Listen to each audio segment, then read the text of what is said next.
ਵਾਹਿਗੁਰੂ ਜੀ ਕਾ ਖਾਲਸਾ ਵਾਹਿਗੁਰੂ ਜੀ ਕੀ ਫਤਿਹ। अस्सलाम वालेकुम आदाब वर्ज मैं ਤੁਹਾਡੀ ਹੋਸਟ ਨੀਰਮ ਕੌਰ ਤੇ ਮੈਂ ਟੀਵੀ ਫੋਰ ਸਾਡੇ ਦਰਸ਼ਕਾਂ ਤੇ ਸਰੋਤਿਆਂ ਨੂੰ ਜੀ ਆਇਆਂ ਕਹਿੰਦੀ ਆ ਪ੍ਰੋਗਰਾਮ ਸੱਚੋ ਸੱਚ ਵਿੱਚ ਜਿਹੜੇ ਇਸ ਪ੍ਰੋਗਰਾਮ ਨਾਲ ਦੇਸ਼ਾਂ ਵਿਦੇਸ਼ਾਂ ਤੋਂ ਜੁੜ ਚੁੱਕੇ ਨੇ। ਖਾਲਸਾ ਅਫੇਅਰ ਸੈਂਟਰ ਦੇ ਸੰਚਾਲਕ ਡਾਕਟਰ ਅਮਰਜੀਤ ਸਿੰਘ ਦੀ ਸਟੂਡੀਓ 'ਚ ਮੇਰੇ ਨਾਲ ਸ਼ਾਮਿਲ ਨੇ। ਆਓ ਉਹਨਾਂ ਨਾਲ ਗੱਲਬਾਤ ਕਰਕੇ ਅੱਜ ਦੇ ਇਸ਼ੂਜ਼ ਉੱਪਰ ਉਹਨਾਂ ਤੋਂ ਉਹਨਾਂ ਦਾ ਤਜਜ਼ੀਆ ਜਾਣਦੇ ਹਾਂ। जी राज साहब वाहिगुरू जी का खालसा वाहिगुरू जी की फतेह। हाँ जी नीलम कौर जी तुहानू भी ते दुनिया भर च बैठे साडे बहुत ही प्यारे सोहणे सियाणे टीवी 84 दे व्यूअर्स नू भी वाहिगुरू जी का खालसा वाहिगुरू जी की फतेह। साडे बहुत ही प्यारे मुसलमान भैणां भरावां नू अस्सलाम वालेकुम। गंगा जमनी तहजीब दे हिंदू तवीआं नू नमो नमः। जी राज साहब जी आनू प्रोग्राम सचो सच विच बहुत शुक्रिया। जी राज साहब आज 31 जुलाई 2024 16 सावन नानकशाही संमत 556 ਦਾ ਦਿਨ ਹੈ ਤੇ ਰਾਜ ਸਾਹਿਬ ਪ੍ਰੋਗਰਾਮ ਸ਼ੁਰੂ ਕਰਨ ਤੋਂ ਪਹਿਲਾਂ ਅਸੀਂ ਦਰਸ਼ਕਾਂ ਤੇ ਸਰੋਤਿਆਂ ਨੂੰ ਹਮੇਸ਼ਾ ਤਰ੍ਹਾਂ ਦੱਸਦੇ ਵਿਊਅਰਸ ਜੇ ਤੁਸੀਂ ਹੱਕ ਸੱਚ ਇਨਸਾਫ ਤੇ ਪੈਰਾ ਦਿੰਦਾ ਇੱਕੋ ਇੱਕ ਚੈਨਲ ਟੀਵੀ 84 ਨੂੰ ਦੇਖਣਾ ਚਾਹੁੰਦੇ ਹੋ ਤਾਂ ਤੁਸੀਂ ਦੇਖ ਸਕਦੇ ਹੋ ਸਪੈਕਟਰਮ ਕੇਬਲ ਆਰਸਨ ਕੇਬਲ ਵਰਕਨ ਕੈਨੇਡਾ roku ਜਾਦੂ ਬਾਕਸ ਸ਼ਾਵਾ ਫੇਸਬੁੱਕ ਟੀਵੀ 84 ਦੀ ਐਪ ਰਾਹੀਂ online streaming and IP box ਤੇ ਤੁਸੀਂ ਟੀਵੀ 84 ਨੂੰ ਦੇਖ ਸਕਦੇ ਹੋ। ਵਿਊਅਰਸ ਜੇ ਤੁਸੀਂ ਟੀਵੀ 84 ਨਾਲ ਜੋ ਪ੍ਰੋਗਰਾਮ ਸੱਚੋ ਸੱਚ ਨਾਲ ਫੇਸਬੁੱਕ ਰਾਹੀਂ ਜੁੜੇ ਹੋ ਤਾਂ ਇਸ ਨੂੰ ਵੱਧ ਤੋਂ ਵੱਧ ਲਾਈਕ ਕਰੋ ਤੇ ਸ਼ੇਅਰ ਕਰੋ ਅਤੇ ਨਾਲ ਹੀ YouTube ਤੇ ਸਬਸਕ੍ਰਾਈਬ ਵੀ ਕਰੋ। ਇਹ ਵੀ ਦੱਸ ਦੇ ਕਿ ਤੁਸੀਂ ਟੀਵੀ 84 ਦੀ ਐਪ ਨੂੰ ਐਂਡਰੋਇਡ ਐਂਡ ਐਪ ਸਟੋਰ ਤੇ ਡਾਊਨਲੋਡ ਕਰਕੇ ਜੋ ਟੀਵੀ 84 ਦੀ ਲਾਈਵ ਸਟ੍ਰੀਮ ਹੈ ਇਸ ਨੂੰ ਤੁਸੀਂ 24 ਆਵਰਸ ਦੇਖ ਸਕਦੇ ਹੋ। ਸੋ ਵਿਊਅਰਸ ਪ੍ਰੋਗਰਾਮ ਦੀ ਸ਼ੁਰੂਆਤ ਕਰਨ ਜਾ ਰਹੇ ਹਾਂ ਅੱਜ ਦੀ ਸਪਾਂਸਰਸ਼ਿਪ ਦੇ ਵਾਲਿਆਂ ਕਿ ਅੱਜ ਦੇ ਪ੍ਰੋਗਰਾਮ ਸੱਚੋ ਸੱਚ ਨੂੰ ਸਪਾਂਸਰ ਕੀਤਾ ਗਿਆ ਟਲੈਰੀ ਕੈਲੀਫੋਰਨੀਆ ਤੋਂ ਸਰਦਾਰ ਮਨਜੀਤ ਸਿੰਘ ਜੀ ਵੱਲੋਂ। ਸੋ ਇਹ ਟੀਵੀ 84 ਦੇ ਕੰਮ ਦੀ ਸ਼ਲਾਘਾ ਕਰਦੇ ਨੇ ਔਰ ਸਿੱਖ ਕੌਮ ਦੀ ਚੜ੍ਹਦੀ ਕਲਾ ਦੀ ਅਰਦਾਸ ਕਰਦੇ ਨੇ ਔਰ ਖਾਲਸਾਨ ਆਪਣਾ ਜਿਹੜਾ ਸਿੱਖਾਂ ਦਾ ਕੌਮੀ ਕਾਰਜ ਉਸ ਦੀ ਪ੍ਰਾਪਤੀ ਦੀ ਜਿਹੜੀ ਹੈ ਕਾਮਨਾ ਕਰਦੇ ਨੇ। ਸੋ ਅੱਜ ਦੀ ਸਪਾਂਸਰਸ਼ਿਪ ਲਈ ਅਸੀਂ ਸਰਦਾਰ ਮਨਜੀਤ ਸਿੰਘ ਜੀ ਦਾ ਤਹਿ ਦਿਲ ਤੋਂ ਧੰਨਵਾਦ ਕਰਦੇ ਹਾਂ ਔਰ ਤੁਹਾਨੂੰ ਵੀ ਅਪੀਲ ਤੇ ਬੇਨਤੀ ਕਰਦੇ ਹਾਂ ਕਿ ਤੁਸੀਂ ਪ੍ਰੋਗਰਾਮ ਸੱਚੋ ਸੱਚ ਨੂੰ ਵੱਧ ਤੋਂ ਵੱਧ ਸਪਾਂਸਰ ਕਰੋ। ਸਪਾਂਸਰਸ਼ਿਪ ਲਈ ਤੁਸੀਂ ਸਾਨੂੰ ਕਾਲ ਕਰ ਸਕਦੇ ਹੋ ਸਾਡੇ ਫੋਨ ਨੰਬਰ ਤੇ 5166191984 ਸੇਮ ਨੰਬਰ ਤੇ WhatsApp ਕਰ ਸਕਦੇ ਹੋ ਤੇ ਸਾਨੂੰ ਈਮੇਲ ਵੀ ਕਰ ਸਕਦੇ info@tv84.tv ਤੇ। ਸੋ ਵਿਊਅਰਸ ਪਹਿਲੇ ਸੈਗਮੈਂਟ ਦੇ ਵਿੱਚ ਆਪਾਂ ਗੱਲਬਾਤ ਕਰਨ ਜਾ ਰਹੇ ਹਾਂ ਕਿ ਅੱਜ ਸ਼ਹੀਦ ਉਦਮ ਸਿੰਘ ਦਾ ਸ਼ਹੀਦੀ ਦਿਨ ਹੈ। 31 ਜੁਲਾਈ 1940 ਨੂੰ ਉਦਮ ਸਿੰਘ ਨੂੰ ਯੂਕੇ ਵਿੱਚ ਫਾਂਸੀ ਦਿੱਤੀ ਗਈ ਸੀ ਔਰ ਸ਼ਹੀਦ ਉਦਮ ਸਿੰਘ ਨੇ ਜਲਿਆਂਵਾਲਾ ਬਾਗ ਕਾਂਡ ਲਈ ਦੋਸ਼ੀ ਉਸ ਵੇਲੇ ਦੇ ਪੰਜਾਬ ਦੇ ਗਵਰਨਰ ਸਰ ਮਾਈਕਲ ਐਡਵਾਇਰ ਨੂੰ 21 ਸਾਲ ਬਾਅਦ ਯੂਕੇ ਵਿੱਚੋਂ ਲੱਭ ਕੇ ਸਜ਼ਾ ਯਾਫਤਾ ਕੀਤਾ ਸੀ। ਹੁਣ ਸਵਾਲ ਪੈਦਾ ਇਹ ਹੁੰਦਾ ਹੈ ਕਿ ਸ਼ਹੀਦ ਉਦਮ ਸਿੰਘ ਅਤੇ ਹੋਰ ਦੂਸਰੇ ਨੂੰ ਸਿੱਖ ਨੌਜਵਾਨਾਂ ਨੂੰ ਕੀ ਇਸ ਹਿੰਦੂ ਤਵੀ ਭਾਰਤ ਲਈ ਕੁਰਬਾਨੀਆਂ ਦਿੱਤੀਆਂ ਸਨ। ਸੋ ਇਸ ਬਾਰੇ ਆਪਾਂ ਗੱਲਬਾਤ ਕਰਨ ਜਾ ਰਹੇ ਹਾਂ। ਸੋ ਅਸੀਂ ਚਾਹਾਂਗੇ ਕਿ ਤੁਸੀਂ ਇਸੇ ਤਰ੍ਹਾਂ ਬਣੇ ਰਹਿਣਾ ਦੇਖਣ ਸਵਾਲ ਤੁਹਾਡਾ ਸਭ ਦਾ ਬਹੁਤ ਧੰਨਵਾਦ। ਜੀ ਰਾਜ ਸਾਹਿਬ ਕੀ ਕਹਿਣਾ ਚਾਹੋਗੇ? ਸਭ ਤੋਂ ਪਹਿਲਾਂ ਤਾਂ ਅੱਜ ਦੇ ਪ੍ਰੋਗਰਾਮ ਨੂੰ ਸਪਾਂਸਰ ਕਰਨ ਲਈ ਅਸੀਂ ਵੀਰ ਮਨਜੀਤ ਸਿੰਘ ਟਲੈਰੀ ਨਿਵਾਸੀ ਕੈਲੀਫੋਰਨੀਆ ਉਹਨਾਂ ਦਾ ਸ਼ੁਕਰੀਆ ਅਦਾ ਕਰਦੇ ਹਾਂ। ਅਸੀਂ ਪਿਛਲੇ ਹਫ਼ਤਿਆਂ 'ਚ ਜਦੋਂ ਟਲੈਰੀ 'ਚ ਵਿਸ਼ੇਸ਼ ਘੱਲੂਘਾਰੇ ਦਾ ਸ਼ਹੀਦੀ ਸਮਾਗਮ ਜੂਨ ਦੇ ਅਖੀਰਲੇ ਹਫ਼ਤੇ 'ਚ ਰੱਖਿਆ ਗਿਆ ਸੀ ਉਸ ਪੀਰੀਅਡ 'ਚ ਹੀ ਹਾਲਾਂ ਭਾਈ ਸਾਹਿਬ ਨਾਲ ਮੁਲਾਕਾਤ ਤਾਂ ਨਹੀਂ ਹੋ ਸਕੀ, ਉਹਨਾਂ ਨੇ ਕਿਤੇ ਜਾਣਾ ਸੀ ਪਰ ਦੀਵਾਨ ਦੇ ਵਿੱਚ ਬੈਠਿਆਂ ਹੀ ਉਹਨਾਂ ਨੇ ਜਿਹੜਾ ਟੀਵੀ 84 ਦੇ ਲਈ ਆਪਣੀ ਸੇਵਾ ਪੇਸ਼ ਕੀਤੀ ਸੀ। ਅਸੀਂ ਆ ਕੇ ਜਿੱਥੇ ਬਾਕੀਆਂ ਨੂੰ ਰਿਕਗਨਾਈਜ਼ ਕੀਤਾ ਉੱਥੇ ਉਸ ਪੀਰੀਅਡ ਦੇ ਵਿੱਚ ਭਾਈ ਸਾਹਿਬ ਦਾ ਅਸੀਂ ਮੈਂਸ਼ਨ ਨਹੀਂ ਕੀਤਾ। ਹਾਲਾਂ ਉਹਨਾਂ ਦਾ ਅਸੀਂ ਹਮੇਸ਼ਾ ਹੀ ਉਹ ਪਿਛਲੇ ਵਰ੍ਹਿਆਂ 'ਚ ਵੀ ਹਮੇਸ਼ਾ ਹੀ ਮਦਦ ਕਰਦੇ ਨੇ ਔਰ ਅਸੀਂ ਬੜੇ ਚੜ੍ਹਦੀ ਕਲਾ ਵਾਲੇ ਗੁਰਸਿੱਖ ਨੇ। ਇਹ ਉਹ ਨੇ ਜਿਹੜੇ ਪੰਥ ਨੂੰ ਪਿਆਰ ਕਰਦੇ ਨੇ ਔਰ ਜਿਹੜੇ ਪੰਥ ਨੂੰ ਪਿਆਰ ਕਰਨ ਵਾਲੇ ਨੇ ਉਹਨਾਂ ਨੂੰ ਪੰਥ ਦੀ ਚੜ੍ਹਦੀ ਕਲਾ ਦੀ ਹਰ ਐਕਟੀਵਿਟੀ ਚੰਗੀ ਲੱਗਦੀ ਹੈ, ਉਸ ਦਾ ਵਿੱਚ ਉਹ ਸ਼ਰੀਕ ਹੁੰਦੇ ਨੇ ਔਰ ਅਸੀਂ ਭਾਈ ਸਾਹਿਬ ਦਾ ਭਾਈ ਮਨਜੀਤ ਸਿੰਘ ਜੀ ਦਾ ਸ਼ੁਕਰੀਆ ਅਦਾ ਕਰਦੇ ਹਾਂ। ਅੱਜ ਇਤਿਹਾਸਕ ਦਿਨ ਹੈ 31 ਜੁਲਾਈ 1940 ਉਹ ਦਿਨ ਸੀ ਲਗਭਗ 84 ਸਾਲ ਪਹਿਲਾਂ ਜਦੋਂ ਕਿ ਇੱਕ ਯਤੀਮ ਬੱਚਾ ਜਿਸ ਦੇ ਮਾਪਿਓ ਬਚਪਨ ਦੇ ਵਿੱਚ ਚੜ੍ਹਾਈ ਕਰ ਜਾਂਦੇ ਨੇ ਉਸ ਦਾ ਚਾਚਾ ਉਹਨਾਂ ਨੂੰ ਸੈਂਟਰਲ ਖਾਲਸਾ ਯਤੀਮਖਾਨਾ ਅੰਮ੍ਰਿਤਸਰ 'ਚ ਭਰਤੀ ਕਰਾ ਜਾਂਦਾ ਹੈ ਜਿੱਥੋਂ ਉਹ ਆਪਣੀ ਮੈਟ੍ਰਿਕ ਦੀ ਪੜ੍ਹਾਈ ਕਰਦੇ ਨੇ ਕੰਪਲੀਟ ਅੰਮ੍ਰਿਤਧਾਰੀ ਨੌਜਵਾਨ।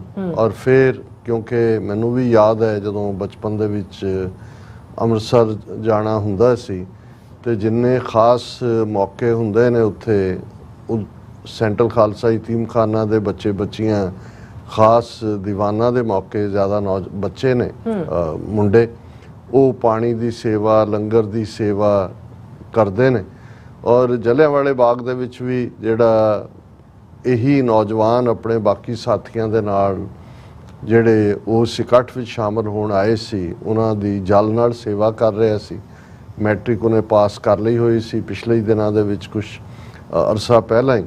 ਔਰ ਜੋ ਕੁਝ ਉਹਨੇ ਫਿਰ ਜਲਿਆਂਵਾਲੇ ਬਾਗ 'ਚ ਜੋ ਉਸ ਵੇਲੇ ਦੇ ਪੰਜਾਬ ਦੇ ਗਵਰਨਰ ਸਰ ਮਾਈਕਲ ਓਡਵਾਇਰ ਦੇ ਹੁਕਮਾਂ ਥੱਲੇ ਲੋਕਲ ਲੈਵਲ ਦੇ ਉੱਤੇ ਮੇਜਰ ਜਨਰਲ ਡਾਇਰ ਨੇ ਕੀਤਾ, ਇੱਕ ਪਾਸੇ ਦੀ ਐਂਟਰੀ ਸੀ ਉਹਨੂੰ ਬਲੌਕ ਕੀਤਾ ਮਸ਼ੀਨ ਗਨਾਂ ਦੇ ਨਾਲ, ਔਰ ਚੁਣ ਕੇ ਫਾਇਰਿੰਗ ਕਰਕੇ ਬਹੁਤ ਸਾਰੇ, ਜਿਨ੍ਹਾਂ ਦੀ ਗਿਣਤੀ 700-800 ਦੇ ਕਰੀਬ ਅੱਡ-ਅੱਡ ਸੋਰਸਿਸ ਰਾਹੀਂ, ਹਾਲਾਂ ਸਰਕਾਰੀ ਸੋਰਸਿਸ ਨੇ ਤਾਂ 500 ਤੋਂ ਵੀ ਘੱਟ ਦੱਸੀ, ਉਹਨਾਂ ਨੂੰ ਮਾਰ ਮੁਕਾਇਆ।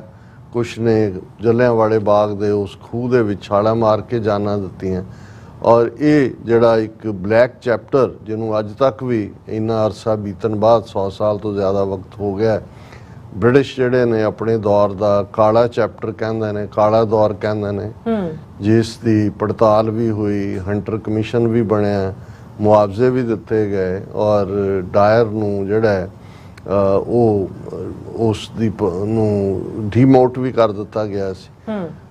ਲੇਕਿਨ ਇਹ ਨੌਜਵਾਨ ਜਿਹੜਾ ਆਪਣੇ ਅੰਦਰ ਉਸ ਰਿਵੈਂਜ ਨੂੰ ਲੈ ਕੇ 21 ਸਾਲ ਉਸਨੇ ਆਪਣੀ ਜ਼ਿੰਦਗੀ ਦੇ ਕਿਵੇਂ ਗੁਜ਼ਾਰੇ, ਕਿਵੇਂ ਉਹ ਬਾਹਰ ਆਇਆ, ਔਰ ਕਿਵੇਂ ਉਹਨੇ ਫਿਰ 13 ਮਾਰਚ 1940 ਨੂੰ ਇੰਗਲੈਂਡ ਦੇ ਪ੍ਰੋਮੀਨੈਂਟ ਉਸ ਪਲੇਸ ਦੇ ਉੱਤੇ ਕੈਕਸਟਨ ਹਾਲ ਲੰਡਨ 'ਚ, ਜਿੱਥੇ ਕਿ ਸਰ ਮਾਈਕਲ ਓਡਵਾਇਰ ਜਿਹੜਾ ਕਿ ਰਿਟਾਇਰ ਹੋ ਕੇ ਆ ਗਿਆ ਸੀ, ਔਰ ਬੜੇ ਫਖਰ ਨਾਲ ਕਹਿੰਦਾ ਸੀ ਕਿ ਮੈਂ ਕਿਵੇਂ ਪੰਜਾਬੀਆਂ ਨੂੰ ਸਬਕ ਸਿਖਾਇਆ, ਉਸ ਨੂੰ ਸਜ਼ਾ ਯਾਫਤਾ ਕੀਤਾ। ਸੋ ਇਹ ਕਹਾਣੀ, ਕਿਉਂਕਿ ਸ਼ਹੀਦ ਊਧਮ ਸਿੰਘ ਦਾ ਰੁਤਬਾ ਬਹੁਤ ਵੱਡਾ ਹੈ, ਉਹਨਾਂ ਦੀ ਯਾਦ 'ਚ ਭਾਵੇਂ ਉਸ ਵੇਲੇ ਉਹਨਾਂ ਨੂੰ ਫਾਂਸੀ ਦੇ ਕੇ ਅੱਜ ਦੇ ਦਿਨ ਉੱਥੇ ਹੀ ਉਹਨਾਂ ਦੀ ਡੈੱਡ ਬਾਡੀ ਜਿਹੜੀ ਹੈ ਉਹ ਪੈਂਟਵਿਲ ਪ੍ਰਿਜ਼ਨ ਦੇ ਵਿੱਚ ਫਾਂਸੀ ਦਿੱਤੀ ਗਈ, ਤੇ ਉੱਥੇ ਹੀ ਗ੍ਰੇਵਯਾਰਡ ਕਬਰਸਤਾਨ ਦੇ ਵਿੱਚ ਦਫਨਾ ਦਿੱਤਾ ਗਿਆ ਸੀ ਉਹਨਾਂ ਨੂੰ। ਲੇਕਿਨ 1974 ਦੇ ਵਿੱਚ ਜਦੋਂ ਪੰਜਾਬ ਦੇ ਵਿੱਚ ਗਿਆਨੀ ਜ਼ੈਲ ਸਿੰਘ ਚੀਫ ਮਿਨਿਸਟਰ ਸੀ, ਔਰ ਸ਼ਾਇਦ ਸਾਧੂ ਸਿੰਘ ਉਹਨਾਂ ਦਾ ਨਾਂ ਸੀ, ਜਿਹੜੇ MLA ਜਿਨ੍ਹਾਂ ਨੇ ਪਰਸਨਲ ਮਿਸ਼ਨ ਬਣਾਇਆ ਹੋਇਆ ਸੀ ਕਿ ਊਧਮ ਸਿੰਘ ਦੇ ਜਿਹੜੇ ਲਾਸਟ ਰਿਮੇਨਸ ਨੇ, ਉਹਨਾਂ ਦੀਆਂ ਐਸ਼ਿਜ਼, ਉਹਨਾਂ ਨੂੰ ਵਾਪਸ ਭਾਰਤ ਲਿਆ ਕੇ ਜਿਹੜਾ ਉਹ ਉਹਨਾਂ ਦਾ ਸਤਿਕਾਰ ਕੀਤਾ ਜਾਏ। ਸੋ ਇਹ ਐਫਰਟ ਸਫਲ ਹੋਇਆ 1974 ਦੇ ਵਿੱਚ। ਉੱਥੋਂ ਉਹਨਾਂ ਦਾ, ਹਾਲਾਂਕਿ ਜਦੋਂ ਤੁਸੀਂ 100 ਸਾਲ ਦਾ ਜ਼ਿਕਰ ਕਰਦੇ ਹੋ ਜਾਂ 1940 ਤੋਂ 1974 ਤੱਕ ਪਹੁੰਚਦੇ ਆ ਵੀ ਆਲਮੋਸਟ ਜਿਹੜੇ ਨੇ ਉਹ 34-35 ਸਾਲ ਤੋਂ ਜ਼ਿਆਦਾ ਦਾ ਸਮਾਂ ਸੀ, ਉਹ ਤਾਂ ਹੱਡੀਆਂ ਵੀ ਮਿੱਟੀ ਦਾ ਹਿੱਸਾ ਹੀ ਬਣ ਜਾਂਦੀਆਂ ਨੇ ਆਲਮੋਸਟ। ਲੇਕਿਨ ਉਹਨਾਂ ਦੇ ਰਿਮੇਨਸ ਨੂੰ ਫਿਰ ਇੰਦਰਾ ਗਾਂਧੀ ਨੇ, ਜ਼ੈਲ ਸਿੰਘ ਚੀਫ ਮਿਨਿਸਟਰ ਸੀ, ਰਿਸੀਵ ਕੀਤਾ, ਭਾਰਤ ਭਰ 'ਚ ਘੁਮਾਇਆ ਗਿਆ, ਬਹੁਤ ਵੱਡੇ ਸ਼ਹੀਦ ਦੇ ਤੌਰ ਦੇ ਉੱਤੇ ਉਹਨਾਂ ਦੀ ਰੈਕਗਨੀਸ਼ਨ ਹੋਈ।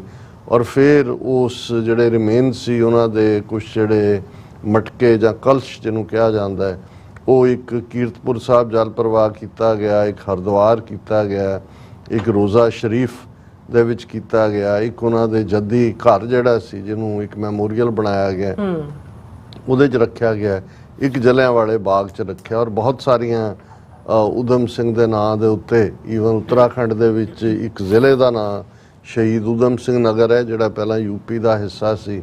ਇਸੇ ਤਰ੍ਹਾਂ ਕਈ ਥਾਂ ਉਹਨਾਂ ਦੇ ਬੁੱਤ ਲੱਗੇ ਨੇ, ਗੇਟ ਬਣੇ ਨੇ।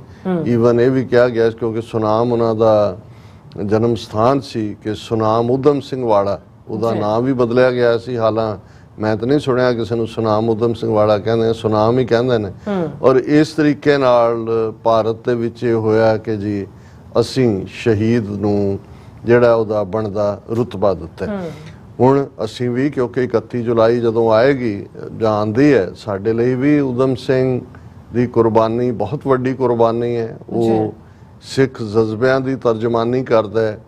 ਔਰ ਮੈਂ ਅੱਜ ਦੀ ਆਵਾਜ਼ ਪ੍ਰੋਗਰਾਮ ਦੇ ਆਪਣੇ ਇੰਟਰਵਿਊ 'ਚ ਵੀ ਇਹ ਗੱਲ ਕਹੀ ਸੀ ਕਿ ਹਸਨ ਨਿਸਾਰ ਪਾਕਿਸਤਾਨ ਦੇ ਇੱਕ ਟਾਕ ਸ਼ੋਅ ਜਿਹੜੇ ਨੇ ਦੇ ਮਹਿਮਾਨ ਵੀ ਹੁੰਦੇ ਨੇ, ਕਿਸੇ ਵੇਲੇ ਇੱਕ ਬੜਾ ਸਫਲ ਪ੍ਰੋਗਰਾਮ ਉਹ ਚੌਰਾਹਾ ਖੁਦ ਵੀ ਲੀਡ ਕਰਦੇ ਸੀ। ਇੱਕ ਬੜੇ ਥਿੰਕਰ ਔਰ ਬੇਬਾਕ ਗੱਲ ਕਹਿਣ ਦੀ ਉਹਨਾਂ ਦੀ ਇੱਕ ਆਪਣੀ ਅਦਾਇਗੀ ਹੈ। ਤੇ ਉਹਨਾਂ ਨੇ ਇੱਕ ਵਾਰ ਚੁਰਾਹੇ ਦੇ ਇੱਕ ਪ੍ਰੋਗਰਾਮ 'ਚ ਕਿਹਾ ਸੀ, ਉਹਨਾਂ ਨੇ ਕਿਹਾ ਸੀ ਕਿ ਵੀ ਜਲਿਆਂਵਾਲੇ ਬਾਗ ਦੇ ਵਿੱਚ ਮਰਨ ਵਾਲਿਆਂ ਦੇ ਵਿੱਚ ਹਿੰਦੂ ਵੀ ਸਨ, ਮੁਸਲਮਾਨ ਵੀ ਸਨ, ਸਿੱਖ ਵੀ ਸਨ, ਪਰ ਬਾਕੀਆਂ ਨੂੰ ਕਿਉਂ ਨਹੀਂ ਲੱਗਾ ਕਿ ਵੀ ਇਸ ਦਾ ਬਦਲਾ ਲੈਣਾ ਹੈ। ਇੱਕ ਸਿੱਖ ਯਤੀਮ ਬੱਚਾ ਜਿਹੜਾ 21 ਸਾਲ ਉਹਦੇ ਪਿੱਛੇ ਫਿਰਦਾ ਰਿਹਾ ਔਰ ਇਵੈਂਚੁਅਲੀ ਉਹਨੂੰ ਪਨਿਸ਼ ਕੀਤਾ। ਉਹਨਾਂ ਨੇ ਕਿਹਾ ਵੀ ਇਹੀ ਜਿਹੜਾ ਹੈ ਇਹ ਸਿੱਖਾਂ ਦਾ ਖਾਸਾ ਹੈ ਜਿਹੜਾ ਉਹਨਾਂ ਨੂੰ ਇਸ ਰਸਤੇ ਦੇ ਉੱਤੇ ਤੋਰਦਾ। ਚਲੋ ਇਹ ਉਹਨਾਂ ਦਾ ਕੰਪਲੀਮੈਂਟ ਸੀ। ਹਾਲਾਂ ਜਦੋਂ ਅਸੀਂ ਊਧਮ ਸਿੰਘ ਦੀ ਗੱਲ ਕਰਦੇ ਹਾਂ ਤਾਂ ਉਹਨਾਂ ਨੇ ਜਿਹੜਾ ਆਪਣਾ ਨਾਂ ਜਦੋਂ ਉਹਨਾਂ ਦੀ ਗ੍ਰਿਫਤਾਰੀ ਹੁੰਦੀ ਹੈ ਤੇ ਪੁੱਛਿਆ ਗਿਆ ਸੀ ਤਾਂ ਉਹਨਾਂ ਨੇ ਕਿਹਾ ਸੀ ਕਿ ਮੁਹੰਮਦ ਸਿੰਘ ਆਜ਼ਾਦ। ਹਾਲਾਂ ਬਾਅਦ ਦੇ ਵਿੱਚ ਇਹਨਾਂ ਨੇ ਕਿਵੇਂ ਹਿਸਟਰੀ ਦੇ ਨਾਲ ਗੜਬੜ ਕੀਤੀ ਜਾਂਦੀ ਹੈ, ਉਹਨੂੰ ਰਾਮ ਮੁਹੰਮਦ ਸਿੰਘ ਆਜ਼ਾਦ ਬਣਾ ਦਿੱਤਾ ਕਿ ਜੀ ਉਹਨੇ ਤਿੰਨੋਂ ਹੀ ਧਰਮਾਂ ਦੀ ਨੁਮਾਇੰਦਗੀ ਕੀਤੀ। ਉਹ ਰਾਮ ਵੀ ਸੀ, ਉਹ ਮੁਹੰਮਦ ਨੂੰ ਵੀ, ਔਰ ਸਿੰਘ ਤਾਂ ਉਹ ਹੈ ਹੀ ਸੀ, ਤੇ ਆਜ਼ਾਦ ਕਹਿ ਕੇ ਉਹਨੇ ਆਪਣਾ ਮਿਸ਼ਨ ਕਿਹਾ। ਹਾਲਾਂ ਜਦੋਂ ਤੁਸੀਂ ਓਰੀਜਨਲ ਸਾਰੇ ਡਾਕੂਮੈਂਟ ਦੇਖਦੇ ਹੋ ਉਹ ਮੁਹੰਮਦ ਸਿੰਘ ਆਜ਼ਾਦ ਹੈ। ਔਰ ਇਹਦੇ 'ਚ ਕੋਈ ਦੋ ਰਾਵਾਂ ਨਹੀਂ ਨੇ ਕਿ ਉਸ ਪੀਰੀਅਡ ਦੇ ਵਿੱਚ ਜਿਹੜੀ ਇੱਕ ਵੇਵ ਆਜ਼ਾਦੀ ਦੇ ਨਾਂ ਥੱਲੇ ਚੱਲੀ, 1849 'ਚ ਪੰਜਾਬ ਅੰਗਰੇਜ਼ਾਂ ਦੇ ਪੇਟੇ ਪੈਂਦਾ ਹੈ ਔਰ ਸਿਰਫ ਇੱਕੋ ਇੱਕ ਮੂਵਮੈਂਟ ਉਸ ਤੋਂ ਇੱਕਦਮ ਬਾਅਦ ਸਿੱਖ ਰਾਜ ਨੂੰ ਮੁੜ ਲੈਣ ਦੇ ਲਈ ਜਾਂ ਸਿੱਖ ਰਾਜ ਦੀ ਮੁੜ ਸਥਾਪਤੀ ਲਈ ਚੱਲੀ। ਉਹ ਭਾਈ ਮਹਾਰਾਜ ਸਿੰਘ ਦੀ ਕਮਾਂਡ ਥੱਲੇ ਸੀ। ਬਹੁਤ ਜਲਦੀ ਉਹਨਾਂ ਦੀ ਗ੍ਰਿਫਤਾਰੀ ਹੋਈ, ਉਹਨਾਂ ਨੂੰ ਜਿਹੜਾ ਡਿਪੋਰਟ ਕਰਕੇ ਸਿੰਗਾਪੁਰ ਭੇਜਿਆ ਗਿਆ। ਕੁਝ ਵਰਿਆਂ ਬਾਅਦ ਇੱਕ ਬਿਲਕੁਲ ਡਾਰਕ ਸੈੱਲ ਦੇ ਵਿੱਚ ਉਹਨਾਂ ਨੂੰ ਰੱਖਿਆ ਗਿਆ ਔਰ ਉਹਨਾਂ ਦੀ ਕੈਂਸਰ ਦੇ ਨਾਲ ਜਿਹੜਾ ਉਹ ਮੌਤ ਹੋਈ।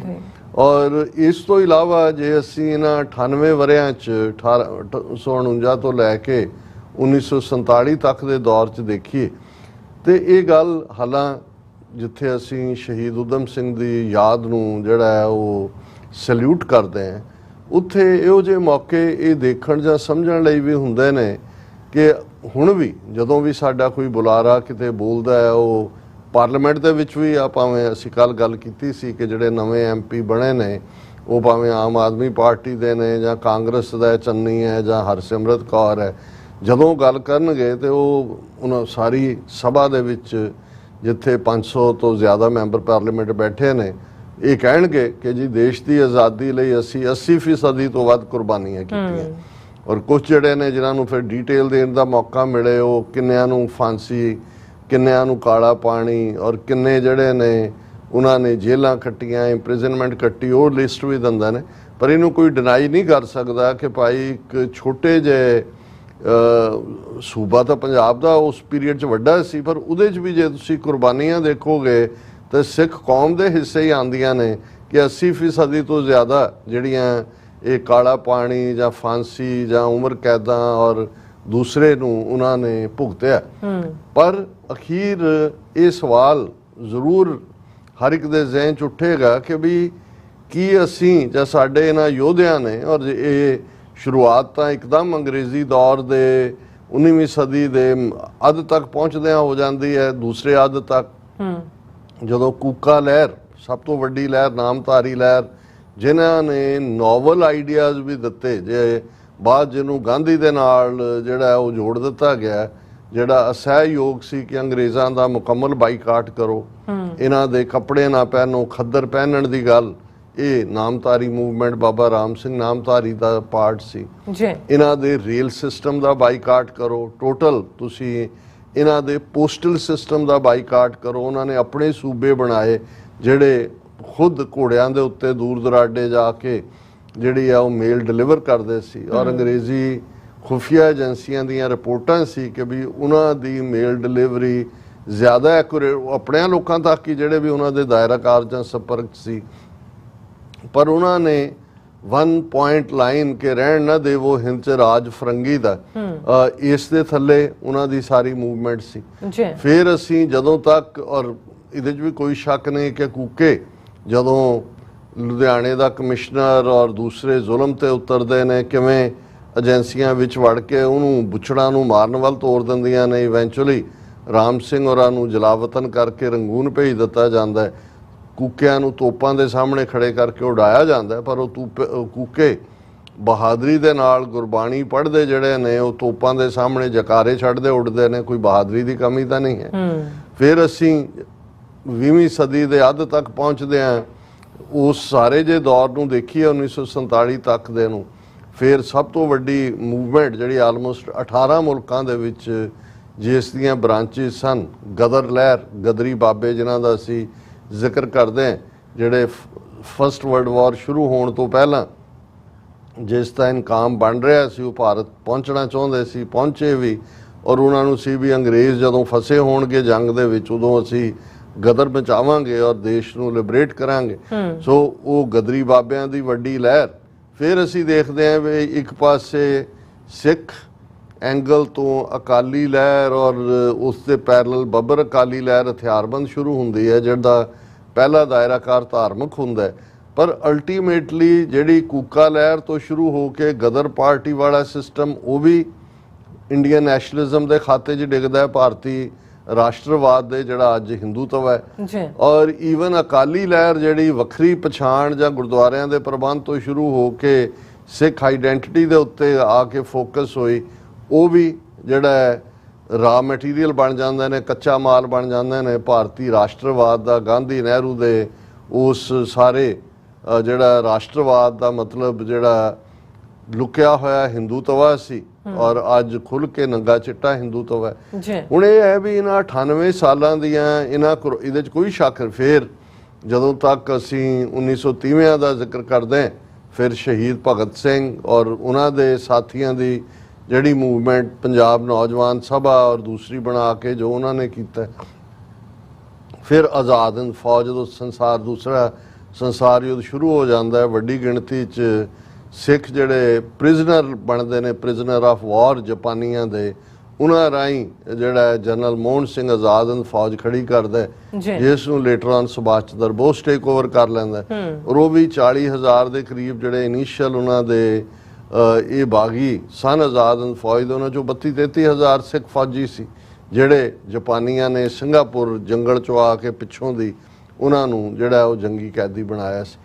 ਹੁਣ ਇਹ ਸਾਰੇ ਦੇ ਚੱਲਦੇ ਆ ਅੱਜ ਜਿੱਥੇ ਆ ਕੇ ਅਸੀਂ ਖੜੇ ਹਾਂ, ਕੀ ਸਵਾਲ ਇਹ ਹੈ ਕਿ ਕੀ ਇਹ ਸਾਰੇ ਹੀ ਨਾਮਧਾਰੀਆਂ ਤੋਂ ਲੈ ਕੇ ਸ਼ਹੀਦ ਊਧਮ ਸਿੰਘ ਜਾਂ ਆਜ਼ਾਦ ਹਿੰਦ ਫੌਜ ਦੇ ਉਹਨਾਂ ਸਿੱਖਾਂ ਤੱਕ ਕੀ ਇਸ ਲਈ ਕੁਰਬਾਨੀਆਂ ਦਿੱਤੀਆਂ ਗਈਆਂ ਸੀ ਕਿ ਆ ਜਿਹੜਾ ਜੋ 47 ਤੋਂ ਬਾਅਦ ਦਾ ਭਾਰਤ ਸਾਹਮਣੇ ਆਇਆ ਉਹ ਜ਼ਰਾ ਕਾਂਗਰਸ ਦੇ ਸੈਕੂਲਰਿਜ਼ਮ ਦੇ ਲਬਾਦੇ ਥੱਲੇ ਸੀ, ਔਰ ਖੁੱਲ ਕੇ ਪਹੁੰਚਦੇ ਹਾਂ ਅਸੀਂ ਹੁਣ ਦੇਖ ਰਹੇ ਹਾਂ ਕਿ ਅਲਟੀਮੇਟਲੀ ਉਹ ਹਿੰਦੂ ਰਾਸ਼ਟਰ ਬਣ ਚੁੱਕਾ ਹੈ, ਜਿਸ ਦੇ ਸਾਰੇ ਹੀ ਪਿਲਰ ਉਹ ਉਹਨਾਂ ਦੀ ਲੈਜਿਸਲੇਚਰ ਹੋਏ। ਅਸੀਂ ਗੱਲ ਕੀਤੀ ਸੀ ਕੱਲ ਕਿ ਮੈਜੋਰਿਟੇਰੀਅਨਿਜ਼ਮ, ਕਿ ਅੱਜ 80% ਹਿੰਦੂਆਂ ਦਾ ਮੁਲਕ ਜਿਹੜਾ ਹੈ ਉਹ 20% ਮਾਈਨੋਰਿਟੀਜ਼ ਨੂੰ ਇਸ ਲਈ ਰਗੜ ਰਿਹਾ ਔਰ ਉਹਨਾਂ ਨੂੰ ਜਿਹੜਾ ਉਹ ਗੱਦਾਰ ਔਰ ਦੇਸ਼ ਧਰੋਹੀ ਔਰ ਲਿੰਚਿੰਗ ਔਰ ਉਹਨਾਂ ਦੇ ਅਗੇਂਸਟ ਕਾਨੂੰਨ ਔਰ ਧਰਮ ਪਰਿਵਰਤਨ ਨਹੀਂ ਹੋ ਸਕਦਾ ਤੇ ਫਲਾਣਾ ਢਿਮਕਾ ਜਿਹੋ ਜਿਹਾ यूपी वालियां ने नवा लैजिसलेशन उम्र कैद तक। और दूसरा ये सारा कि इसलिए ये सारा पार्ट सी कि इहो जिहा मुल्क चाहिए। फिर वो मुल्क बेशक भगत सिंह उधम सिंह की तो प्रेरणा बेसिकली सिखी लाइन सी, यतीम खाने की वो एक वो सारी पहुँच चों और सिखी वैल्यूज़ दे विच ट्रेंड सी, पर जिन्होंने कम्युनिज्म के नाल बवास्ता किया जाता है भगत सिंह और दूसरिਆਂ ਨੂੰ कि उन्होंने भी जिहड़ा इस भारत दे लई जिथे कि अज जदों असीं 140 करोड़ आबादी की गल करते हैं, 80 करोड़ जिहड़े ने वो 5 किलो अन्न जिहड़ा उन्हां नूं महीने दा मिलदा ते तवे ते रोटी पकदी है। पर जी ये विश्व गुरु भारत जिन्हों बनाया होया इन्हां ने हिंदू तवियां ने, जिथे अज किस कदर जो जेलों का हाल है, जो NSA अंग्रेज़ों के खिलाफ तो इन्नी गल कि जे उन्होंने फस्ट वर्ल्ड वॉर तो बाद जिहड़ा साइमन कमीशन आया और रॉलेट एक्ट बनाया सी, रॉलेट एक्ट तो यही सी कि 5 तो ज़्यादा लोग इत्थे इकट्ठे नहीं हो सकते, अंग्रेज़ों के खिलाफ कोई जलसा नहीं हो सकता, जिसनूं काले कानून कहा गया सी। और उन्हां दे खिलाफ ही जलियांवाले बाग दे विच इकट्ठ होया सी कि भाई ये जिहड़ा रॉलेट एक्ट है ये अंग्रेज़ वापस लैण।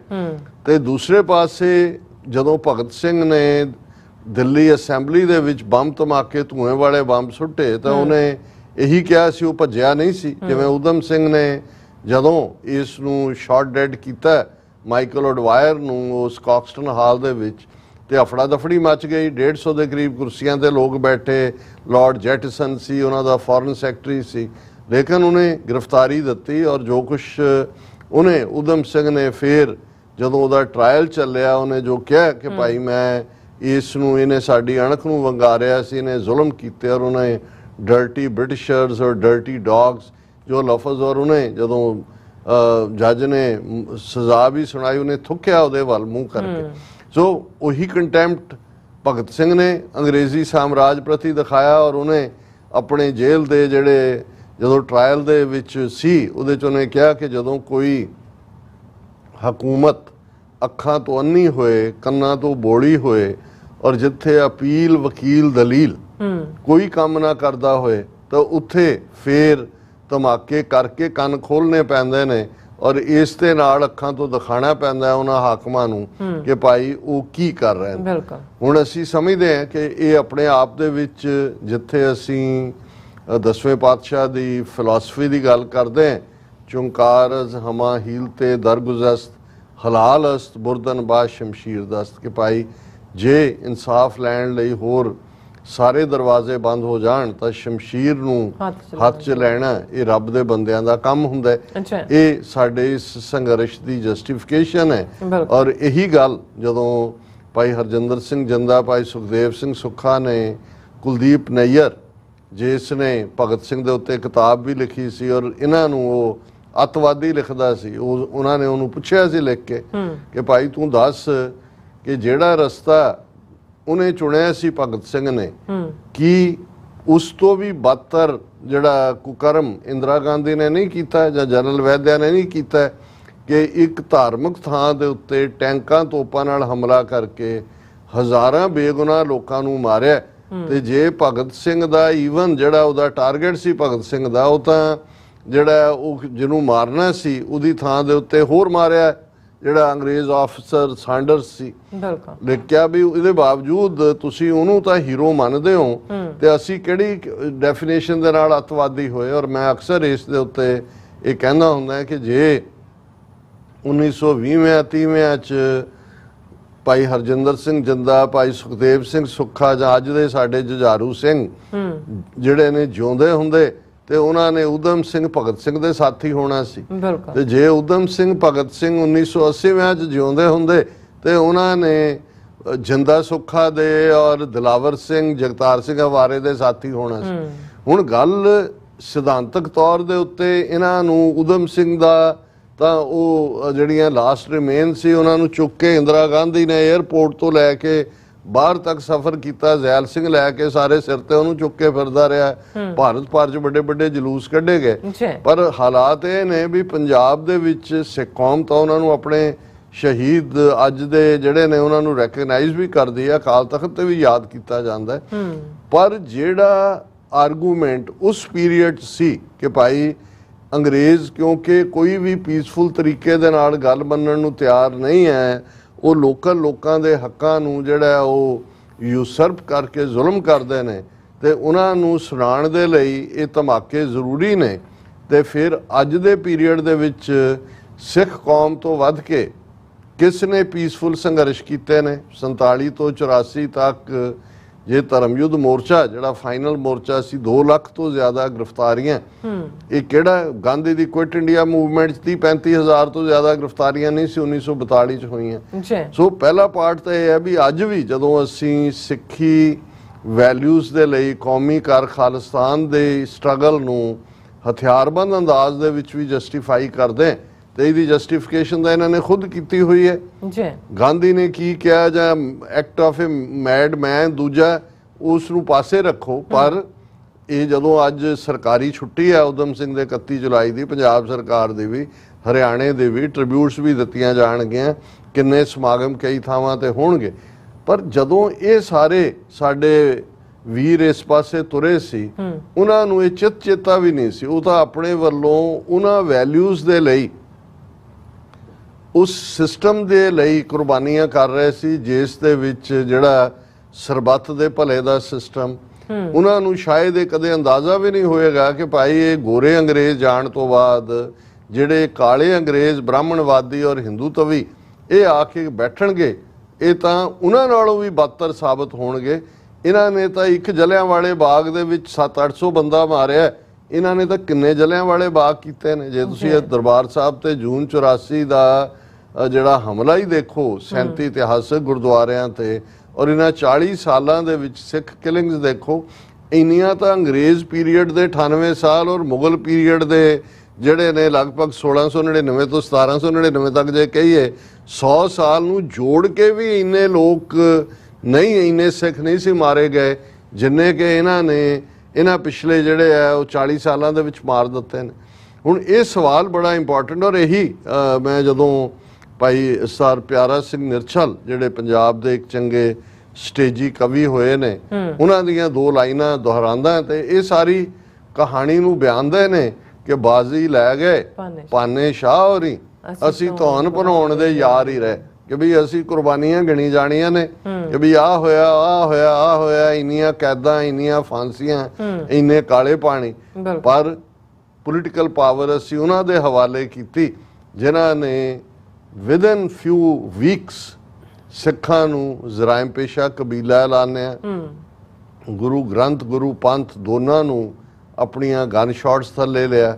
ਬਿਲਕੁਲ ਠੀਕ ਕਿਹਾ ਇੱਕ ਸਿੱਖ ਸਕਾਲਰ ਨੇ ਕਿ ਜਦੋਂ ਅਸੀਂ 2015 ਦੀ ਗੱਲ ਕਰਦੇ ਹਾਂ, ਗੁਰੂ ਗ੍ਰੰਥ ਸਾਹਿਬ ਦੀ ਬੇਅਦਬੀ ਦੀ ਗੱਲ ਕਰਦੇ ਹਾਂ, ਉਹਨਾਂ ਨੇ ਕਿਹਾ ਜੀ ਇਹ ਬੇਅਦਬੀਆਂ ਨਹੀਂ ਹੈ, ਇਹ ਅਟੈਕ ਹੈ ਗੁਰੂ ਗ੍ਰੰਥ ਸਾਹਿਬ ਦਾ, ਹਮਲਾ ਹੈ।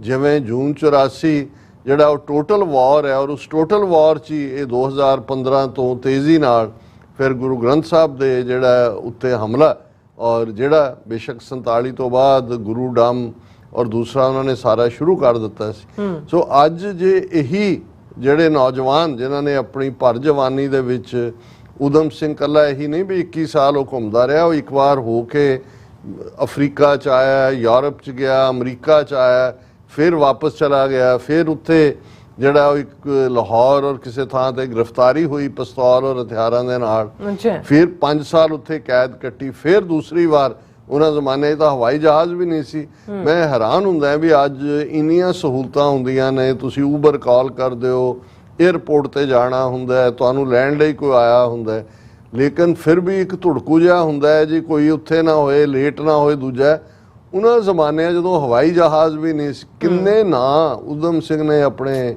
ਜਿਹੜੇ ਨੇ ਕਿੰਨੀਆਂ ਪਛਾਣਾਂ ਬਣਾਈਆਂ, ਕਿਸ ਪਾਸਿਓਂ ਕਿੱਥੇ ਜਾ ਕੇ ਉਹ ਕਦੇ ਅਫਰੀਕਾ 'ਚ ਵੜ ਗਿਆ, ਕਦੇ ਯੂਰਪ 'ਚ ਵੜ ਗਿਆ, ਯੂਕੇ 'ਚ ਉਸ ਜ਼ਮਾਨੇ 'ਚ ਪਹੁੰਚ ਕੇ ਕੋਈ ਸਾਧਨ ਨਹੀਂ ਨੇ, ਕਿਵੇਂ ਉਹਨੇ ਲੱਭਿਆ ਕਿ ਵੀ ਇਹ ਮਾਈਕਲ ਓਡਵਾਇਰ ਕਿੱਥੇ ਹੈ, ਫਿਰ ਉਹਦੇ ਘਰ ਤੱਕ ਵੀ ਪਹੁੰਚ ਗਿਆ। ਉਹਨੇ ਕਿਹਾ ਜੇ ਇਹਨੂੰ ਇੱਥੇ ਮਾਰਿਆ ਤੇ ਲੱਗੇਗਾ ਪਤਾ ਨਹੀਂ ਕੋਈ ਲੁੱਟ ਖੋਹ ਕਰਨ ਵਾਲਾ ਮਾਰ ਕੇ ਚਲਾ ਗਿਆ, ਇਹਨੂੰ ਪਬਲਿਕਲੀ ਮਾਰਨਾ, ਔਰ ਕਿਵੇਂ ਹੱਸਦੇ ਹੱਸਦੇ ਫਾਂਸੀ ਦੇ ਤਖਤੇ ਨੂੰ ਚੁੰਮਿਆ।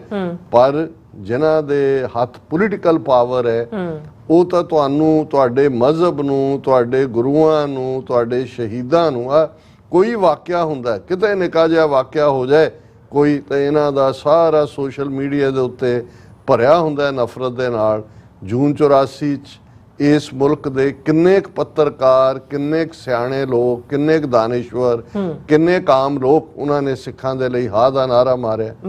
ਰਾਦਰ ਇਸ ਦੇ ਉਲਟ 3 ਮਹੀਨੇ ਬਾਅਦ ਅਸੀਂ ਦੇਖਦੇ ਹਾਂ ਨਵੰਬਰ ਤੱਕ ਦੇ ਪਹਿਲੇ ਹਫ਼ਤੇ ਜਿਵੇਂ ਹਿੰਦੂ ਭੀੜਾਂ ਨੇ ਸਿੱਖਾਂ ਨੂੰ ਜਿਉਂਦੇ ਸਾੜਿਆ ਜਾਂ ਦੂਜਾ ਇਹੋ ਜਿਹਾ ਤਾਂ ਸਾਰੇ ਅੰਗਰੇਜ਼ੀ ਰਾਜ 'ਚ ਕਿਤੇ ਅੰਗਰੇਜ਼ਾਂ ਦੇ ਖਿਲਾਫ ਨਹੀਂ ਹੋਇਆ। ਕੋਈ ਮਾੜਾ ਮੋਟਾ ਚੋਰਾ ਚੋਰੀ ਜਾਂ 1-2 ਪੁਲਿਸ ਥਾਣਿਆਂ ਦੇ ਉੱਤੇ ਉਹ ਵੀ ਦੇਸੀ ਪੁਲਸੀਏ ਜਿਹੜੇ ਨੇ ਸਾੜ ਕੇ ਸਵਾਹ ਕੀਤੇ ਗਏ ਸੀ, ਜਿਹੜੀ ਰਿਬੈਲੀਅਸ ਭੀੜ ਹੈ, ਇੰਨਾ ਕਦੇ ਉਹ ਉਸ ਦੌਰ ਦੇ ਵਿੱਚ ਵੀ ਜਿਨ੍ਹਾਂ ਨੂੰ ਜ਼ੁਲਮ ਕਰਨ ਦੀ ਗੱਲ ਕਹਿੰਦੇ ਨੇ। ਸੋ ਅਸੀਂ ਇਸ ਨੂੰ ਕਨਕਲੂਡ ਕਰਦੇ ਹਾਂ ਕਿ ਭਾਈ ਜਿੱਥੇ ਅਸੀਂ ਅੱਜ ਦਾ ਪ੍ਰੋਗਰਾਮ ਸ਼ਹੀਦ ਊਧਮ ਸਿੰਘ ਦੇ ਨਾਂ ਕਰਦੇ, ਉੱਥੇ ਅਸੀਂ ਆਪਣੇ ਨੌਜਵਾਨਾਂ ਨੂੰ, ਆਪਣੀ ਉਹ ਜਨਰੇਸ਼ਨ ਜਿਹਨੇ ਇਹ ਭਾਵੇਂ ਦੇਖਿਆ ਨਹੀਂ ਇਹ ਸਾਰੀਆਂ ਕਹਾਣੀਆਂ ਘੱਲੂਘਾਰਾ 84 ਤੋਂ ਹੁਣ ਤੱਕ ਦੀਆਂ ਸੁਣੀਆਂ ਨੇ, ਬਹੁਤ ਸਾਰਾ ਮਟੀਰੀਅਲ ਹੁਣ ਅਵੇਲੇਬਲ ਹੈ, ਉਹ ਇਹ ਦੇਖਣ ਕਿ ਵੀ ਕੀ ਅਸੀਂ ਭੰਬਲ ਭੂਸੇ ਦਾ ਸ਼ਿਕਾਰ ਹੀ ਰਹਿਣਾ, ਕੀ ਸਾਡੀ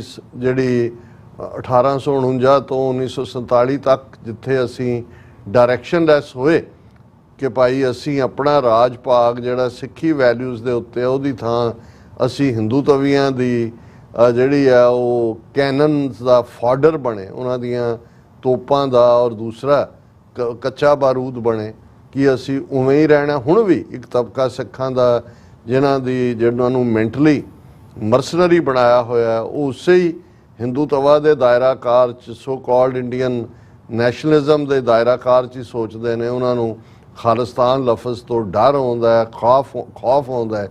ਉਹਨਾਂ ਦਾ ਇੱਕ ਤਬਕਾ ਜਿਹੜਾ ਸਾਡੇ ਪੱਗਾਂ ਵਾਲਿਆਂ ਦਾ ਵੀ, ਉਹ ਜੁੱਤੀਆਂ ਚੱਟਣ 'ਚ ਯਕੀਨ ਰੱਖਦਾ ਹੈ, ਜੁੱਤੀਆਂ ਖਾਣ 'ਚ ਯਕੀਨ ਰੱਖਦਾ ਹੈ।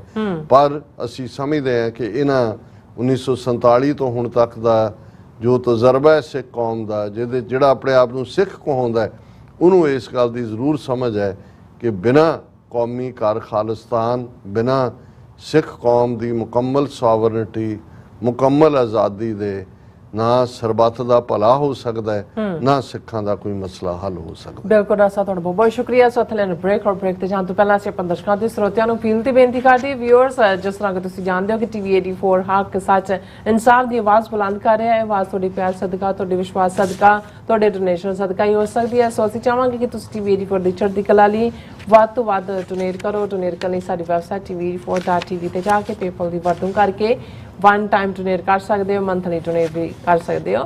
ਤੁਸੀਂ TV 84 ਦੇ ਨਾਮ ਤੇ ਚੈੱਕ ਬਣਾ ਕੇ ਸਾਨੂੰ ਮੇਲ ਵੀ ਕਰ ਸਕਦੇ ਹੋ ਸਾਡੇ ਇਸ ਪਤੇ ਤੇ 36-01 37th Avenue, Long Island City, New York 11101 USA, ਜਾਂ ਫਿਰ ਤੁਸੀਂ ਸਾਨੂੰ ਫੋਨ ਰਾਹੀਂ ਵੀ ਸੰਪਰਕ ਕਰ ਸਕਦੇ ਹੋ 5166191984। ਤੁਸੀਂ ਸਾਨੂੰ ਈਮੇਲ ਵੀ ਕਰ ਸਕਦੇ ਹੋ info@tv84.tv ਤੇ। ਅਸੀਂ ਤੁਹਾਡੇ ਤਹਿ ਦਿਲ ਤੋਂ ਸ਼ੁਕਰਗੁਜ਼ਾਰ ਹੋਵਾਂਗੇ। ਸੋ ਥੱਲੇ ਨੇ ਬ੍ਰੇਕ, ਵਿਊਅਰਸ, ਤੁਸੀਂ ਇਸੇ ਤਰ੍ਹਾਂ ਬਣੇ ਰਹਿਣਾ। ਮਿਲਦੇ ਹਾਂ after this short break.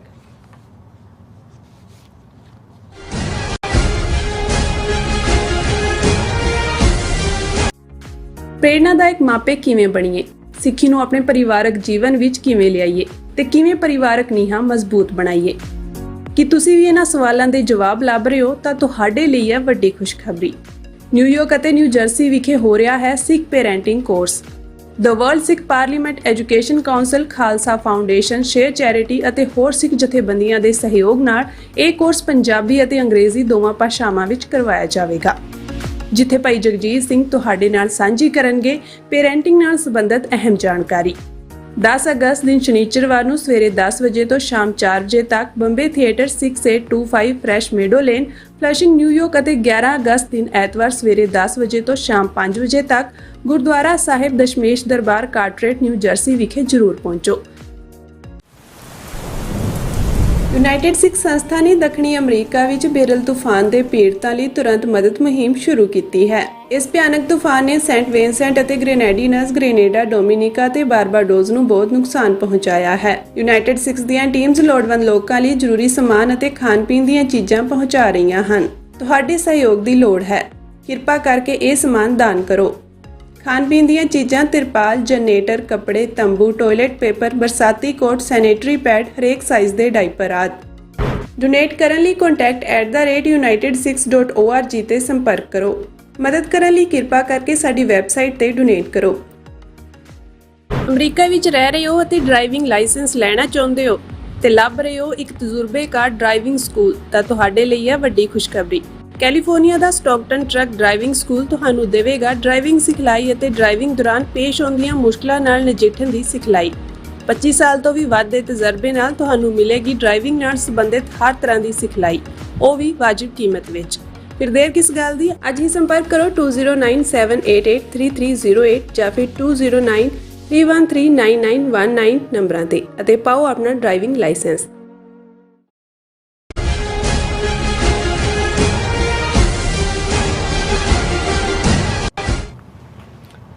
Viewers, welcome back to programme. So viewers, ਦੂਸਰੇ ਸੈਗਮੈਂਟ 'ਚ ਆਪਾਂ ਗੱਲਬਾਤ ਕਰਨ ਜਾ ਰਹੇ ਹਾਂ ਕਿ 15 ਤੇ 16 ਜੁਲਾਈ ਨੂੰ ਜਨੇਵਾ ਵਿੱਚ ਯੂਨਾਈਟਿਡ ਨੇਸ਼ਨ ਦੀ ਹਿਊਮਨ ਰਾਈਟਸ ਕਮੇਟੀ ਨੇ ਭਾਰਤ ਵਿੱਚ ਮਨੁੱਖੀ ਹੱਕਾਂ ਦੀ ਉਲੰਘਣਾ ਸੰਬੰਧੀ ਰਿਵਿਊ ਹੀਅਰਿੰਗ ਕੀਤੀ ਸੀ। ਇਸ ਸੁਣਵਾਈ ਦੌਰਾਨ ਵਰਲਡ ਸਿੱਖ ਪਾਰਲੀਮੈਂਟ ਦੇ ਡੈਲੀਗੇਸ਼ਨ ਵੱਲੋਂ ਭਾਰਤ ਵਿੱਚ ਸਿੱਖਾਂ ਤੇ ਹੋਰ ਘੱਟ ਗਿਣਤੀਆਂ ਨਾਲ ਹੋ ਰਹੇ ਵਰਤਾਰੇ ਸੰਬੰਧੀ ਡੀਟੇਲ ਰਿਪੋਰਟ ਪੇਸ਼ ਕੀਤੀ ਗਈ ਸੀ।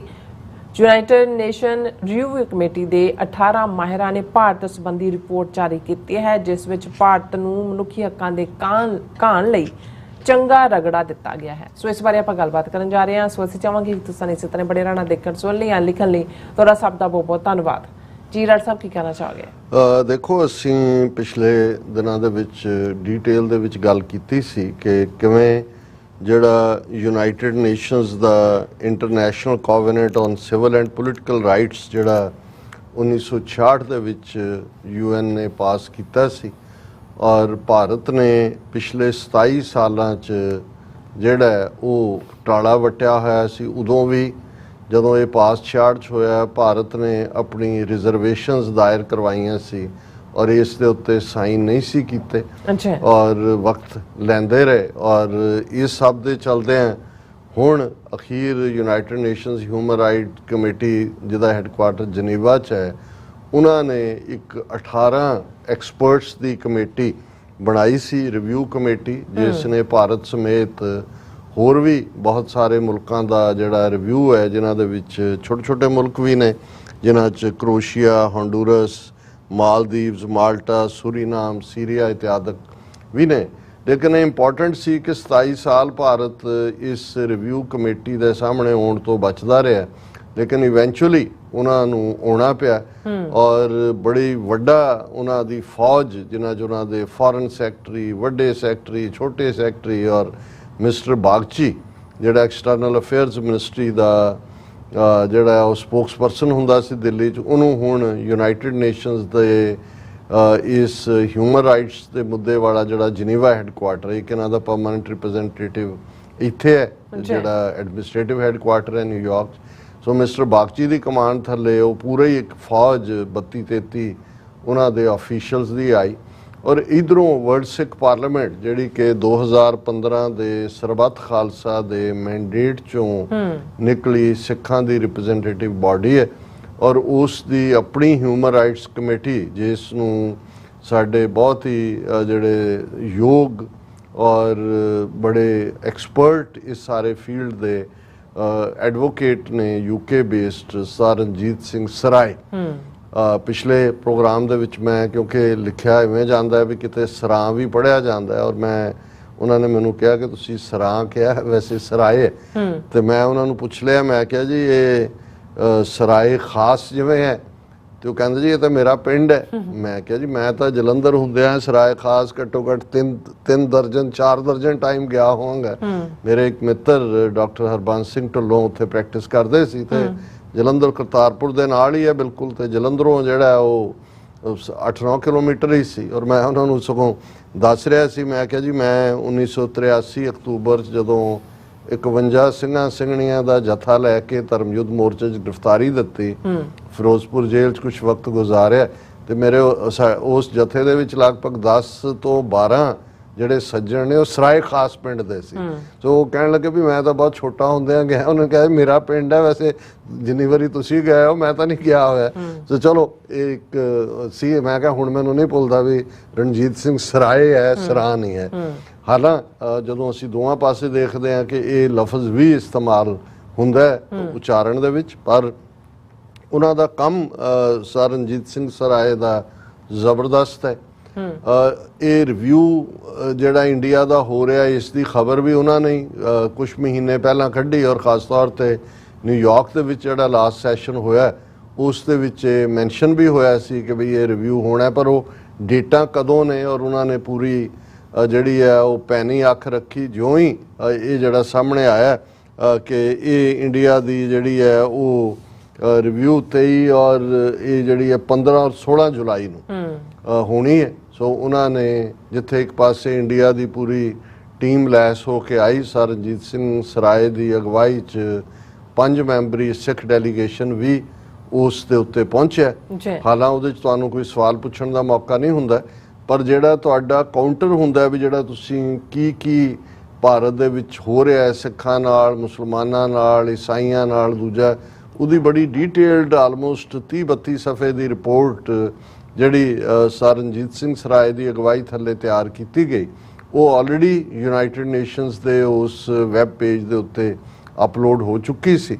ਔਰ ਉਸ ਦੇ ਲਈ ਔਰ ਇਸ ਤੋਂ ਇਲਾਵਾ ਵੀ ਕਿਉਂਕਿ ਉਹਨਾਂ ਦੀਆਂ ਆਪਣੀਆਂ UN ਕਮੇਟੀਜ਼ ਵੀ ਨੇ, ਜਾਂ Amnesty international, human rights watch ਔਰ ਦੂਸਰੀਆਂ ਜਿਹੜੀਆਂ ਡਾਕਟਰਸ ਸੈਨ ਬਾਰਡਰਸ, ਇਹ ਸਾਰੀਆਂ ਜਿਹੜੀਆਂ ਜਥੇਬੰਦੀਆਂ ਨੇ ਉਹਨਾਂ ਦੀਆਂ ਰਿਪੋਰਟਾਂ ਵੀ ਉਹਨਾਂ ਦੇ ਸਾਹਮਣੇ ਹੁੰਦੀਆਂ ਨੇ। ਪਰ ਜਿਵੇਂ ਉਹਨਾਂ 18 ਐਕਸਪਰਟਸ ਨੇ ਭਾਰਤ ਦੇ ਉਹ ਸਾਰੇ ਜਿਹੜੀ ਇੱਕ ਪੂਰੀ ਫੌਜ ਲੈ ਕੇ ਆਏ, ਉਹਨਾਂ ਨੂੰ ਭੰਨਿਆ ਉਸ ਹੀਅਰਿੰਗ ਦੇ ਦੌਰਾਨ, ਕਿਉਂਕਿ ਉਹ ਇਵੇਂ ਜਿਹੜਾ ਉਹ ਜਿਹਨੂੰ ਕਹਿੰਦੇ ਨੇ ਸਮੋਕ ਸਕਰੀਨ ਕ੍ਰੀਏਟ ਕਰਨਾ ਕਿ ਜੀ ਦੇਖੋ ਇੰਡੀਆ ਲਾਰਜੈਸਟ ਡੈਮੋਕ੍ਰੇਸੀ ਹੈ, ਸਾਡਾ ਇਹ ਜੁਡੀਸ਼ੀਅਲ ਸਿਸਟਮ ਹੈ। ਉਹ ਕਹਿੰਦੇ ਸਾਨੂੰ ਪਤਾ ਹੈ ਸਾਰਾ, ਅਸੀਂ ਇਸੇ ਫੀਲਡ ਦੇ ਐਕਸਪਰਟ ਹੈ, ਤੁਸੀਂ ਦੱਸੋ ਵੀ ਆ ਤੁਸੀਂ ਕੀ ਕਰ ਰਹੇ ਹੋ। ਸੋ ਉਹ ਕਿਉਂਕਿ 2 ਦਿਨ ਦਾ ਜਿਹੜਾ ਉਹਨਾਂ ਦਾ ਇਹ ਰਿਵਿਊ ਸੀ ਜਿਸ ਦੇ 15 ਔਰ 16 ਜੁਲਾਈ ਨੂੰ, ਔਰ ਅਸੀਂ ਇਹ ਐਕਸਪੈਕਟ ਕਰਦੇ ਸੀ ਕਿ ਕੁਝ ਹਫ਼ਤੇ ਲੱਗਣਗੇ ਜਿਸ ਦੇ ਵਿੱਚ ਉਹਨਾਂ ਦੀ ਰਿਵਿਊ ਕਮੇਟੀ ਦੀ ਰਿਪੋਰਟ ਸਾਹਮਣੇ ਆਏਗੀ, ਪਰ ਉਹਨਾਂ ਨੇ ਤਾਂ ਬੜੀ ਫੁਰਤੀ ਮਾਰੀ ਔਰ ਇਹ ਜਿਹੜੀ ਹੈ 23 ਜੁਲਾਈ ਨੂੰ ਹੀ ਜਿਹੜੀ ਹੈ ਉਹ ਉਹਨਾਂ ਦੀ ਰਿਵਿਊ ਵਾਲਿਆਂ ਦੀ ਇੰਡੀਆ ਦੇ ਉੱਤੇ ਜਿਹੜੀ ਰਿਪੋਰਟ ਹੈ ਉਹ ਸਾਹਮਣੇ ਆਈ ਔਰ ਉਹਦੇ 'ਚ ਉਹਨਾਂ ਨੇ ਜਿਹੜਾ ਆਉਣ ਵਾਲੇ ਪੀਰੀਅਡ ਦੇ ਵਿੱਚ ਇੰਡੀਆ ਨੂੰ ਫਿਰ ਜਿਹੜਾ 23 ਜੁਲਾਈ 2027 ਤੱਕ, ਹੁਣ ਕਿਉਂਕਿ ਜਦੋਂ ਇਹ ਰਿਵਿਊ ਹੁੰਦੇ ਨੇ, ਹੁਣ ਜਿੱਥੇ ਇੰਡੀਆ 27 ਸਾਲ ਬਚਦਾ ਰਿਹਾ ਤੇ ਉੱਥੇ ਜਿਹੜੀ ਰਿਪੋਰਟ ਹੁਣ ਆਈ ਹੈ ਜਿਹੜੀ ਉਹਨਾਂ ਨੇ ਅਪਲੋਡ, ਜਿਹਦੇ ਵਿੱਚ ਉਹਨਾਂ ਨੇ UN Human Rights committee findings ਉਹਨਾਂ ਨੇ ਇਹਨਾਂ ਸਾਰੇ ਮੁਲਕਾਂ ਦੇ ਦਿੱਤੀਆਂ। ਹੋ ਸਕਦਾ ਹੈ ਇਸ ਦੀ ਇਹ ਅਜੇ ਸਮਰੀ ਹੋਏ, ਇਸ ਦੀ ਡਿਟੇਲ ਹੋਰ ਵੀ ਆਏ, ਪਰ ਜਿਹੜੀ ਡਿਟੇਲ ਆਈ ਹੈ ਇਸ ਦੇ ਵਿੱਚ ਉਹਨਾਂ ਨੇ ਕਾਫੀ ਜਿਹੜਾ ਹੈ ਜੋ ਸਮਿਟ ਵਰਲਡ ਸਿੱਖ ਪਾਰਲੀਮੈਂਟ ਨੇ ਕੀਤਾ, ਜਿਹੜਾ ਪੂਰਾ ਕੇਸ ਸੀ ਆਪਣਾ, ਔਰ ਦੂਸਰੀਆਂ ਹਿਊਮਨ ਰਾਈਟਸ ਜਥੇਬੰਦੀਆਂ NGOs ਨੇ ਉਸ ਤੇ ਆਧਾਰਿਤ ਭਾਰਤ ਨੂੰ ਉਹਨਾਂ ਨੇ ਕਾਫੀ ਰਗੜੇ ਦਿੱਤੇ ਨੇ। ਔਰ ਉਹਨਾਂ ਨੇ ਜਿਹੜੀਆਂ ਉਹਨਾਂ ਦੇ ਈਵਨ ਵੈਬਸਾਈਟ ਤੋਂ ਅਸੀਂ welcome to United Nations UN Human Rights Committee issues findings on India, ਔਰ ਉਹਦੇ 'ਚ ਉਹਨਾਂ ਨੇ ਕਿਹਾ ਕਿ ਵੀ ਇਹ ਦਾ ਕਮੇਟੀ ਵਿਚ comprises 18 independent experts that monitor implementation of International Covenant on Civil and Political Rights, adopted concluding observations about India on 22nd July after holding hearings earlier in the month। कि ये पहला होइयां सी और 15 और 16 ਨੂੰ और 22 ਤਰੀਕ ਨੂੰ ਉਹਨਾਂ ਨੇ ਫਾਈਨਲ ਕੀਤੀਆਂ, ਔਰ ਉਹਨਾਂ ਨੇ ਫਾਈਂਡਿੰਗਸ ਦੇ ਵਿੱਚ ਜੋ ਕਿਹਾ ਉਹਨਾਂ ਨੇ ਕਿਹਾ ਕਿ ਵੀ ਉਹਨਾਂ ਨੇ ਕਿਹਾ ਵੀ ਠੀਕ ਹੈ ਇੰਡੀਆ ਕਲੇਮ ਕਰਦਾ ਵੀ ਉਹ ਟੈਕਲ ਕਰ ਰਿਹਾ ਡਿਸਕ੍ਰਿਮੀਨੇਸ਼ਨ ਨੂੰ ਜਾਂ ਦੂਜੇ ਨੂੰ, ਲੇਕਿਨ ਡਿਸਕ੍ਰਿਮੀਨੇਸ਼ਨ ਤੇ ਵਾਇਲੈਂਸ ਜਿਹੜੀ ਆ ਉਹ ਲਗਾਤਾਰ ਜਾਰੀ ਹੈ ਮਾਈਨੋਰਿਟੀ ਗਰੁੱਪਸ ਦੇ ਖਿਲਾਫ, ਜਿਨ੍ਹਾਂ ਦੇ ਵਿੱਚ ਧਾਰਮਿਕ ਮਾਈਨੋਰਿਟੀਜ਼ ਮੁਸਲਿਮ, ਕ੍ਰਿਸਚਨ ਤੇ ਸਿੱਖ, ਔਰ ਸ਼ਡਿਊਲ ਕਾਸਟ ਤੇ ਸ਼ਡਿਊਲ ਟਰਾਈਬ ਤੇ LGBTI ਲੋਕ ਸ਼ਾਮਲ ਨੇ। ਇਹਨਾਂ ਦੇ ਖਿਲਾਫ ਜ਼ੁਲਮ ਜਾਂ ਇਹਨਾਂ ਦੀ ਪਰਸੀਕਿਊਸ਼ਨ ਹੋ ਰਹੀ ਹੈ। ਫਿਰ ਉਹਨਾਂ ਨੇ ਇਹ ਕਿਹਾ ਇੰਡੀਆ ਨੂੰ ਕਿ ਭਾਈ ਉਹ ਕੰਪਰੈਹੈਂਸਿਵ ਲਾਅ ਬਣਾਏ ਜਿਹਦੇ ਥੱਲੇ ਕਿ ਜਿਹੜੀ ਡਿਸਕ੍ਰਿਮੀਨੇਸ਼ਨ ਹੈ ਜਾਂ ਜਿਹੜੀ ਲੋਕਾਂ ਦੇ ਵਿੱਚ ਜਿਹੜੀ ਹੈ ਉਹ ਅਵੇਅਰਨੈਸ ਨਾ ਖੜੀ ਕਰਨਾ ਹੈ, ਜਿਹੜੀ ਹੈ ਸਿਵਲ ਸਰਵੈਂਟਸ ਨੂੰ ਟ੍ਰੇਨਡ ਕਰਨਾ ਜਾਂ ਲਾ ਐਨਫੋਰਸਮੈਂਟ ਆਫੀਸਰਸ ਨੂੰ, ਜੁਡੀਸ਼ਰੀ ਨੂੰ, ਕਮਿਊਨਿਟੀ ਲੀਡਰਸ ਨੂੰ, ਤਾਂ ਕਿ ਉਹਨਾਂ ਦੇ ਅੰਦਰ ਇਹ ਜਜ਼ਬਾ ਹੋਏ ਕਿ ਉਹਨਾਂ ਨੇ ਜਿਹੜੇ ਡਾਈਵਰਸ ਲੋਕ ਨੇ ਜਿਨ੍ਹਾਂ ਦਾ ਬਿਲੀਫ ਸਿਸਟਮ, ਪਹਿਰਾਵਾ, ਬੋਲੀ ਇਹ ਬਿਲਕੁਲ ਅੱਡ ਹੈ, ਉਸ ਦਾ ਉਹ ਸਤਿਕਾਰ ਕਰਨਾ ਸਿੱਖਣ। ਫਿਰ ਉਹਨਾਂ ਨੇ ਕਿਹਾ ਵੀ ਜਿਹੜਾ ਇੰਡੀਅਨ ਆਰਮਡ ਫੋਰਸਿਸ ਐਕਟ ਹੈ, ਸਪੈਸ਼ਲ ਪਾਵਰ ਐਕਟਸ ਹੈ, ਇਹ ਜਿਹੜੇ ਨੇ ਔਰ ਇੰਡੀਆ ਨੇ ਜਿਹੜੇ ਕਾਊਂਟਰ ਟੈਰਰਿਜ਼ਮ ਲਾਅ ਬਣਾਏ ਨੇ ਜਿਵੇਂ UAPA ਦਾ ਜ਼ਿਕਰ ਸੀ, ਇਹ ਜਿਹੜੇ ਨੇ ICCPR ਦੇ ਮੁਤਾਬਕ, ਔਰ ਜਿਵੇਂ ਮੈਂ ਕਿਹਾ ICCPR International Covenant on Civil and Political Rights ਹੈ, ਉਹਦੇ ਮੁਤਾਬਕ ਨਹੀਂ ਨੇ ਕਿ ਉਸ ਦੀ ਇਹ ਉਲੰਘਣਾ ਹੈ। ਸਾਰੇ ਤੁਹਾਡੇ ਲਾਅ ਜਿਹੜੇ ਨੇ ਇਹ ਉਹਨਾਂ ਦੇ ICCPR ਦੇ ਜਿਹੜੇ ਨੇ ਉਸ ਸਾਰੇ ਦੇ ਖਿਲਾਫ ਨੇ, ਉਹਦੇ ਨਾਲ ਕੰਪਲਾਈ ਨਹੀਂ ਕਰਦੇ। ਫਿਰ ਉਹਨਾਂ ਨੇ ਕਿਹਾ ਕਿ ਬਈ ਜਿਵੇਂ ਤੁਸੀਂ ਡਿਸਟਰਬਡ ਏਰੀਆਜ਼ ਦੇ ਵਿੱਚ ਉਹਦਾ ਡਿਸਟਰਬ ਏਰੀਆ ਡਿਕਲੇਅਰ ਕਰਕੇ ਇਹਨਾਂ ਲਾਜ਼ ਨੂੰ ਅਪਲਾਈ ਕਰਦੇ ਹੋ, ਜਿਵੇਂ ਈਵਨ ਮਨੀਪੁਰ, ਜੰਮੂ ਕਸ਼ਮੀਰ, ਅਸਾਮ, ਇਹਨਾਂ ਸਾਰਿਆਂ ਦੇ ਵਿੱਚ ਇਸ 'ਚ ਬਹੁਤ ਗ੍ਰੇਵ ਹਿਊਮਨ ਰਾਈਟਸ ਵਾਇਲੇਸ਼ਨਸ ਹੋਈਆਂ ਨੇ। ਐਕਸੈਸਿਵ ਯੂਜ਼ ਆਫ ਫੋਰਸ ਹੈ ਜਿਹਦੇ ਥੱਲੇ ਗੈਰ ਕਾਨੂੰਨੀ ਕਿਲਿੰਗਸ, ਝੂਠੀਆਂ ਆਰਬਿਟਰੇਰੀ ਡਿਟੈਂਸ਼ਨ, ਸੈਕਸ਼ੂਅਲ ਵਾਇਲੈਂਸ ਔਰ ਜ਼ਬਰਦਸਤੀ ਲੋਕਾਂ ਨੂੰ ਘਰਾਂ 'ਚੋਂ ਉਜਾੜਨਾ ਔਰ ਟਾਰਚਰ, ਤਸ਼ੱਦਦ ਇਹਦਾ ਸਹਾਰਾ ਹੈ। ਔਰ ਉਹਨਾਂ ਨੇ ਇੰਡੀਆ ਨੂੰ ਕਿਹਾ ਕਿ ਵੀ ਉਹ ਆਪਣੀਆਂ ਓਬਲੀਗੇਸ਼ਨਸ ਜਿਹੜੀਆਂ ਨੇ ICC International Covenant on Civil and Political Rights ਦੇ ਥੱਲੇ ਉਸ ਨੂੰ ਨਿਭਾਏ ਔਰ ਇਨਸ਼ੋਰ ਕਰੇ ਕਿ ਕੋਈ ਵੀ ਜਿਹੜਾ ਕਾਊਂਟਰ ਟੈਰਰਿਜ਼ਮ ਜਾਂ ਦੂਸਰਾ ਕੋਈ ਵੀ ਸੁਰੱਖਿਆ ਦੇ ਮਾਮਲਿਆਂ ਦੇ ਨਾਲ ਜੁੜਿਆ ਹੋਇਆ ਪਾਰਟ ਹੈ, ਉਹ ਭਾਵੇਂ ਡਿਸਟਰਬਸ ਏਰੀਆ ਜਾਂ ਟੈਂਪਰੇਰੀ ਦੂਸਰੇ ਮੇਸ਼ਰਸ ਨੇ, ਉਹ ਜੁਡੀਸ਼ੀਅਲ ਰਿਵਿਊ ਦੇ ਵਿੱਚੋਂ ਗੁਜ਼ਰਨ ਔਰ ਉਹਨਾਂ ਦੀ ਕੰਪਲਾਇੰਸ ਕਰਨ। ਇਸੇ ਤਰ੍ਹਾਂ ਉਹਨਾਂ ਨੇ ਇਸ ਦੇ ਵਿੱਚ ਰਿਵਿਊ ਕਮੇਟੀ ਨੇ ਇਹ ਕਿਹਾ ਕਿ ਵੀ ਇੰਡੀਆ ਜਿਹੜਾ ਇਸ ਕਿਸਮ ਦਾ ਮੈਕੈਨਿਜ਼ਮ ਬਣਾਏ ਔਰ ਐਕਨੋਲੇਜ ਕਰੇ ਕਿ ਜਿਹੜੀ ਹਿਊਮਨ ਰਾਈਟਸ ਵਾਇਲੇਸ਼ਨ ਉਹ ਕਰ ਰਹੇ ਨੇ ਉਸ ਨੂੰ ਉਹ ਕਰ ਰਹੇ ਨੇ ਔਰ ਉਸ ਦੇ ਸੁਧਾਰ ਵੱਲ ਉਹ ਤੁਰਨ। ਔਰ ਇਸ ਦੇ ਉੱਤੇ ਕਿਉਂਕਿ ਅਜੇ ਸ਼ਾਇਦ ਹੋਰ ਡਿਟੇਲ ਰਿਪੋਰਟ ਹੋਏਗੀ, ਵਰਲਡ ਸਿੱਖ ਪਾਰਲੀਮੈਂਟ ਨੇ ਆਪਣੀ ਪ੍ਰੈਸ ਰਿਲੀਜ਼ ਦੇ ਵਿੱਚ, ਜਿੱਥੇ ਸਾਰੀਆਂ ਸਮੂਹ ਸਿੱਖ ਸੰਗਤਾਂ ਦਾ ਧੰਨਵਾਦ ਵੀ ਕੀਤਾ ਹੈ ਔਰ ਉਹਦੇ 'ਚ ਉਹਨਾਂ ਨੇ ਇਹ ਅਪੀਲ ਵੀ ਕੀਤੀ ਹੈ ਕਿ ਭਾਈ ਤੁਸੀਂ ਇਸ ਸਾਰੇ ਨੂੰ ਅੱਗੇ ਤੋਰੋ। ਔਰ ਉਸ ਦੀ ਪ੍ਰੈਸ ਰਿਲੀਜ਼ ਦਾ ਹੈਡਲਾਈਨ ਹੀ ਇਹ ਹੈ ਕਿ world's top human rights experts lambast India for fundamental rights abuses and immunity 27 years after last ICCPR review. Six endorsed demand for India to take concrete steps to accept the right of self-determination. ਕਿਉਂਕਿ ਜਦੋਂ ਅਸੀਂ International Covenant on Civil and Political Rights 1966 ਦੀ ਗੱਲ ਕਰਦੇ ਹਾਂ, ਜਿਹੜਾ ਉਹਦਾ ਕੀ ਨੁਕਤਾ ਹੈ ਉਹ ਰਾਈਟ ਆਫ ਸੈਲਫ ਡਿਟਰਮੀਨੇਸ਼ਨ ਹੈ। ਔਰ ਕਿਉਂਕਿ ਭਾਰਤ ਨੇ ਉਦੋਂ ਆਪਣੀਆਂ ਰਿਜ਼ਰਵੇਸ਼ਨਸ ਦਰਜ ਕਰਾਈਆਂ, ਦਸਤਖਤ ਨਹੀਂ ਕੀਤੇ, ਔਰ ਹੁਣ ਆਲਮੋਸਟ 60 ਸਾਲ ਬੀਤ ਗਏ ਨੇ, ਅਜੇ ਵੀ ਉੱਥੇ ਹੀ ਫਸਿਆ ਹੋਇਆ। ਇਹੀ ਕਾਰਨ ਹੈ ਕਿ ਉਹਨਾਂ ਨੇ ਹੁਣ 23 ਜੁਲਾਈ 2027 ਤੱਕ ਇੰਡੀਆ ਨੂੰ, ਜਿੱਥੇ ਆ ਬਾਕੀ ਇਸ਼ੂਜ਼ ਦੇ ਉੱਤੇ ਗੱਲ ਕੀਤੀ ਹੈ, ਹਿਊਮਨ ਰਾਈਟਸ ਸਿੱਖਾਂ, ਮੁਸਲਮਾਨਾਂ, ਈਸਾਈਆਂ, ਸ਼ਡਿਊਲ ਕਾਸਟ, ਸ਼ਡਿਊਲ ਟਰਾਈਬ ਦੀ, ਉੱਥੇ ਉਹਨਾਂ ਨੂੰ ਕਿਹਾ ਕਿ ਰਾਈਟ ਆਫ ਸੈਲਫ ਡਿਟਰਮੀਨੇਸ਼ਨ ਦੇ ਉੱਤੇ ਤੁਸੀਂ ਜਿਹੜਾ ਇਹਦੇ ਤੇ ਦਸਤਖਤ ਕਰੋ, ਇਸ ਨੂੰ ਰੈਟੀਫਾਈ ਕਰੋ। ਔਰ ਇਸ ਵੱਲ ਇਸ਼ਾਰਾ ਕਰਦੇ ਹਾਂ ਇਸ ਪ੍ਰੈਸ ਰਿਲੀਜ਼ ਦੇ ਵਿੱਚ ਇਹ ਸਾਰਾ ਵੇਰਵਾ ਦਿੱਤਾ ਗਿਆ, ਜਿਹੜਾ ਮੈਂ ਕਿਹਾ ਕਿ ਵੀ ਕਿਵੇਂ ਇੰਡੀਆ ਦੇ ਉੱਤੇ ਇਹ ਰਿਪੋਰਟ ਤਿਆਰ ਕੀਤੀ ਗਈ ਔਰ ਉਹਦੇ 'ਚ ਜਿਹੜਾ ਸਿੱਖਾਂ ਵੱਲੋਂ ਕੇਸ ਪ੍ਰੈਜ਼ੈਂਟ ਕੀਤਾ ਗਿਆ ਸੀ ਉਹਦੇ 'ਚ ਸੀ ਕਿ ਕਿਵੇਂ ਡਿਸਕ੍ਰਿਮੀਨੇਟਰੀ ਲਾਅ ਨੇ ਔਰ ਕਿਵੇਂ ਡਰੈਕੋਨੀਅਨ ਲਾਅ, ਉਹ ਅਨਲਾਫੁਲ ਐਕਟੀਵਿਟੀਜ਼ ਪ੍ਰੀਵੈਂਸ਼ਨ ਐਕਟ ਹੈ ਜਾਂ ਨੈਸ਼ਨਲ ਸਿਕਿਉਰਿਟੀ ਐਕਟ 1980, ਔਰ ਇਹ ਸਾਰੀ ਜਿਹੜੀ ਆ ਉਹ ਵਾਇਓਲੇਸ਼ਨ ਹੈ ICCPR ਦੇ ਉਹਨਾਂ ਰਾਈਟਸ ਦੀ, ਜਿਹਦੇ 'ਚ ਕਿ right to life, liberty, security of the person और freedom of expression and association ਇਹ ਦਿੱਤੀ ਗਈ ਹੈ। ਔਰ ਇਸ ਨੇ ਕਿਹਾ ਕਿ ਵੀ ਜਿਹੜੀ ਹਿਊਮਨ ਰਾਈਟ ਕਮੇਟੀ ਹੈ, ਰਿਵਿਊ ਕਮੇਟੀ, ਉਹਨਾਂ ਨੇ ਰੈਕਗਨਾਈਜ਼ ਕੀਤਾ ਹੈ ਕਿ ਇੰਡੀਆ ਇਹਨਾਂ ਕਾਨੂੰਨਾਂ ਦੀ ਕੁਵਰਤੋਂ ਕਰ ਰਿਹਾ ਹੈ ਔਰ ਇਹ ਜਿਹੜਾ ਉਹਨਾਂ ਦੀ ਸਟੇਟ ਜਿਹੜਾ ਉਹ ਕ੍ਰੈਕ ਡਾਊਨ ਕਰਦਾ ਹੈ ਹਿਊਮਨ ਰਾਈਟਸ ਡਿਫੈਂਡਰਸ ਤੇ, ਜਰਨਲਿਸਟ ਦੇ ਉੱਤੇ, ਪੀਸਫੁਲ ਪ੍ਰੋਟੈਸਟਰਸ ਦੇ ਉੱਤੇ, ਸਿਆਸੀ ਵਿਰੋਧੀਆਂ ਦੇ ਉੱਤੇ ਔਰ ਦੂਸਰਿਆਂ ਦੇ ਉੱਤੇ। ਫਿਰ ਉਹਨਾਂ ਨੇ ਇਹ ਕਿਹਾ ਕਿ ਵੀ ਇਹ ਜਿਹੜਾ ਇੰਡੋ ਸਿੱਖ ਕਨਫਲਿਕਟ ਹੈ ਭਾਰਤੀ ਸਟੇਟ ਔਰ ਸਿੱਖਾਂ ਦਾ, ਇਸ ਦੇ ਉੱਤੇ ਜਿਹੜੀ ਹਿਊਮਨ ਰਾਈਟਸ ਕਮੇਟੀ ਦਾ ਨੇ ਰੋਬਸਟਲੀ ਇੰਡੀਅਨ ਸਟੇਟ ਨੂੰ ਕਿਹਾ ਕਿ ਜਿਹੜਾ take concrete steps to withdraw the reservations it has formally lodged against a number of ICCPR provisions such as Article 1 which sets out the right to self determination। India ਨੂੰ ਕਿਹਾ ਵੀ ਵਾਪਸ ਲਓ ਆਪਣੀਆਂ reservations ਜਿਹੜੀਆਂ ਤੁਸੀਂ ਰਾਈਟ ਟੂ ਸੈਲਫ ਡਿਟਰਮੀਨੇਸ਼ਨ ਦੇ ਲਈਆਂ ਹੋਈਆਂ ਨੇ। ਔਰ ਇਹ ਜਿਹੜਾ ਰਾਈਟ ਸਿੱਖਾਂ ਨੂੰ ਪਿਛਲੇ 40 ਸਾਲ ਤੋਂ ਡਿਨਾਈ ਕੀਤਾ ਹੋਇਆ ਹੈ, ਇਹੀ ਕਾਰਨ ਹੈ ਕਿ ਪੰਜਾਬ ਅੱਜ ਵੀ ਇੱਕ ਕਨਫਲਿਕਟ ਜ਼ੋਨ ਹੈ। ਔਰ ਇਸੇ ਤਰ੍ਹਾਂ ਭਾਰਤ ਦੇ ਬਾਕੀ ਹਿੱਸਿਆਂ 'ਚ ਕਸ਼ਮੀਰ ਔਰ ਨਾਰਥ ਈਸਟ ਦੇ ਖਿੱਤਿਆਂ ਦੇ ਵਿੱਚ ਵੀ ਜਿਹੜਾ ਉਹ ਕਨਫਲਿਕਟ ਚੱਲ ਰਿਹਾ। ਔਰ ਇਸ ਦੇ ਲਈ ਸਿੱਖਾਂ ਦੇ ਜਿਹੜੇ ਨੇ ਰਿਪੀਟਡ ਜੈਨੋਸਾਈਡ, ਨਸਲਕੁਸ਼ੀਆਂ ਹੋ ਰਹੀਆਂ ਨੇ।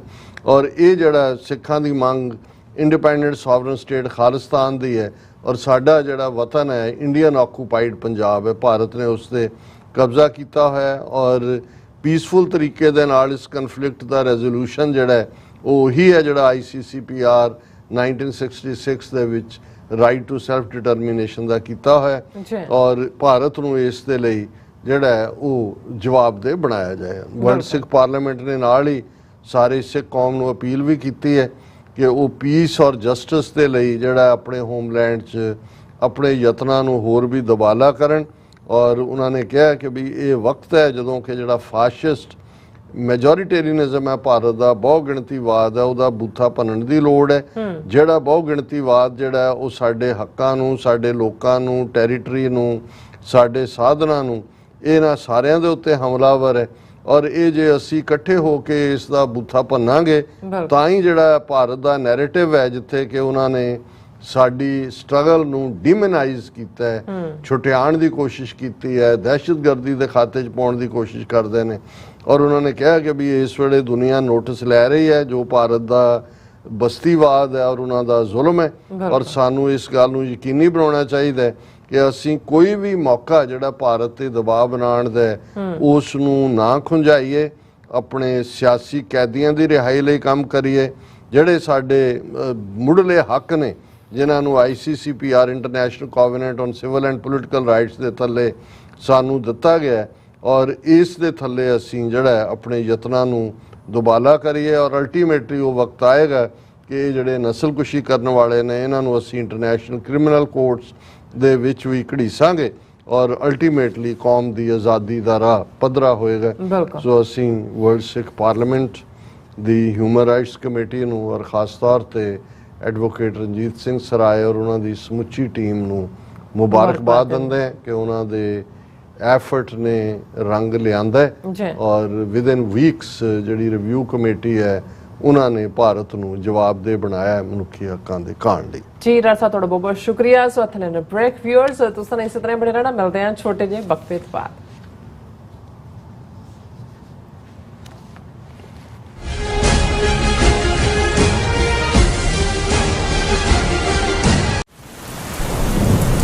ਯੂਨਾਈਟਿਡ ਸਿੱਖ ਸੰਸਥਾ ਨੇ ਦੱਖਣੀ ਅਮਰੀਕਾ ਵਿੱਚ ਬੇਰਲ ਤੂਫਾਨ ਦੇ ਪੀੜਤਾਂ ਲਈ ਤੁਰੰਤ ਮਦਦ ਮੁਹਿੰਮ ਸ਼ੁਰੂ ਕੀਤੀ ਹੈ। ਇਸ ਭਿਆਨਕ ਤੂਫਾਨ ਨੇ ਸੈਂਟ ਵਿੰਸੈਂਟ ਅਤੇ ਗ੍ਰੇਨੇਡੀਨਸ, ਗ੍ਰੇਨੇਡਾ, ਡੋਮਿਨਿਕਾ ਤੇ ਬਾਰਬਾਡੋਸ ਨੂੰ ਬਹੁਤ ਨੁਕਸਾਨ ਪਹੁੰਚਾਇਆ ਹੈ। ਯੂਨਾਈਟਿਡ ਸਿੱਖ ਦੀਆਂ ਟੀਮਜ਼ ਲੋੜਵੰਦ ਲੋਕਾਂ ਲਈ ਜ਼ਰੂਰੀ ਸਮਾਨ ਅਤੇ ਖਾਣ-ਪੀਣ ਦੀਆਂ ਚੀਜ਼ਾਂ ਪਹੁੰਚਾ ਰਹੀਆਂ ਹਨ। ਤੁਹਾਡੇ ਸਹਿਯੋਗ ਦੀ ਲੋੜ ਹੈ। ਕਿਰਪਾ ਕਰਕੇ ਇਹ ਸਮਾਨ ਦਾਨ ਕਰੋ। ਖਾਣ-ਪੀਣ ਦੀਆਂ ਚੀਜ਼ਾਂ, ਤਿਰਪਾਲ, ਜਨਰੇਟਰ, ਕੱਪੜੇ, ਤੰਬੂ, ਟਾਇਲਟ ਪੇਪਰ, ਬਰਸਾਤੀ ਕੋਟ, ਸੈਨੇਟਰੀ ਪੈਡ, ਹਰੇਕ ਸਾਈਜ਼ ਦੇ ਡਾਈਪਰ ਆਦਿ। ਡੋਨੇਟ ਕਰਨ ਲਈ contact@unitedsikhs.org ਤੇ ਸੰਪਰਕ ਕਰੋ। ਮਦਦ ਕਰਨ ਲਈ ਕਿਰਪਾ ਕਰਕੇ ਸਾਡੀ ਵੈਬਸਾਈਟ ਤੇ ਡੋਨੇਟ ਕਰੋ। ਪ੍ਰੇਰਨਾਦਾਇਕ ਮਾਪੇ ਕਿਵੇਂ ਬਣੀਏ? ਸਿੱਖੀ ਨੂੰ ਆਪਣੇ ਪਰਿਵਾਰਕ ਜੀਵਨ ਵਿੱਚ ਕਿਵੇਂ ਲਿਆਈਏ ਤੇ ਕਿਵੇਂ ਪਰਿਵਾਰਕ ਨੀਹਾਂ ਮਜ਼ਬੂਤ ਬਣਾਈਏ? ਕਿ ਤੁਸੀਂ ਵੀ ਇਹਨਾਂ ਸਵਾਲਾਂ ਦੇ ਜਵਾਬ ਲੱਭ ਰਹੇ ਹੋ ਤਾਂ ਤੁਹਾਡੇ ਲਈ ਹੈ ਵੱਡੀ ਖੁਸ਼ਖਬਰੀ। ਨਿਊਯਾਰਕ ਅਤੇ ਨਿਊ ਜਰਸੀ ਵਿਖੇ ਹੋ ਰਿਹਾ ਹੈ Sikh parenting course. The World Sikh Parliament Education Council, Khalsa Foundation, Share Charity ਅਤੇ ਹੋਰ ਸਿੱਖ ਜਥੇਬੰਦੀਆਂ ਦੇ ਸਹਿਯੋਗ ਨਾਲ ਇਹ ਕੋਰਸ ਪੰਜਾਬੀ ਅਤੇ ਅੰਗਰੇਜ਼ੀ ਦੋਵਾਂ ਭਾਸ਼ਾਵਾਂ ਵਿੱਚ ਕਰਵਾਇਆ ਜਾਵੇਗਾ, ਜਿੱਥੇ ਭਾਈ ਜਗਜੀਤ ਸਿੰਘ ਤੁਹਾਡੇ ਨਾਲ ਸਾਂਝੀ ਕਰਨਗੇ ਪੇਰੈਂਟਿੰਗ ਨਾਲ ਸੰਬੰਧਿਤ ਅਹਿਮ ਜਾਣਕਾਰੀ। 10 ਅਗਸਤ ਦਿਨ ਸ਼ਨੀਚਰਵਾਰ ਨੂੰ ਸਵੇਰੇ 10 ਵਜੇ ਤੋਂ ਸ਼ਾਮ 4 ਵਜੇ ਤੱਕ Bombay theatre 6825 Fresh Meadow Lane, Flushing, New York ਅਤੇ 11 ਅਗਸਤ ਦਿਨ ਐਤਵਾਰ ਸਵੇਰੇ 10 ਵਜੇ ਤੋਂ ਸ਼ਾਮ 5 ਵਜੇ ਤੱਕ ਗੁਰਦੁਆਰਾ ਸਾਹਿਬ ਦਸ਼ਮੇਸ਼ ਦਰਬਾਰ, ਕਾਰਟਰੇਟ, ਨਿਊ ਜਰਸੀ ਵਿਖੇ ਜ਼ਰੂਰ ਪਹੁੰਚੋ। ਅਮਰੀਕਾ ਵਿੱਚ ਰਹਿ ਰਹੇ ਹੋ ਅਤੇ ਡਰਾਈਵਿੰਗ ਲਾਇਸੈਂਸ ਲੈਣਾ ਚਾਹੁੰਦੇ ਹੋ ਤੇ ਲੱਭ ਰਹੇ ਹੋ ਇੱਕ ਤਜਰਬੇਕਾਰ ਡਰਾਈਵਿੰਗ ਸਕੂਲ ਤਾਂ ਤੁਹਾਡੇ ਲਈ ਹੈ ਵੱਡੀ ਖੁਸ਼ਖਬਰੀ। ਕੈਲੀਫੋਰਨੀਆ ਦਾ ਸਟਾਕਟਨ ਟਰੱਕ ਡਰਾਈਵਿੰਗ ਸਕੂਲ ਤੁਹਾਨੂੰ ਦੇਵੇਗਾ ਡਰਾਈਵਿੰਗ ਸਿਖਲਾਈ ਅਤੇ ਡਰਾਈਵਿੰਗ ਦੌਰਾਨ ਪੇਸ਼ ਆਉਂਦੀਆਂ ਮੁਸ਼ਕਲਾਂ ਨਾਲ ਨਜਿੱਠਣ ਦੀ ਸਿਖਲਾਈ। 25 ਸਾਲ ਤੋਂ ਵੀ ਵੱਧ ਦੇ ਤਜਰਬੇ ਨਾਲ ਤੁਹਾਨੂੰ ਮਿਲੇਗੀ ਡਰਾਈਵਿੰਗ ਨਾਲ ਸੰਬੰਧਿਤ ਹਰ ਤਰ੍ਹਾਂ ਦੀ ਸਿਖਲਾਈ, ਉਹ ਵੀ ਵਾਜਿਬ ਕੀਮਤ ਵਿੱਚ। ਫਿਰ ਦੇਰ ਕਿਸ ਗੱਲ ਦੀ? ਅੱਜ ਹੀ ਸੰਪਰਕ ਕਰੋ 2097883308 ਜਾਂ ਫਿਰ 2093139919 ਨੰਬਰਾਂ ਤੇ ਅਤੇ ਪਾਓ ਆਪਣਾ ਡਰਾਈਵਿੰਗ ਲਾਇਸੈਂਸ।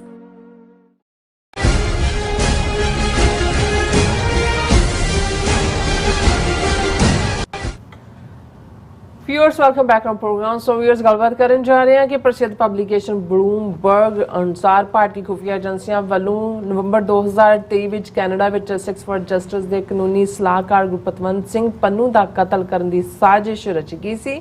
ਇਸ ਸੰਬੰਧੀ ਕੈਨੇਡਾ ਪੁਲਿਸ ਨੇ 3 ਨਵੰਬਰ 2023 ਨੂੰ ਹਥਿਆਰਾਂ ਸਮੇਤ 5 ਭਾੜੇ ਦੇ ਕਾਤਲਾਂ ਨੂੰ ਗ੍ਰਿਫਤਾਰ ਕਰ ਲਿਆ ਗਿਆ ਸੀ।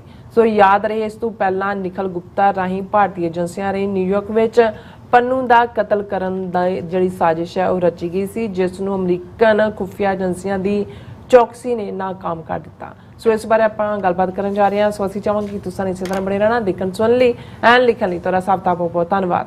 ਜੀ ਡਾਕਟਰ ਸਾਹਿਬ ਕੀ ਕਹਿਣਾ ਚਾਹੋਗੇ?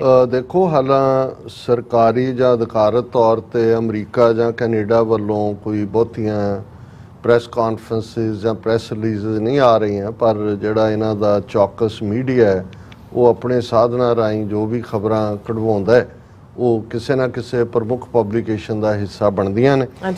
ਜਦੋਂ ਅਸੀਂ ਬਲੂਮਬਰਗ ਦੇ ਹਵਾਲੇ ਨਾਲ ਗੱਲ ਕਰਦੇ ਹਾਂ, ਬਲੂਮਬਰਗ ਵੀ ਦੁਨੀਆ ਦੀਆਂ ਪ੍ਰਮੁੱਖ ਪਬਲੀਕੇਸ਼ਨਸ ਚੋਂ ਹੈ ਔਰ ਅੱਜ ਉਹਨਾਂ ਦੀ ਇੱਕ ਵੱਡੀ ਖਬਰ, India Canada meet as arrest may point to another Sikh murder plot, ਇਸ ਦੇ ਥੱਲੇ ਲੱਗੀ ਹੈ ਕਿ ਵੀ ਇੰਡੀਆ ਔਰ ਕੈਨੇਡਾ ਦੀ ਗੁਫ਼ਤਗੂ ਆਪਸ ਚੱਲ ਰਹੀ ਹੈ। ਉਹਨਾਂ ਦੇ ਕੁਝ ਰਾਜ ਦੇ ਅਧਿਕਾਰੀ ਹੋਰ ਉਹਨਾਂ ਨੇ ਕੱਢੇ ਨੇ ਔਰ ਇਹ ਜਿਹੜੀ ਬਲੂਮਬਰਗ ਨੇ, ਹਾਲਾਂ ਇਹ ਖਬਰ ਤਾਂ ਪਹਿਲਾਂ ਵੀ ਸ਼ਾਇਦ ਗਲੋਬ ਐਂਡ ਮੇਲ 'ਚ ਵੀ ਲੱਗੀ, ਲੇਕਿਨ ਇਹ ਕਨਫਰਮਡ ਨਹੀਂ ਸੀ ਕਿ ਇੱਕ ਤਾਂ ਯਤਨ ਜੂਨ ਦੇ ਮਹੀਨੇ 'ਚ ਨਿਊਯਾਰਕ ਦੇ ਵਿੱਚ ਗੁਰਪਤਵੰਤ ਸਿੰਘ ਪੰਨੂ ਜਿਹੜੇ ਕਾਨੂੰਨੀ ਸਲਾਹਕਾਰ ਨੇ 6 ਫॉर ਜਸਟਿਸ ਦੇ ਔਰ ਖਾਲਿਸਤਾਨ ਰੈਫਰੈਂਡਮ ਦੀ ਮੂਵਮੈਂਟ ਨੂੰ ਲੀਡ ਕਰ ਰਹੇ ਨੇ, ਉਹਨਾਂ ਦੇ ਮਰਡਰ ਦਾ ਪਲਾਟ ਅਮਰੀਕਨ ਜਿਹੜੀਆਂ ਖੁਫੀਆ ਏਜੰਸੀਆਂ ਸੀ ਉਹਨਾਂ ਦੀ ਚੌਕਸੀ ਨੇ ਉਸ ਨੂੰ ਜਿਹੜਾ ਹੈ ਉਹ ਰੋਕਿਆ ਨਤੀਜੇ ਦੇ ਤੌਰ ਤੇ। ਨਿਖਲ ਗੁਪਤੇ ਨੂੰ 29 ਜੂਨ ਨੂੰ ਜਿਹੜਾ ਚੈਕ ਰਿਪਬਲਿਕ 'ਚ ਰੋਕ ਲਿਆ ਗਿਆ ਔਰ ਇੱਥੇ ਦਾ ਵੀ। ਲੇਕਿਨ ਇਹ ਖਬਰ ਤਾਂ ਜ਼ਰੂਰ ਲੱਗੀ ਸੀ ਕਿ ਵੀ ਨਵੰਬਰ ਦੇ ਪਹਿਲੇ ਹਫਤੇ ਭਾਈ ਸੰਤੋਖ ਸਿੰਘ ਖੇਲਾ ਉਹਨਾਂ ਦੇ ਬੇਟੇ ਦੇ ਵਿਆਹ 'ਚ ਸ਼ਾਮਲ ਹੋਣ ਲਈ ਗੁਰਪਤਵੰਤ ਸਿੰਘ ਪੰਨੂ ਹੋਰਾਂ ਨੇ ਟੋਰਾਂਟੋ ਜਾਣਾ ਸੀ ਔਰ ਐਨ ਮੌਕੇ ਤੇ ਉਹਨਾਂ ਨੇ ਆਪਣਾ ਪ੍ਰੋਗਰਾਮ ਕੈਂਸਲ ਕੀਤਾ। ਪਰ ਹੁਣ ਇਹ ਸਾਹਮਣੇ ਆਇਆ ਕਿ ਈਵਨ ਉਸ ਵਿਆਹ ਤੋਂ ਇੱਕ ਦਿਨ ਪਹਿਲਾਂ 3 ਨਵੰਬਰ ਨੂੰ ਜਿਹੜਾ ਹੈ ਉਹ ਉਹਨਾਂ ਨੇ ਕੈਨੇਡਾ ਪੁਲਿਸ ਨੇ ਬਰੈਂਪਟਨ ਨੇ ਹਥਿਆਰਾਂ ਸਮੇਤ 5 ਜਿਹੜੇ ਪਹਾੜੇ ਦੇ ਟੱਟੂ ਜਿਹੜੇ ਨੇ ਕਾਤਲ ਉਹ ਗ੍ਰਿਫਤਾਰ ਕੀਤੇ। ਹਾਲਾਂਕਿ ਇਹ ਨਹੀਂ ਸੀ ਜੋੜਿਆ ਗਿਆ ਵੀ ਉਹਨਾਂ ਦਾ ਮਕਸਦ ਕੀ ਸੀ ਔਰ ਉਸ ਵੈਨਿਊ ਦੇ ਖਿਲਾਫ ਹੀ ਜਿਸ ਵਿਆਹ ਦੇ ਵਿੱਚ ਉਹਨਾਂ ਨੇ ਸ਼ਮੂਲੀਅਤ ਕਰਨੀ ਸੀ। ਪਰ ਹੁਣ ਬਲੂਮਬਰਗ ਨੇ ਇਹ ਕਨਫਰਮ ਕੀਤਾ ਹੈ ਕਿ ਇੱਕ ਅਟੈਂਪਟ ਜੂਨ ਦੇ ਵਿੱਚ ਜਿਹੜਾ ਪੰਨੂ ਤੇ ਹੋਣ ਜਾ ਰਿਹਾ ਸੀ ਉਹਨੂੰ ਅਮਰੀਕਨ ਖੁਫੀਆ ਏਜੰਸੀਆਂ ਨੇ ਨਾਕਾਮ ਕੀਤਾ ਤੇ ਦੂਸਰਾ ਜਿਹੜਾ ਨਵੰਬਰ 4 ਨੂੰ ਜਦੋਂ ਕਿ ਵਿਆਹ ਦੇ ਵਿੱਚ ਉਹਨਾਂ ਨੇ ਸ਼ਾਮਲ ਹੋਣਾ ਸੀ ਉਸ ਤੇ ਵੀ ਜਿਹੜਾ ਅਟੈਂਪਟ ਸੀ ਉਹਨਾਂ ਦੇ ਉੱਤੇ ਹੀ ਸੀ ਔਰ ਉਹ 5 ਹਥਿਆਰਬੰਦ ਬੰਦਿਆਂ ਦੀ ਗ੍ਰਿਫਤਾਰੀ ਜਿਹੜੀ ਹੈ ਉਸ ਨੇ ਉਸ ਨੂੰ ਟਾਲਿਆ ਔਰ ਹਥਿਆਰਾਂ ਸਮੇਤ 5 ਜਿਹੜੇ ਭਾਰਤੀ ਮੂਲ ਦੇ ਲੋਕ ਨੇ ਉਹਨਾਂ ਨੂੰ 2 ਵੱਖ-ਵੱਖ ਥਾਵਾਂ ਤੋਂ ਰੋਕ ਕੇ ਗ੍ਰਿਫਤਾਰ ਕੀਤਾ ਗਿਆ ਔਰ ਇਸ ਦੇ ਵਿੱਚ ਇਹ ਸਾਬਤ ਹੋਇਆ ਕਿ ਵੀ ਇਹਦੇ ਬਾਵਜੂਦ ਕਿ ਜੂਨ ਵਾਲੇ ਅਟੈਂਪਟ ਨੂੰ 3 ਮਹੀਨੇ ਬਾਅਦ ਜੋ ਹਰਦੀਪ ਸਿੰਘ ਨਿੱਜਰ ਦਾ ਮਰਡਰ 18 ਜੂਨ ਨੂੰ ਹੁੰਦਾ ਹੈ, 18 ਸਤੰਬਰ ਨੂੰ ਜਸਟਿਨ ਟਰੂਡੋ ਨੇ ਇੰਡੀਆ ਨੂੰ ਦੋਸ਼ੀ ਵੀ ਦੱਸਿਆ, ਉਹਨਾਂ ਦੇ ਬੰਦੇ ਨੂੰ ਵੀ ਬਾਹਰ ਕੱਢਿਆ। ਪਰ ਇਹਦੇ ਬਾਵਜੂਦ 18 ਸਤੰਬਰ ਤੋਂ ਤੁਸੀਂ ਦੇਖੋ ਕਿ ਆਲਮੋਸਟ 1.5 ਮਹੀਨੇ ਬਾਅਦ ਜਿਹੜਾ ਇਹ ਇੱਕ ਹੋਰ ਜਿਹੜਾ ਅਟੈਂਪਟ ਉਹਨਾਂ ਦੀਆਂ ਇੰਡੀਅਨ ਏਜੰਸੀਜ਼ ਕਰ ਰਹੀਆਂ ਸੀ ਗੁਰਪਤਵੰਤ ਸਿੰਘ ਪੰਨੂ ਨੂੰ ਐਲੀਮੀਨੇਟ ਕਰਨ ਦੀ। ਉਹ ਇਹ ਬਹੁਤ ਵੱਡੀ ਖਬਰ ਹੈ ਔਰ ਇਸ ਦੇ ਹਵਾਲੇ ਨਾਲ ਜਿੱਥੇ ਉਹਨਾਂ ਨੇ ਅੱਜ ਇਹ ਖਬਰ ਲੱਗੀ ਹੈ ਔਰ ਉਹਦੇ ਤੇ ਗੁਰਪਤਵੰਤ ਸਿੰਘ ਪੰਨੂ ਹੋਰਾਂ ਨੇ ਵੀ ਆਪਣਾ ਰਿਐਕਸ਼ਨ ਦਿੱਤਾ ਹੈ। ਉਹਨਾਂ ਨੇ ਕਿਹਾ ਕਿ ਭਾਈ ਜੋ ਮਰਜ਼ੀ ਹੋਏ ਅਸੀਂ ਮੈਨੂੰ ਭਾਰਤੀ ਗੋਲੀਆਂ ਦੀ ਪਰਵਾਹ ਨਹੀਂ, ਖਾਲਿਸਤਾਨ ਰੈਫਰੈਂਡਮ ਦੀ ਮੁਹਿੰਮ ਜਾਰੀ ਰਹੇਗੀ। ਰੈਫਰੈਂਡਮ ਦੀਆਂ ਵੋਟਾਂ ਦਾ ਅਗਲਾ ਪੜਾਅ ਨਿਊਜ਼ੀਲੈਂਡ 'ਚ ਨਵੰਬਰ 2024 ਇਹ ਉਹਨਾਂ ਦਾ ਮੋਦੀ ਸਰਕਾਰ ਨੂੰ ਜਵਾਬ ਹੈ ਔਰ ਇਹਦੇ 'ਚ 2 ਕਿਉਂਕਿ ਇਹ ਹੁਣ ਕਨਫਰਮ ਹੋ ਗਿਆ ਕਿ ਵੀ ਇਹਦੇ ਬਾਵਜੂਦ ਕਿ ਨਿਖਲ ਗੁਪਤਾ ਫੜਿਆ ਗਿਆ ਜੂਨ ਦੇ ਵਿੱਚ, ਇਹਦੇ ਬਾਵਜੂਦ ਕਿ ਉਹਦੇ ਖਿਲਾਫ ਇੰਡਾਈਟਮੈਂਟ ਜੂਨ ਦੇ ਮਹੀਨੇ 'ਚ ਨਿਊਯਾਰਕ ਕੋਰਟ 'ਚ ਆ ਗਈ, ਇਹਦੇ ਬਾਵਜੂਦ ਕਿ 18 ਸਤੰਬਰ ਨੂੰ ਜਸਟਿਨ ਟਰੂਡੋ ਨੇ ਪਾਰਲੀਮੈਂਟ ਦੇ ਵਿੱਚ ਹਰਦੀਪ ਸਿੰਘ ਨਿੱਜਰ ਦੇ ਮਰਡਰ ਲਈ ਭਾਰਤ ਨੂੰ ਜ਼ਿੰਮੇਵਾਰ ਦੱਸਿਆ, ਪਰ ਉਹਨਾਂ ਦੀ ਕਿਲਿੰਗ ਜਿਹੜੀ ਮਸ਼ੀਨ ਹੈ ਉਹ ਬਰਾਬਰ ਐਕਟਿਵ ਰਹੀ ਔਰ ਈਵਨ ਉਹਨਾਂ ਨੇ ਇਸ ਲੈਵਲ ਦੇ ਉੱਤੇ ਜੋ ਵਿਆਹ ਸਮਾਗਮ ਦੇ ਉੱਤੇ ਮਰਡਰ ਦਾ ਮਤਲਬ ਹੈ ਕਿ ਭਾਈ ਕਿੰਨੀਆਂ ਹੋਰ ਕਿਲਿੰਗ ਜੇ 5 ਕਾਤਲ ਨੇ, ਅਦਰਵਾਈਜ਼ ਤਾਂ ਇੱਕ ਦੇ ਲਈ ਜੇ ਉਹਨਾਂ ਦਾ ਕਿਸੇ ਜਦੋਂ ਸਮਾਗਮ 'ਚ ਉਹਨਾਂ ਨੇ ਸ਼ਾਮਲ ਹੋਣਾ ਹੈ ਤੇ ਇਹਦਾ ਮਤਲਬ ਹੈ ਕਿ ਵਿਦਿਨ ਗੁਰਦੁਆਰਾ ਅਟੈਕ ਕਰਕੇ ਉਹਨਾਂ ਦਾ ਮਕਸਦ ਇੱਕ ਤੋਂ ਜ਼ਿਆਦਾ ਵੀ ਹੋ ਸਕਦਾ। ਲੇਕਿਨ target killing as per Bloomberg ਇਹੀ ਹੈ ਕਿ ਬਈ ਇਹ ਜਿਹੜੀ ਹੈ ਉਹ ਗੁਰਪਤਵੰਤ ਸਿੰਘ ਪੰਨੂ ਸੀ ਔਰ ਮੈਂ ਬਲੂਮਬਰਗ ਦੀ ਸਟੋਰੀ ਨੂੰ ਹੀ ਜਿਹੜਾ ਹੈ ਉਹਨਾਂ ਨੇ ਕਿਹਾ ਕਿ ਜਿਹੜੀ fresh evidence spurs people to depart India spy agency ਔਰ ਇਹ ਕਿਉਂਕਿ ਇਸ ਹਿੰਦੁਸਤਾਨ ਟਾਈਮਜ਼ ਨੇ ਵੀ ਇਸੇ ਲਾਈਨ ਦੇ ਉੱਤੇ ਅੱਜ ਖਬਰ ਲਾਈ ਹੈ। ਉਹਨਾਂ ਨੇ ਕਿਹਾ several rounds of meetings held by India Canadian officials over Nijjar killing. ਹੁਣ ਇੱਕ ਪਾਸੇ ਤਾਂ ਇੰਡੀਆ ਜਿਹੜਾ ਉਹ ਜਸਟਿਨ ਟਰੂਡੋ ਕੈਨੇਡਾ ਸੈਪਰੇਟਿਜ਼ਮ ਔਰ ਉਹ ਚੰਦਰਾ ਰੱਖਿਆ ਹੋਇਆ ਜਿਹੜਾ ਕਹਿੰਦਾ ਜੀ ਅਸੀਂ ਤਾਂ ਹਿੰਦੂ ਫੋਬੀਆ ਕੈਨੇਡਾ 'ਚ ਹੋ ਗਿਆ, ਕੈਨੇਡੀਅਨ ਗਵਰਨਮੈਂਟ ਸੈਪਰੇਟਿਸਟ ਦੇ ਨਾਲ ਖੜੀ ਹੈ ਔਰ ਮੇਰੀ ਜਾਨ ਨੂੰ ਖਤਰਾ ਹੈ। ਪਰ ਅੰਦਰ ਖਾਤੇ ਕਿਉਂਕਿ ਜਦੋਂ ਇੱਕ ਤਾਂ ਹਰਦੀਪ ਸਿੰਘ ਨਿੱਜਰ ਦੇ ਮਾਮਲੇ ਦੇ ਸਬੂਤ ਹੈ ਹੀ ਸਨ, ਪਰ ਇਹ ਜਿਹੜਾ ਨਵੰਬਰ ਮਹੀਨੇ ਦੇ ਵਿੱਚ ਵੀ ਕਿਲਿੰਗ ਇਹਨਾਂ ਨੇ ਕਰਨੀ ਸੀ ਬਰੈਂਪਟਨ ਟੋਰਾਂਟੋ ਦੇ ਵਿੱਚ, ਇਹ ਕੈਨੇਡੀਅਨ ਏਜੰਸੀਆਂ ਦੀ ਮੁਸਤੈਦੀ ਨੇ ਇਸ ਨੂੰ ਰੋਕਿਆ ਔਰ ਇਹ ਮੈਂ ਹਿੰਦੁਸਤਾਨ ਟਾਈਮਜ਼ ਦੀ ਜਿਹੜੀ ਖਬਰ ਹੈ ਉਹਦੇ 'ਚ ਉਹਨਾਂ ਨੇ ਕਿਹਾ ਕਿ ਇੰਡੀਆ ਔਰ ਕੈਨੇਡਾ ਦੇ ਸਿਕਿਉਰਿਟੀ ਆਫੀਸ਼ੀਅਲਸ ਔਰ ਡਿਪਲੋਮੈਟਸ ਨੇ ਬਹੁਤ ਸਾਰੀਆਂ ਮੀਟਿੰਗਸ ਇਹਨਾਂ ਹਫ਼ਤਿਆਂ ਦੇ ਵਿੱਚ ਕੀਤੀਆਂ ਨੇ, ਇਹਨਾਂ ਮਹੀਨਿਆਂ ਦੇ ਵਿੱਚ ਹਫ਼ਤਿਆਂ 'ਚ 2 ਮੀਟਿੰਗ ਜਿਹੜੀਆਂ ਨੇ ਉਹ ਕੈਨੇਡਾ ਦੇ ਇੰਟੈਲੀਜੈਂਸ ਚੀਫ ਔਰ ਇੰਡੀਆ ਦਾ ਜਿਹੜਾ ਇੰਡੀਅਨ ਇੰਟਰਲੋਕੂਟਰ ਤੀਸਰਾ ਹੀ ਕੋਈ ਧਿਰ ਹੋ ਸਕਦਾ ਅਮਰੀਕਾ ਹੀ ਗੱਲਬਾਤ ਕਰਵਾ ਰਹੀ ਹੋਏ ਕਿ ਬਈ ਹਰਦੀਪ ਸਿੰਘ ਨਿੱਜਰ ਦੇ ਮਾਮਲੇ ਦੇ ਵਿੱਚ ਦੋਸ਼ੀਆਂ ਤੱਕ ਪਹੁੰਚਣ ਦੀ ਲਾਈਨ ਔਰ ਇਸ ਦੇ ਉੱਤੇ ਉਹਨਾਂ ਨੇ ਕਿਹਾ ਕਿ ਵੀ ਉਦੋਂ ਜਿਹੜਾ ਡਾਇਰੈਕਟਰ ਜਨਰਲ ਕੈਨੇਡੀਅਨ ਸੀਸਸ ਦਾ ਸੀ ਡੇਵਿਡ ਵਿਗਨੈਟ, ਉਹ ਸੀਨੀਅਰ ਇੰਡੀਅਨ ਇੰਟੈਲੀਜੈਂਸ ਆਫੀਸ਼ੀਅਲ ਨੂੰ ਇੱਕ ਤੀਸਰੇ ਮੁਲਕ ਦੇ ਵਿੱਚ 2 ਵਾਰ ਮਿਲਿਆ। ਇਹਨੂੰ ਤੀਸਰਾ ਮੁਲਕ ਅਮਰੀਕਾ ਹੀ ਸਮਝਿਆ ਜਾਏ। ਇਹ ਜਿਹੜੀ ਗੱਲ ਹੈ ਈਵਨ ਲੋਕ ਸਭਾ ਇਲੈਕਸ਼ਨਾਂ ਤੋਂ ਬਾਅਦ, ਇਹਦਾ ਮਤਲਬ ਇਹ ਕਰੰਟ ਮੀਟਿੰਗਸ ਇਹਨਾਂ ਦੀਆਂ ਚੱਲ ਰਹੀਆਂ ਨੇ। 3% from the two sides who were briefed on the matter said on condition of anonymity। Inside ਖਬਰ ਹੀ ਹੈ ਕਿ ਵੀ ਇਹ ਅਮਰੀਕਾ ਵਿਚੋਲਗੀ ਹੁਣ ਕਰ ਰਿਹਾ ਇੰਡੀਅਨ ਇੰਟੈਲੀਜੈਂਸ ਔਰ ਕੈਨੇਡੀਅਨ ਇੰਟੈਲੀਜੈਂਸ ਦੇ ਵਿਚਾਲੇ, ਕਿਉਂਕਿ ਵਿਗਨਆਟ ਤਾਂ ਜਿਹੜਾ 4 ਜੁਲਾਈ ਨੂੰ ਰਿਟਾਇਰ ਹੋ ਗਿਆ ਸੀ, ਜਿਹੜਾ 7 ਸਾਲ ਇਸ ਏਜੰਸੀ ਦਾ ਹੈਡ ਰਿਹਾ, ਔਰ ਇੰਡੀਆ ਦਾ ਜਿਹੜਾ ਹਾਈ ਕਮਿਸ਼ਨਰ ਹੈ ਕੈਨੇਡਾ 'ਚ ਸੰਜੇ ਕੁਮਾਰ ਵਰਮਾ, ਉਹ ਕੈਨੇਡਾ ਦੀ ਜਿਹੜੀ ਹੈ National Security and Intelligence Adviser Nathalie Drouin ਨਾਲ 4 ਵਾਰ ਮਿਲਿਆ ਇਸ ਸਾਲ ਦੇ ਵਿੱਚ। ਇਹ ਹੋਰ ਸੋਰਸਿਸ ਦਾ ਕਹਿਣਾ ਹੈ, ਔਰ ਇਹ ਜਿਹੜਾ ਉਹਨਾਂ ਨੇ ਕਿਹਾ ਕਿ ਵੀ ਇਹ ਐਮੀਕੇਬਲ ਐਕਸਚੇਂਜ, ਕਿ ਆਪਸੀ ਗੱਲਬਾਤ ਬੜੇ ਚੰਗੇ ਮਾਹੌਲ ਦੇ ਵਿੱਚ ਹੋ ਰਹੀ ਹੈ। ਇਹ ਸਾਰੀਆਂ ਮੀਟਿੰਗਸ ਦਾ ਫੋਕਸ ਜਿਹੜਾ ਉਹ ਨਿੱਜਰ ਮਰਡਰ ਹੈ, ਜਿਹਨੂੰ ਕਿ ਸਰੀ ਦੇ ਵਿੱਚ 18 ਜੂਨ ਨੂੰ ਜਿਹਦਾ ਮਰਡਰ ਕੀਤਾ ਗਿਆ। ਇੰਡੀਆ ਨੇ ਉਹਨੂੰ ਟੈਰਰਿਸਟ ਐਲਾਨਿਆ ਸੀ ਜਦੋਂ ਉਹਦਾ ਮਰਡਰ ਹੋਇਆ, ਔਰ ਜਸਟਿਨ ਟਰੂਡੋ ਨੇ ਇੰਡੀਆ ਨੂੰ ਦੋਸ਼ੀ ਦੱਸਿਆ, ਔਰ ਇੰਡੀਆ ਨੇ ਜਵਾਬ ਦੇ ਵਿੱਚ ਕਿਹਾ ਕਿ ਇਟ ਇਜ਼ ਐਬਸਰਡ ਐਂਡ ਮੋਟੀਵੇਟਡ। ਫਿਰ ਸੀਸਸ ਨੇ ਕਿਹਾ ਕਿ ਜੀ ਹਿੰਦੁਸਤਾਨ ਟਾਈਮ ਨੇ ਕਿਹਾ ਜਦੋਂ ਅਸੀਂ ਉਹਨਾਂ ਨਾਲ ਇੰਟਰੈਕਟ ਕੀਤਾ, ਉਹਨਾਂ ਨੇ ਇਸ ਦੇ ਉੱਤੇ ਕੋਈ ਸਿੱਧਾ ਜਵਾਬ ਨਹੀਂ ਦਿੱਤਾ। ਉਹਨਾਂ ਨੇ ਕਿਹਾ ਕਿ I can confirm that director has traveled to India to meet with officials। however ਉਹਨਾਂ ਨੇ ਕਿਹਾ ਕਿ ਜੀ ਅਸੀਂ ਕਿਉਂਕਿ ਸੀਸਸ ਦਾ ਆਪਣਾ ਮੈਂਡੇਟ ਹੈ, ਅਸੀਂ ਪ੍ਰੈਸ ਨਾਲ ਗੱਲ ਨਹੀਂ ਕਰ ਸਕਦੇ, ਇਸ ਲਈ ਇਸ ਤੋਂ ਬਾਅਦ ਅਸੀਂ ਕੋਈ ਇਨਫੋਰਮੇਸ਼ਨ ਨਹੀਂ ਦੇ ਸਕਦੇ।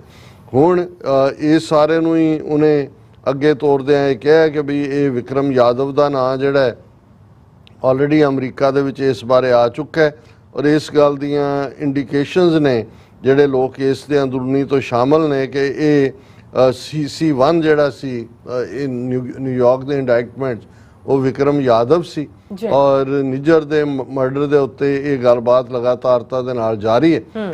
ਫਿਰ ਉਹਨੇ ਇਸ ਗੱਲ ਨੂੰ ਹਿੰਦੁਸਤਾਨ ਟਾਈਮ ਨੇ ਜਿਹੜੀ ਬਲੂਮਬਰਗ ਦੀ ਰਿਪੋਰਟ ਹੈ ਉਹਨੂੰ ਹੋਰ ਅੰਦਾਜ਼ 'ਚ ਲਿਆ। ਉਹਨੇ ਕਿਹਾ ਕਿ ਵੀ ਇਸ ਤੋਂ ਇਲਾਵਾ ਵੀ ਹੋਰ ਵੀ ਇੰਡੀਅਨ ਨੈਸ਼ਨਲ ਕੈਨੇਡਾ ਦੀ ਕਸਟਡੀ 'ਚ ਨੇ ਜਿਹੜੇ ਨਿੱਜਰ ਔਰ possible attempt life of Pannu ਇਸ ਨਾਲ ਜੁੜੇ ਹੋਏ ਨੇ, ਔਰ ਇਸ ਦੇ ਉੱਤੇ ਉਹਨਾਂ ਨੇ ਕਿਹਾ ਕਿ ਵੀ ਇਹ ਜਿਹੜਾ ਅਮਨਦੀਪ ਸਿੰਘ 22 ਸਾਲ ਹੈ ਉਸ ਨੂੰ ਉਹ ਕਸਟਡੀ 'ਚ ਹੈ ਪੀਲ ਰੀਜਨਲ ਪੁਲਿਸ ਦੀ, ਔਰ ਉਹਨੂੰ 3 ਨਵੰਬਰ ਨੂੰ ਅਰੈਸਟ ਕੀਤਾ ਗਿਆ ਸੀ। ਉਹ ਬਿਲਕੁਲ ਬਲੂਮਬਰਗ ਦੀ ਇਸ ਰਿਪੋਰਟ ਦੇ ਨਾਲ ਕਿ ਵੀ ਜਿੱਦਣ ਅਗਲੇ ਦਿਨ ਸੰਤੋਖ ਸਿੰਘ ਖੇਲਾ ਦੇ ਬੇਟੇ ਦਾ ਆਨੰਦ ਕਾਰਜ ਸੀ ਔਰ ਪੰਨੂ ਨੇ ਉਹਦੇ ਸ਼ਾਮਲ ਹੋਣਾ ਸੀ, ਉਦੋਂ ਹਥਿਆਰਾਂ ਨਾਲ ਇਹ ਫੜਿਆ ਗਿਆ। ਔਰ ਉਹਨੇ ਇਹ ਹਿੰਦੁਸਤਾਨ ਟਾਈਮਜ਼ ਨੇ ਵੀ ਕਿਹਾ ਵੀ 4 ਹੋਰ ਬੰਦੇ ਬਰੈਂਪਟਨ ਤੋਂ ਗ੍ਰੇਟਰ ਟੋਰਾਂਟੋ ਏਰੀਆ 'ਚ ਫੜੇ ਗਏ ਸੀ, ਉਹਨਾਂ ਦੇ ਉੱਤੇ 9 ਚਾਰਜ ਨੇ, ਔਰ ਇਹ ਗ੍ਰਿਫਤਾਰੀਆਂ ਜਿਹੜੀਆਂ ਨੇ ਵੈਡਿੰਗ ਫੰਕਸ਼ਨ ਤੋਂ ਜਿਹੜਾ ਬਰੈਂਪਟਨ ਸੀ ਉਸ ਤੋਂ 1 ਦਿਨ ਪਹਿਲਾਂ ਹੋਈਆਂ। ਔਰ ਉਹਨਾਂ ਨੇ ਕਿਹਾ ਕਿ ਵੀ ਇਹ ਉਹਨਾਂ ਨੇ ਪੰਨੂ ਨੂੰ ਵੀ ਕੋਟ ਕੀਤਾ ਹਿੰਦੁਸਤਾਨ ਟਾਈਮਜ਼ ਨੇ ਕਿ ਪੰਨੂ ਨੇ ਕਿਹਾ ਕਿ I let the Canadian government speak on the arrest that who was target since it seems this is an ongoing and complex investigation involving the Indian government also। ਹੁਣ ਇਹ ਹਿੰਦੁਸਤਾਨ ਟਾਈਮਜ਼ ਨੇ ਵੀ ਐਕਨੋਲੇਜ ਕੀਤਾ ਹੈ ਕਿ ਵੀ ਪੰਨੂ ਦੇ ਉੱਤੇ ਸੈਕੰਡ ਅਟੈਂਪਟ ਜੇ American ਏਜੰਸੀਆਂ ਦੀ ਚੌਕਸੀ ਨੇ ਇੱਥੇ ਰੋਕਿਆ ਤੇ ਕੈਨੇਡੀਅਨ ਏਜੰਸੀਆਂ ਨੂੰ ਵੀ ਇਹ ਕ੍ਰੈਡਿਟ ਜਾਂਦਾ ਹੈ ਕਿ ਉਹਨਾਂ ਨੇ ਐਨ ਉਸ ਮੌਕੇ ਦੇ ਉੱਤੇ ਜਿਹੜਾ ਉਹਨਾਂ ਕਾਤਲਾਂ ਨੂੰ ਫੜਿਆ।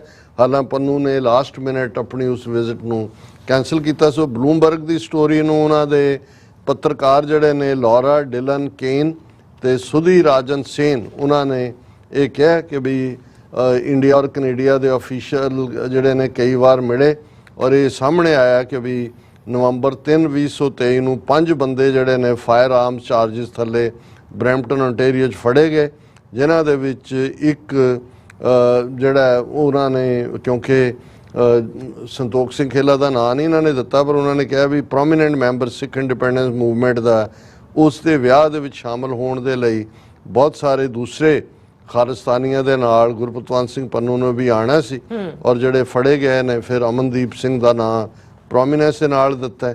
ਫਿਰ ਉਹਨਾਂ ਨੇ ਕਿਹਾ ਵੀ ਇਹ ਪਿਛਲੇ ਪੀਰੀਅਡ 'ਚ ਇੰਡੀਆ ਔਰ ਕੈਨੇਡਾ ਦੇ ਇੰਟੈਲੀਜੈਂਸ ਆਫੀਸ਼ੀਅਲ ਆਪਸ 'ਚ ਮਿਲ ਰਹੇ ਨੇ, ਇੰਟੈਲੀਜੈਂਸ ਸ਼ੇਅਰ ਕਰ ਰਹੇ ਨੇ, ਔਰ ਇਹ ਜਿਹੜੀ ਨਵੀਂ ਇਨਫੋਰਮੇਸ਼ਨ ਆਈ ਹੈ ਉਸ ਤੋਂ ਬਾਅਦ the new information has prompted more staff to depart India's external spy agency RA, the people said। ਇਹਦਾ ਮਤਲਬ ਇਹ ਹੈ ਕਿ ਜਦੋਂ ਹੁਣ ਨਵੀਂ ਐਵੀਡੈਂਸ ਆਈ ਹੈ, ਰਾਹ ਦੇ ਹੋਰ ਅਧਿਕਾਰੀ ਵੀ ਜਿਹੜੇ ਨੇ ਕੈਨੇਡਾ ਚੋਂ ਔਰ ਜਿਹੜੇ ਨੇ ਉਹ ਬਾਹਰ ਕੱਢੇ ਗਏ ਨੇ।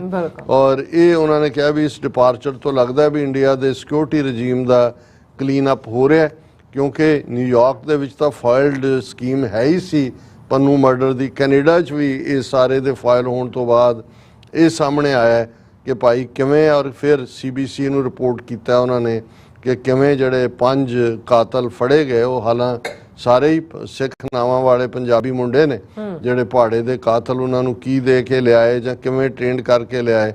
ਔਰ ਇਹ ਅਜੇ ਤੱਕ ਉਹਨਾਂ ਨੇ ਕਿਹਾ ਵੀ ਜਿਹੜੇ 5 ਬੰਦੇ ਨੇ ਉਹਨਾਂ ਨੇ ਕੋਈ ਗਨ ਚਾਰਜਿਸ ਦੇ ਥੱਲੇ ਤਾਂ ਲਿਆ ਅਜੇ ਕਿਉਂਕਿ ਕੋਰਟ 'ਚ ਇਹਨਾਂ ਨੂੰ ਪ੍ਰੂਵ ਕਰਨਾ ਔਖਾ ਹੁੰਦਾ ਹੈ, ਉਹ ਇਸ ਦੇ ਉੱਤੇ ਅਜੇ ਜਿਹੜੇ ਨੇ ਉਹ ਕਮੈਂਟ ਨਹੀਂ ਕਰਦੇ। Police and prosecutors in ontario decline to comment as legal process is still unfolding।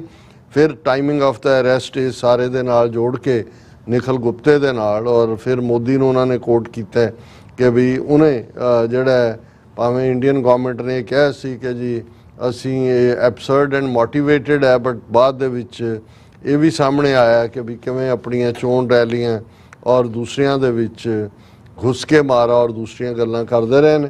और कैनेडियन गवर्नमेंट ने इस सारे दे उत्ते यही कहा कि Canada is a rule of law country and the protection of our citizens is fundamental. Canada has consistently called on India to work with Canadian authorities on this investigation। ਇਹ ਜਿਹੜੀ ਹੈ ਪਬਲਿਕ ਸੇਫਟੀ ਮਿਨਿਸਟਰ ਨੂੰ ਕੋਟ ਕੀਤਾ ਗਿਆ। ਸੋ ਅਸੀਂ ਸਮਝਦੇ ਹਾਂ ਕਿ ਇੱਕ ਗੱਲ ਇਸ 'ਚੋਂ ਇਹ ਨਿਕਲਦੀ ਹੈ ਕਿ ਵੀ ਇੱਕ ਹੁੰਦਾ ਹੈ ਕਿ ਜਦੋਂ ਤੁਸੀਂ ਫੜੇ ਜਾਂਦੇ ਹੋ, ਤੁਸੀਂ ਆਪਣੇ ਸਾਰੇ ਆਪਰੇਸ਼ਨ ਸਟਾਪ ਕਰ ਦਿੰਦੇ ਹੋ ਔਰ ਤੁਸੀਂ ਕਹਿੰਦੇ ਹੋ ਕਿ ਬਈ ਇਹਦਾ ਮਤਲਬ ਇਹ ਹੈ ਵੀ ਉਹਨਾਂ ਨੇ ਕੈਨੇਡਾ ਦੀ ਬਿਲਕੁਲ ਪਰਵਾਹ ਨਹੀਂ ਕੀਤੀ। ਔਰ ਜੂਨ ਦੇ ਵਿੱਚ ਇੰਡਾਇਕਟਮੈਂਟ ਵੀ ਹੁੰਦੀ ਹੈ, ਅਮਰੀਕਾ ਵੀ ਨਿਖਲ ਗੁਪਤਾ ਨੂੰ ਜਿਹੜਾ ਉਹ ਚੈੱਕ ਰਿਪਬਲਿਕ ਦੇ ਵਿੱਚ ਡਿਟੇਨ ਕਰਵਾ ਦਿੰਦਾ। ਇਹਦੇ ਬਾਵਜੂਦ ਨਵੰਬਰ 3 ਨੂੰ ਜਿਹੜਾ ਉਹ 5 ਕਾਤਲ ਜਿਹੜੇ ਨੇ ਉਹ ਫੜੇ ਜਾਂਦੇ ਨੇ, ਕਿਉਂਕਿ ਨਵੰਬਰ 4 ਨੂੰ ਜਿਸ ਵੈਡਿੰਗ 'ਚ ਸੰਤੋਖ ਸਿੰਘ ਖੇਲਾ ਦੇ ਬੇਟੇ ਦੀ ਮੈਰਿਜ ਗੁਰਪਤਵੰਤ ਸਿੰਘ ਪੰਨੂ ਨੇ ਸ਼ਾਮਲ ਹੋਣਾ ਸੀ, ਬਲੂਮਬਰਗ ਦੇ ਕਹਿਣ ਮੁਤਾਬਕ ਕਿ ਜਿਹੜਾ ਪ੍ਰਾਈਮ ਟਾਰਗੇਟ ਸੀ, ਹੋ ਸਕਦਾ ਹੋਰ ਵੀ ਹੋਣਗੇ ਲੇਕਿਨ ਪ੍ਰਾਈਮ ਟਾਰਗੇਟ ਜਿਹੜੇ ਨੇ ਉਹ ਗੁਰਪਤਵੰਤ ਸਿੰਘ ਪੰਨੂ ਸੀ। ਸੋ ਇਸ ਤੋਂ ਅਸੀਂ ਅੰਦਾਜ਼ਾ ਲਾ ਸਕਦੇ ਹਾਂ ਕਿ ਕਿਸ ਹੱਦ ਤੱਕ ਡਾਇਸਪੋਰਾ ਸਿੱਖਾਂ ਦਾ ਔਰ ਖ਼ਾਸ ਤੌਰ 'ਤੇ ਖਾਲਿਸਤਾਨ ਰੈਫਰੈਂਡਮ ਦੀ ਇਹ ਸਾਰੀ ਲਹਿਰ ਨੂੰ ਖਤਮ ਕਰਨ ਦੇ ਲਈ ਕਿਸ ਹੱਦ ਤੱਕ ਇਹ ਕਾਤਲ ਟੋਲਾ, ਜਿਸ ਦੇ ਵਿੱਚ ਸਿੱਧੇ ਤੌਰ 'ਤੇ ਮੋਦੀ, ਅਮਿਤ ਸ਼ਾਹ, ਅਜੀਤ ਡੋਵਲ, ਦਿਨਕਰ ਗੁਪਤਾ, ਇਹ ਸਾਰੀ ਜਿਹੜੀ ਹੈ ਚੰਡਾਲ ਚੌਂਕੜੀ ਸ਼ਾਮਲ ਹੈ, ਕਿਸ ਹੱਦ ਤੱਕ ਇਹ ਪਹੁੰਚੇ ਹੋਏ ਨੇ। ਜੀ ਰਾਜ ਸਾਹਿਬ, ਤੁਹਾਡਾ ਬਹੁਤ ਸ਼ੁਕਰੀਆ। ਸੋ ਅਥਲੇ ਨੂੰ ਬ੍ਰੇਕ ਵਿਊਅਰਸ, ਤੁਸੀਂ ਇਸੇ ਤਰ੍ਹਾਂ ਜੁੜੇ ਰਹਿਣਾ। ਮਿਲਦੇ ਹਾਂ ਛੋਟੇ ਜਿਹੇ ਬ੍ਰੇਕ ਤੋਂ ਬਾਅਦ।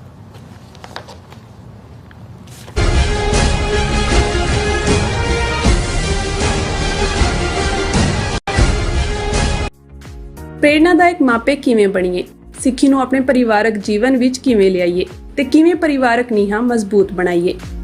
ਕੀ ਤੁਸੀਂ ਵੀ ਇਹਨਾਂ ਸਵਾਲਾਂ ਦੇ ਜਵਾਬ ਲੱਭ ਰਹੇ ਹੋ ਤਾਂ ਤੁਹਾਡੇ ਲਈ ਹੈ ਵੱਡੀ ਖੁਸ਼ਖਬਰੀ। ਨਿਊਯਾਰਕ ਅਤੇ ਨਿਊ ਜਰਸੀ ਵਿਖੇ ਹੋ ਰਿਹਾ ਹੈ Sikh parenting course. The World Sikh Parliament Education Council, Khalsa Foundation, Share Charity ਅਤੇ ਹੋਰ ਸਿੱਖ ਜਥੇਬੰਦੀਆਂ ਦੇ ਸਹਿਯੋਗ ਨਾਲ ਇਹ ਕੋਰਸ ਪੰਜਾਬੀ ਅਤੇ ਅੰਗਰੇਜ਼ੀ ਦੋਵਾਂ ਭਾਸ਼ਾਵਾਂ ਵਿੱਚ ਕਰਵਾਇਆ ਜਾਵੇਗਾ, ਜਿੱਥੇ ਭਾਈ ਜਗਜੀਤ ਸਿੰਘ ਤੁਹਾਡੇ ਨਾਲ ਸਾਂਝੀ ਕਰਨਗੇ ਪੇਰੈਂਟਿੰਗ ਨਾਲ ਸੰਬੰਧਿਤ ਅਹਿਮ ਜਾਣਕਾਰੀ।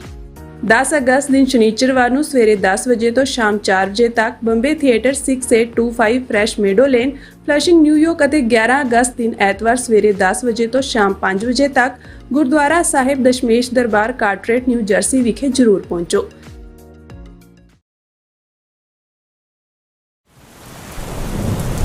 ਯੂਨਾਈਟਿਡ ਸਿੱਖ ਸੰਸਥਾ ਨੇ ਦੱਖਣੀ ਅਮਰੀਕਾ ਵਿੱਚ ਬੇਰਲ ਤੂਫਾਨ ਦੇ ਪੀੜਤਾਂ ਲਈ ਤੁਰੰਤ ਮਦਦ ਮੁਹਿੰਮ ਸ਼ੁਰੂ ਕੀਤੀ ਹੈ। ਇਸ ਭਿਆਨਕ ਤੂਫਾਨ ਨੇ ਸੈਂਟ ਵਿੰਸੈਂਟ ਅਤੇ ਗ੍ਰੇਨੇਡੀਨਸ, ਗ੍ਰੇਨੇਡਾ, ਡੋਮਿਨਿਕਾ ਅਤੇ ਬਾਰਬਾਡੋਸ ਨੂੰ ਬਹੁਤ ਨੁਕਸਾਨ ਪਹੁੰਚਾਇਆ ਹੈ। ਯੂਨਾਈਟਿਡ ਸਿੱਖ ਦੀਆਂ ਟੀਮਜ਼ ਲੋੜਵੰਦ ਲੋਕਾਂ ਲਈ ਜ਼ਰੂਰੀ ਸਮਾਨ ਅਤੇ ਖਾਣ-ਪੀਣ ਦੀਆਂ ਚੀਜ਼ਾਂ ਪਹੁੰਚਾ ਰਹੀਆਂ ਹਨ। ਤੁਹਾਡੇ ਸਹਿਯੋਗ ਦੀ ਲੋੜ ਹੈ। ਕਿਰਪਾ ਕਰਕੇ ਇਹ ਸਮਾਨ ਦਾਨ ਕਰੋ। ਖਾਣ-ਪੀਣ ਦੀਆਂ ਚੀਜ਼ਾਂ, ਤਿਰਪਾਲ, ਜਨਰੇਟਰ, ਕੱਪੜੇ, ਤੰਬੂ, ਟਾਇਲਟ ਪੇਪਰ, ਬਰਸਾਤੀ ਕੋਟ, ਸੈਨੇਟਰੀ ਪੈਡ, ਹਰੇਕ ਸਾਈਜ਼ ਦੇ ਡਾਈਪਰ ਆਦਿ। ਡੋਨੇਟ ਕਰਨ ਲਈ contact@unitedsikhs.org ਤੇ ਸੰਪਰਕ ਕਰੋ। ਮਦਦ ਕਰਨ ਲਈ ਕਿਰਪਾ ਕਰਕੇ ਸਾਡੀ ਵੈਬਸਾਈਟ ਤੇ ਡੋਨੇਟ ਕਰੋ। ਅਮਰੀਕਾ ਵਿੱਚ ਰਹਿ ਰਹੇ ਹੋ ਅਤੇ ਡਰਾਈਵਿੰਗ ਲਾਇਸੈਂਸ ਲੈਣਾ ਚਾਹੁੰਦੇ ਹੋ ਤੇ ਲੱਭ ਰਹੇ ਹੋ ਇੱਕ ਤਜਰਬੇਕਾਰ ਡਰਾਈਵਿੰਗ ਸਕੂਲ ਤਾਂ ਤੁਹਾਡੇ ਲਈ ਹੈ ਵੱਡੀ ਖੁਸ਼ਖਬਰੀ। ਕੈਲੀਫੋਰਨੀਆ ਦਾ ਸਟਾਕਟਨ ਟਰੱਕ ਡਰਾਈਵਿੰਗ ਸਕੂਲ ਤੁਹਾਨੂੰ ਦੇਵੇਗਾ ਡਰਾਈਵਿੰਗ ਸਿਖਲਾਈ ਅਤੇ ਡਰਾਈਵਿੰਗ ਦੌਰਾਨ ਪੇਸ਼ ਆਉਂਦੀਆਂ ਮੁਸ਼ਕਲਾਂ ਨਾਲ ਨਜਿੱਠਣ ਦੀ ਸਿਖਲਾਈ। 25 ਸਾਲ ਤੋਂ ਵੀ ਵੱਧ ਦੇ ਤਜਰਬੇ ਨਾਲ ਤੁਹਾਨੂੰ ਮਿਲੇਗੀ ਡਰਾਈਵਿੰਗ ਨਾਲ ਸੰਬੰਧਿਤ ਹਰ ਤਰ੍ਹਾਂ ਦੀ ਸਿਖਲਾਈ, ਉਹ ਵੀ ਵਾਜਿਬ ਕੀਮਤ ਵਿੱਚ। ਫਿਰ ਦੇਰ ਕਿਸ ਗੱਲ ਦੀ, ਅੱਜ ਹੀ ਸੰਪਰਕ ਕਰੋ 2097883308 ਜਾਂ ਫਿਰ 2093139919 ਨੰਬਰਾਂ ਤੇ ਅਤੇ ਪਾਓ ਆਪਣਾ ਡਰਾਈਵਿੰਗ ਲਾਇਸੈਂਸ।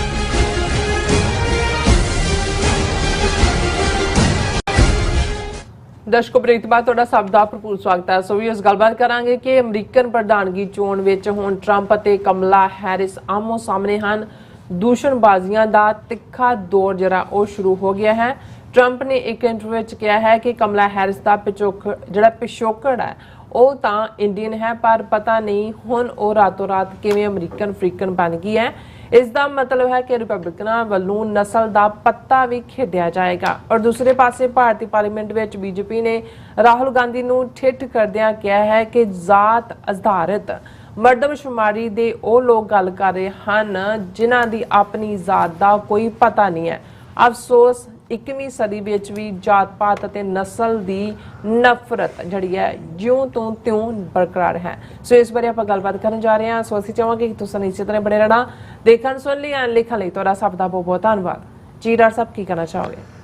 ਦੇਖੋ, ਜਦੋਂ ਬਰਾਕ ਓਬਾਮਾ ਵਾਈਟ ਹਾਊਸ 'ਚ ਪਹੁੰਚੇ ਉਦੋਂ ਅਮਰੀਕਾ ਦੇ ਐਕਸਪਰਟਸ ਇਹ ਸੋਚਦੇ ਸੀ ਇਸ ਫੀਲਡ ਦੇ ਜਾਂ ਜਿਨ੍ਹਾਂ ਨੇ ਨਸਲਵਾਦ ਦੇ ਕਾਲੇ ਦੌਰ ਨੂੰ ਦੇਖਿਆ ਹੋਇਆ ਸੀ, 1960ਵਿਆਂ ਦੀ civil liberty movement, Malcolm X, Martin Luther King, ਉਹ ਸਾਰੀ ਸਟਰਗਲ ਨੂੰ, ਕਿ ਉਹਨਾਂ ਨੇ ਕਿਹਾ ਕਿ ਵੀ ਅਮਰੀਕਾ ਨੇ ਫਾਈਨਲੀ ਜਿਹੜਾ ਰੇਸਿਜ਼ਮ ਹੈ ਉਸ ਨੂੰ ਪਿੱਛੇ ਸੁੱਟ ਦਿੱਤਾ ਹੈ ਔਰ ਇੱਕ ਅਫਰੀਕਨ ਅਮਰੀਕਨ ਮੂਲ ਦਾ ਬੰਦਾ ਜਿਹੜਾ ਹੁਣ ਵਾਈਟ ਹਾਊਸ ਦੇ ਵਿੱਚ ਹੈ, ਜਿਹੜੇ ਕਾਲੇ ਦੌਰ ਦਾ ਸਾਡਾ ਇਤਿਹਾਸ ਹੈ ਉਹ ਹੁਣ ਖਤਮ ਹੈ। ਅਸੀਂ ਸਮਝਦੇ ਹਾਂ ਕਿ ਵੀ ਇਵੇਂ ਲੱਗਣ ਲੱਗ ਗਿਆ ਸੀ ਕਿ ਜੇ ਖਾਸ ਤੌਰ ਤੇ ਯੰਗਰ ਜਨਰੇਸ਼ਨ ਜਿਹੜੀ ਕਿ ਨਸਲਵਾਦ ਦਾ ਪ੍ਰਭਾਵ ਨਹੀਂ ਕਬੂਲਦੀ ਔਰ ਉਹਨਾਂ ਨੇ ਇਸ ਸਾਰੇ ਦਾ ਝੰਡਾ ਚੁੱਕ ਲਿਆ। ਪਰ ਜਦੋਂ ਅਸੀਂ ਪ੍ਰੈਜ਼ੀਡੈਂਟ ਟਰੰਪ ਦੀ ਪਹਿਲੀ ਟਰਮ ਆਉਂਦੀ ਹੈ ਔਰ ਉਸ ਸਾਰੇ ਪੀਰੀਅਡ ਦੇ ਵਿੱਚ ਜਿਹੜੀ ਉਸ ਤੋਂ ਪਹਿਲਾਂ ਜਿਹੜੀ ਸਾਰੀ ਕੈਂਪੇਨ ਹੈ ਔਰ ਦੂਸਰਾ ਉਹਦੇ 'ਚ ਅਸੀਂ ਨਸਲਵਾਦ ਦਾ ਐਲੀਮੈਂਟ ਵੀ ਦੇਖਦੇ ਹਾਂ, ਉਹਦੇ 'ਚ ਅਸੀਂ ਜ਼ੀਨੋਫੋਬੀਆ ਵੀ ਦੇਖਦੇ ਹਾਂ ਜਿਸ ਦੇ ਵਿੱਚ ਮੈਕਸੀਕਨਸ ਔਰ ਬਾਹਰਲਿਆਂ ਦੇ ਲਈ ਹੇਟਡ ਦਾ ਐਲੀਮੈਂਟ ਵੀ ਹੈ। ਉਸ ਦੇ ਲਈ ਅਸੀਂ ਚਾਈਨਾ ਔਰ ਦੂਜਿਆਂ ਦੇ ਜਿਹੜੀ ਸ਼ਕਲਾਂ ਵਾਲੇ ਮੰਗਲੋਇਡ ਨੇ ਉਹਨਾਂ ਦੇ ਉੱਤੇ ਅਟੈਕ ਵੀ ਦੇਖਦੇ ਹਾਂ। ਹੇਟ ਕ੍ਰਾਈਮ ਦੀ ਗੱਲ ਹੁੰਦੀ ਹੈ ਔਰ ਇਹ ਸਾਰਾ ਜਦੋਂ ਚੱਲਦਾ ਹੈ ਔਰ ਫਿਰ ਉਹ ਦੌਰ ਮੁੱਕਦਾ ਹੈ ਬਾਈਡਨ ਦੇ ਆਉਣ ਨਾਲ। ਇੱਕ ਜਿੱਥੇ ਉਹਨਾਂ ਦੀਆਂ ਸਕਸੈਸ ਫੇਲਿਅਰ ਦੀ ਗੱਲ ਅਸੀਂ ਕਰਦੇ ਰਹਿੰਦੇ ਹਾਂ ਕਿਉਂਕਿ ਅੱਜ ਅਸੀਂ ਰੇਸ ਐਂਗਲ ਤੋਂ ਗੱਲ ਕਰ ਰਹੇ ਹਾਂ ਔਰ ਬਾਈਡਨ ਪਹਿਲੀ ਡਿਬੇਟ ਦੇ ਦੌਰਾਨ ਹੀ ਜਿਹੜੀ ਹੈ ਉਹ ਫਰੀਜ਼ ਹੋ ਜਾਂਦੇ ਨੇ ਔਰ ਉਹਨਾਂ ਦੀ ਜਿਹੜੀਆਂ ਕੋਗਨੀਟਿਵ ਐਬਿਲਿਟੀਜ਼ ਨੇ ਉਹਨਾਂ ਤੇ ਸਵਾਲੀਆ ਨਿਸ਼ਾਨ ਉੱਠਦਾ ਹੈ ਔਰ ਵਿਦਨ ਪ੍ਰੈਸ਼ਰ ਡੈਮੋਕ੍ਰੈਟਸ ਤੇ ਬਿਲਟ ਹੁੰਦਾ ਹੈ ਕਿ ਭਾਈ ਵਿਦਡਰਾ ਕਰੋ, ਦਿਨ ਥੋੜੇ ਰਹਿ ਗਏ ਸੀ। ਔਰ ਕਮਲਾ ਹੈਰਿਸ ਨੂੰ, ਕਮਲਾ ਦੇਵੀ ਹੈਰਿਸ ਦਾ ਨਾਂ ਹੈ, ਕਮਲਾ ਡੀ ਹੈਰਿਸ ਦੇਵੀ ਹੈ ਔਰ ਇਹ ਕਮਲਾ ਦੇਵੀ ਜਿਹੜੀ ਹੈ ਇਹ ਡੈਮੋਕ੍ਰੈਟਸ ਦੀ ਆਲਮੋਸਟ ਸਰਟਨ ਹੈ। ਹੁਣ ਤਾਂ ਉਹਦੇ 'ਚ ਉਹਨਾਂ ਦੀ ਕਨਵੈਨਸ਼ਨ ਦੇ ਵਿੱਚ ਉਸ 'ਤੇ ਸਟੈਂਪ ਲੱਗਣੀ ਹੈ ਪਰ ਆਲਰੇਡੀ ਉਹ ਆਪਣਾ ਨੰਬਰ 2 ਮੈਨ ਔਰ ਸਭ ਦੇ ਐਂਡੋਰਸਮੈਂਟ ਹੋ ਗਈ। ਹੁਣ ਇਸ ਨੇ ਟਰੰਪ ਟੀਮ ਜਿਨ੍ਹਾਂ ਨੇ ਸਾਰਾ ਫੋਕਸ ਜਿਹੜਾ ਉਹ ਬਾਈਡਨ ਦੀਆਂ ਫੇਲਿਅਰਸ ਔਰ ਉਸ ਬਜ਼ੁਰਗ ਬੰਦੇ ਨੂੰ ਟਾਰਗੇਟ ਕਰਨ 'ਤੇ ਲਾਇਆ ਹੋਇਆ ਸੀ, ਇਹਨਾਂ ਦੀ ਸਟ੍ਰੈਟਜੀ ਵੀ ਬਦਲਦੀ ਔਰ ਓਵਰਨਾਈਟ ਜਦੋਂ ਇਹ ਸਾਰਾ ਪਾਰਟ ਚੱਲ ਰਿਹਾ ਤੇ ਕਮਲਾ ਹੈਰਿਸ ਦੇ ਜਿਹੜਾ ਹੱਕ ਦੇ ਵਿੱਚ ਅਫਰੀਕਨ ਅਮਰੀਕਨ ਬੜੇ ਉਤਸ਼ਾਹ ਨਾਲ ਕਿ ਜੀ she will be the first ਉਸ ਲਿਹਾਜ਼ ਨਾਲ। ਹਾਲਾਂ ਬਰਾਕ ਓਬਾਮਾ ਜਿਹੜੇ ਨੇ ਉਹ ਵੀ ਉਹਨਾਂ ਦੀ ਮਦਰ ਤਾਂ ਵਾਈਟ ਸੀ, ਫਾਦਰ ਉਹਨਾਂ ਦੇ ਅਫਰੀਕਨ ਮੂਲ ਦੇ ਸੀ ਔਰ ਇਹਦੇ ਕਮਲਾ ਹੈਰਿਸ ਦੇ ਮਾਮਲੇ 'ਚ ਇਹ ਦੋਨਾਂ 'ਚੋਂ ਕੋਈ ਵੀ ਵਾਈਟ ਨਹੀਂ ਹੈ। ਫਾਦਰ ਜਮਾਈਕਨ ਇਹਨਾਂ ਦੇ ਮੂਲ ਦੇ ਸਿਆਲਾਂ ਛੱਡ ਛੁੱਟ ਗਿਆ ਸੀ, ਇਕੱਲੀ ਮਾਂ ਦੇ ਨਾਲ ਹੀ ਪਲੀ ਹੈ ਤੇ ਮਾਂ ਜਿਹੜੀ ਆ ਉਹ ਦੱਖਣੀ ਭਾਰਤੀ ਇੰਡੀਅਨ ਮੂਲ ਦੀ। ਸੋ ਇਹ ਪਹਿਲੀ ਵਾਰੀ ਅਮਰੀਕਾ 'ਚ ਇਸ ਕਿਸਮ ਦਾ ਹੋਏਗਾ ਔਰ ਇਸ ਸਾਰੇ ਦੇ ਚੱਲਦਿਆਂ ਕਿਉਂਕਿ ਇੱਕ ਗੱਲ ਜਿਹੜੀਆਂ ਕੁਝ ਕੀ ਸਟੇਟਾਂ ਨੇ ਜਿਵੇਂ ਜਾਰਜੀਆ ਜਿਹਦੇ 'ਚ ਅਸੀਂ ਐਟਲਾਂਟਾ ਅਸੀਂ ਗਏ ਹੋਏ ਸੀ, ਜਾਰਜੀਆ ਵੀ ਬੜੀ ਪਾਵਰਫੁਲ ਸਟੇਟ ਹੈ ਔਰ ਉਹ ਹੌਲੀ ਹੌਲੀ ਰਿਪਬਲਿਕਨ ਬਣ ਰਹੀ ਸੀ ਪਰ ਬਲੈਕ ਵੋਟਰ ਔਰ ਜਾਰਜੀਆ ਦੇ ਵਿੱਚ ਹੀ ਐਟਲਾਂਟਾ ਹੈ ਔਰ ਉਹ ਸਾਰੇ ਜਿੱਥੋਂ ਜਿਮੀ ਕਾਰਟਰ ਔਰ ਕਾਲਿਆਂ ਦੀ ਮੂਵਮੈਂਟ ਉੱਥੋਂ ਤੁਰਦੀ ਰਹੀ। ਹੁਣ ਇਹ ਤੀਜਾ ਚੌਥਾ ਫੇਰਾ ਕਮਲਾ ਹੈਰਿਸ ਦਾ, ਪਿਛਲੇ ਹਫਤੇ ਹੀ ਉੱਥੇ ਸੀ, 10,000 ਤੋਂ ਜ਼ਿਆਦਾ ਲੋਕ ਇਕੱਠੇ ਸੀ। ਹੁਣ ਉਹ ਆਪਣਾ ਅਫਰੀਕਨ ਅਮਰੀਕਨ ਕਾਰਡ ਵੀ ਪਲੇ ਕਰ ਰਹੀ ਹੈ, ਬਲੈਕ ਆਰਗੇਨਾਈਜੇਸ਼ਨਸ ਵੀ ਖੁੱਲ ਕੇ ਹੱਕ 'ਚ ਆਈਆਂ ਨੇ। ਔਰ ਇਸ ਸਾਰੇ ਦੇ ਚਲਦੇ ਆ ਰਿਪਬਲਿਕਨਸ ਨੂੰ ਇਹ ਲੱਗਦਾ ਵੀ ਜਿਹੜੀਆਂ ਕੁਝ ਸਟੇਟਾਂ ਜਿਵੇਂ ਜਾਰਜੀਆ ਸੀ ਜਾਂ ਫਲਿਪ ਸਟੇਟਸ ਜਿਹੜੀਆਂ ਨੇ ਉਹ ਇੱਧਰ ਉੱਧਰ ਓਹਾਇਓ ਜਾਂ ਪੈਨਸਿਲਵੇਨੀਆ ਜਾਂ ਦੂਜੇ ਜੇ ਪੈਨਸਿਲਵੇਨੀਆ ਦੇ ਗਵਰਨਰ ਨੂੰ Kamala Harris as a vice president ਲੈਂਦੀ ਹੈ ਤੇ ਉਹ ਵੀ ਸਟੇਟ ਜਿਹੜੀ ਹੈ ਜਾਂਦੀ ਲੱਗੇਗੀ। ਹੁਣ ਇੱਕ ਮੈਨੂੰ ਜਿਹੜਾ ਇਹ ਲੱਗਦਾ ਵੀ ਇਸ ਸਾਰੇ 'ਚ ਹਾਲਾਂ ਓਬਾਮਾ ਦੇ ਲਈ ਵੀ ਇਹ ਸੌਖਾ ਨਹੀਂ ਸੀ। ਜਦੋਂ ਪਹਿਲੀ ਟਰਮ 'ਚ ਆਇਆ ਰਿਪਬਲਿਕਨਾਂ ਨੇ ਹਮੇਸ਼ਾ ਉਹਦੇ ਖਿਲਾਫ ਜਿਹੜਾ ਸਵਾਲ ਉਠਾਇਆ ਕਿ ਜੀ ਭਾਵੇਂ ਉਹਦਾ ਪਿਓ ਇੱਕ ਕਾਲਾ ਸੀ ਤੇ ਮਾਂ ਗੋਰੀ ਸੀ, ਪਰ ਉਹਦਾ ਜਨਮ ਵੀ ਅਮਰੀਕਾ 'ਚ ਨਹੀਂ ਹੋਇਆ, ਫਲਾਣੀ ਥਾਂ ਹੋਇਆ, ਫਲਾਣੇ ਹਸਪੀਟਲ 'ਚ ਹੋਇਆ, ਟਿਮਕਾ ਹੋਇਆ, ਬਰਥ ਸਰਟੀਫਿਕੇਟ ਦਿਖਾਏ, ਉਹਨੂੰ ਦਾਇਰੇ ਦੇ ਵਿੱਚ ਰੱਖਿਆ। ਪਰ ਹੁਣ ਜਦੋਂ ਇੱਕ ਇੰਟਰਵਿਊ ਇਹਨਾਂ ਨੇ ਅਫਰੀਕਨ ਅਮਰੀਕਨ ਜਰਨਲਿਸਟ ਦੇ ਨਾਲ ਇੱਕ ਮੀਟਿੰਗ ਪ੍ਰੈਜ਼ੀਡੈਂਟ ਟਰੰਪ ਨੇ ਕੀਤੀ, ਜਦੋਂ ਉਹਦੇ 'ਚ ਉਹਨਾਂ ਨੂੰ ਪੁੱਛਿਆ ਗਿਆ ਕਿ ਵੀ ਕੁਝ ਕੋਲੀਗ ਜਿਹੜੇ ਨੇ ਰਿਪਬਲਿਕਨ ਤੇਰੇ ਉਹ ਇਹ ਕਹਿੰਦੇ ਨੇ ਕਿ ਵੀ ਕਮਲਾ ਹੈਰਿਸ ਦਾ ਮਤਲਬ ਜਦੋਂ ਦੇਵੀ ਕਹਿੰਦੀ ਹੈ ਤਾਂ ਉਹ ਹੈ ਡਾਈਵਰਸਿਟੀ, ਇਕੁਇਟੀ ਐਂਡ ਇਨਕਲੂਜਨ, ਇਸ ਤੇ ਤੇਰਾ ਕੀ ਖਿਆਲ ਹੈ? ਔਰ ਜਿਹੜਾ ਟਰੰਪ ਦਾ ਜਵਾਬ ਹੈ, I didn't know she was black until a number of years ago when she happened to turn black and now she wants to be known as black, he said, so I don't know, is she Indian or is she black? ਹੁਣ style ਵੀ ਉਹਦਾ ਉਹ ਕਹਿੰਦਾ ਵੀ ਇਹ Indian, ਮੈਂ ਤਾਂ ਇਹ ਤਾਂ ਰਾਤੋਂ ਰਾਤ ਬਲੈਕ ਹੋ ਗਈ। ਔਰ ਉਹੀ ਕਹਿ ਰਿਹਾ ਵੀ I don't know she was a black until a number of years ago when she happen to turn black. ਕੁਝ ਸਾਲ ਪਹਿਲਾਂ ਹੀ ਕਾਲੀ ਬਣ ਗਈ ਹੈ, ਇਹ ਤਾਂ ਹੈ ਹੀ ਇੰਡੀਅਨ ਹੈ, ਇਹ ਬਣ ਗਈ ਰਾਤੋਂ ਰਾਤ। ਹੁਣ ਗੱਲ ਇਹ ਨਹੀਂ ਹੈ ਵੀ ਉਹਨੇ ਕਿਹਾ ਅਸੀਂ ਭਾਵੇਂ ਕਮਲਾ ਹੈਰਿਸ ਦਾ ਕੱਚਾ ਚਿੱਠਾ ਉਹਦਾ as a advocate general California ਦਾ ਹੁੰਦਿਆਂ ਉਹਦਾ ਸਿੱਖ ਇਸ਼ੂ ਦੇ ਉੱਤੇ ਕਰੈਕਸ਼ਨ ਫੈਸਿਲਿਟੀ 'ਚ ਤਰਲੋਚਨ ਸਿੰਘ ਓਬਰਾਏ ਦੇ ਕੇਸ 'ਚ ਉਹਨੇ ਕਿਵੇਂ motion after motion after motion after motion file ਕਰਕੇ ਅਪੀਲ ਹਾਰਨ ਦੇ ਬਾਵਜੂਦ ਉਹਨੇ ਰਾਤ ਨਹੀਂ ਦਿੱਤੀ ਕਿ ਸਿੱਖੀ ਸਰੂਪ ਨਾਲ ਉਹ ਸਰਵ ਕਰ ਸਕੇ। ਸੋ ਸਾਡਾ ਇੱਕ ਆਪਣਾ ਨਜ਼ਰੀਆ ਸੀ ਔਰ ਬਾਜ਼ ਦੀ ਪਬਲੀਕੇਸ਼ਨ ਦੀ ਰਿਪੋਰਟ ਨੂੰ ਜਿਹਨੂੰ ਕਾਫੀਆਂ ਨੇ ਪਸੰਦ ਵੀ ਕੀਤਾ, ਉਹਦੀ ਕਾਪੀ ਵੀ ਅਸੀਂ ਕਈਆਂ ਨੂੰ ਦਿੱਤੀ ਹੈ ਉਹਨਾਂ ਦੀ ਮੰਗ ਦੇ ਉੱਤੇ। ਪਰ ਹੁਣ ਸਾਨੂੰ ਇਹ ਲੱਗਦਾ ਹੈ ਵੀ ਇਹ ਇਸ ਇਲੈਕਸ਼ਨ ਦੇ ਵਿੱਚ ਅਗੇਨ ਜਿਹੜਾ ਰੇਸ ਕਾਰਡ ਹੈ, ਜਦੋਂ ਇਹ ਰੇਸ ਨਸਲ ਜ਼ਾਤ ਪਾਤ ਵਿੱਚ ਆ ਜਾਂਦੀ ਹੈ, ਇਹ ਬੜਾ ਫਿਰ ਡਲਟੀ ਡਿਬੇਟ ਹੋ ਜਾਂਦੀ ਹੈ। ਇਸ਼ੂਜ਼ ਦੀ ਡਿਬੇਟ ਰਹਿਣੀ ਚਾਹੀਦੀ ਹੈ, ਪਰ ਕਿਉਂਕਿ ਜੇ ਹੁਣ ਟਰੰਪ ਨੂੰ ਲੱਗਦਾ ਹੈ ਕਿ ਵੀ ਇਹ ਕਮਲਾ ਹੈਰਿਸ ਦੇ ਆਉਣ ਤੋਂ ਬਾਅਦ ਉਹਦਾ 2 ਪੁਆਇੰਟ ਅਪ ਚਲੇ ਗਏ, ਕਿਉਂਕਿ ਇੱਕਦਮ ਨਵੀਂ ਐਨਰਜੀ, ਨਵਾਂ ਉਹ ਬਹਿਸ ਲਈ ਵੀ ਚੈਲੰਜ ਕਰ ਰਹੀ ਹੈ ਟਰੰਪ ਨੂੰ ਕਿ ਵੀ ਮੇਰੇ ਨਾਲ ਬਹਿਸ ਕਰ, ਤੇ ਉਹ ਆਪਣਾ ਜਿਹੜਾ ਰੇਸ ਬੇਸਡ ਕਾਰਡ, ਜਿਹੜੀ ਬਾਈਬਲ ਬੈਲਟ, ਜਿਹੜਾ ਵਾਈਟ ਐਂਗਲ ਹੈ, ਉਹਨੂੰ ਵੀ ਟੂ ਦਾ ਹਿਲਟ ਪਲੇ ਕਰੇਗਾ ਔਰ ਇਹ ਕਿੱਧਰ ਨੂੰ ਜਾਏਗਾ। ਪਰ ਮੇਰੇ ਕੁਦਰਤੀ ਜਦੋਂ ਮੈਂ ਇਹ ਖਬਰ ਦੇਖੀ ਤੇ ਨਾਲ ਦੀ ਨਾਲ 2 ਦਿਨ ਪਹਿਲਾਂ ਇੰਡੀਅਨ ਪਾਰਲੀਮੈਂਟ ਦੇ ਵਿੱਚ ਅਨੁਰਾਗ ਠਾਕਰ ਜਿਹੜਾ ਹਮੀਰਪੁਰ ਤੋਂ MP ਜਿੱਤਿਆ, ਪਿਛਲੀ ਮੋਦੀ ਸਰਕਾਰ ਦੇ ਵਿੱਚ ਵਜ਼ੀਰ ਸੀ, ਹੁਣ ਵਜ਼ੀਰ ਨਹੀਂ ਹੈ, ਔਰ ਰਾਹੁਲ ਗਾਂਧੀ ਜਿਹੜਾ ਲੀਡਰ ਆਫ ਦਾ ਆਪੋਜੀਸ਼ਨ ਹੈ ਕੈਬਨਿਟ ਰੈਂਕ ਦਾ, ਉਹਨੇ ਪਾਰਲੀਮੈਂਟ ਦੇ ਵਿੱਚ ਸਵਾਲ ਚੁੱਕਿਆ ਕਿ ਵੀ ਅਸੀਂ ਜਾਤੀ ਸੂਚਕ ਜਿਹੜੀ ਜਨਗਣਨਾ ਹੈ, ਸੈਂਸਸ ਹੈ, ਉਸ ਨੂੰ ਕਰਵਾ ਕੇ ਰਵਾਂਗੇ। ਔਰ ਦੂਸਰਾ ਹੁਣ ਕਿਉਂਕਿ ਬੀਜੇਪੀ ਤਾਂ ਬ੍ਰਾਹਮਣਵਾਦੀ ਪਾਰਟੀ ਆ, ਉਹ ਤਾਂ ਮਨੂ ਸਮ੍ਰਿਤੀ ਨੂੰ ਕਾਨੂੰਨ ਬਣਾਉਣਾ ਚਾਹੁੰਦੇ ਨੇ, ਉਹ ਥੋੜੀ ਚਾਹੁੰਦੇ ਨੇ ਕਿ ਵੀ backward classes, OBC, schedule caste, schedule tribe ਜਾਂ ਮਾਈਨੋਰਿਟੀਜ਼ ਕਿਸੇ ਡਿਸਾਈਸਿਵ ਸਿਚੁਏਸ਼ਨ 'ਚ ਆਉਣ ਕਾਨੂੰਨੀ ਤੌਰ 'ਤੇ ਜਾਂ ਐਜੂਕੇਸ਼ਨਲੀ ਜਾਂ ਦੂਸਰੇ ਮਹਿਕਮਿਆਂ ਦੇ ਵਿੱਚ। ਸੋ ਉਹਦਾ ਜਵਾਬ ਉਹਨਾਂ ਨੇ, ਕਿਉਂਕਿ ਮੋਦੀ ਨੇ ਫੁੱਲੀ ਬੈਕ ਕੀਤਾ ਅਨੁਰਾਗ ਠਾਕਰ ਦੇ ਕਮੈਂਟ ਨੂੰ, ਉਹਨੇ ਅੱਗੋਂ ਟਵੀਟ ਵੀ ਕੀਤਾ।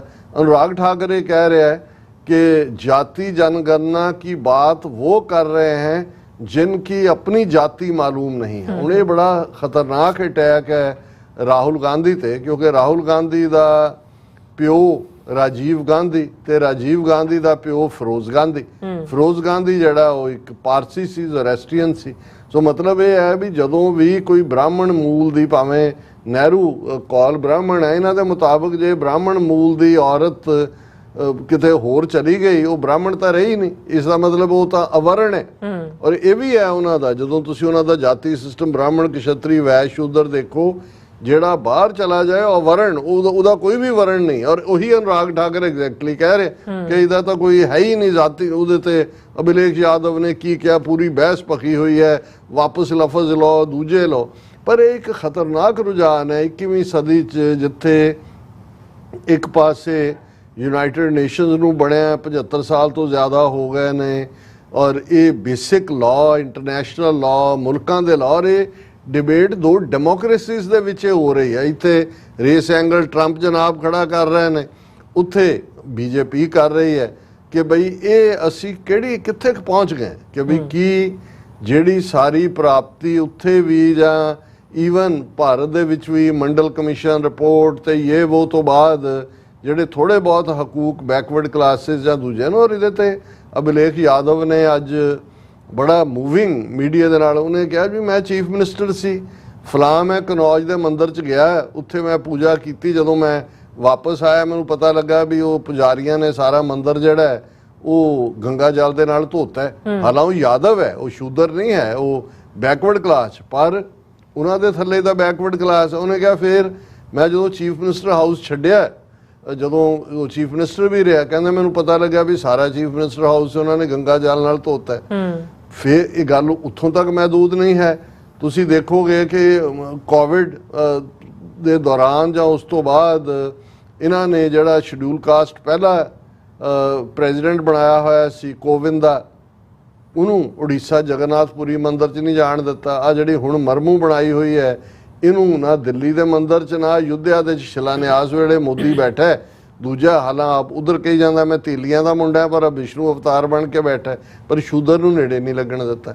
ਸੋ ਜਿੱਥੇ ਇਹ ਵਰਤਾਰੇ ਡੈਮੋਕ੍ਰੇਸੀਜ਼ 'ਚ ਹੋ ਰਹੇ ਨੇ, ਜਾਂ ਅਮਰੀਕਾ 'ਚ ਆਉਣ ਵਾਲੇ ਪੀਰੀਅਡ 'ਚ ਕਮਲਾ ਹੈਰਿਸ ਦੀ ਨਸਲ ਨੂੰ ਲੈ ਕੇ ਇੱਕ ਡਿਬੇਟ ਸ਼ੁਰੂ ਹੋਏਗੀ, ਇਹ ਹੈਲਥੀ ਨਹੀਂ ਹੈ, ਠੀਕ ਨਹੀਂ ਹੈ।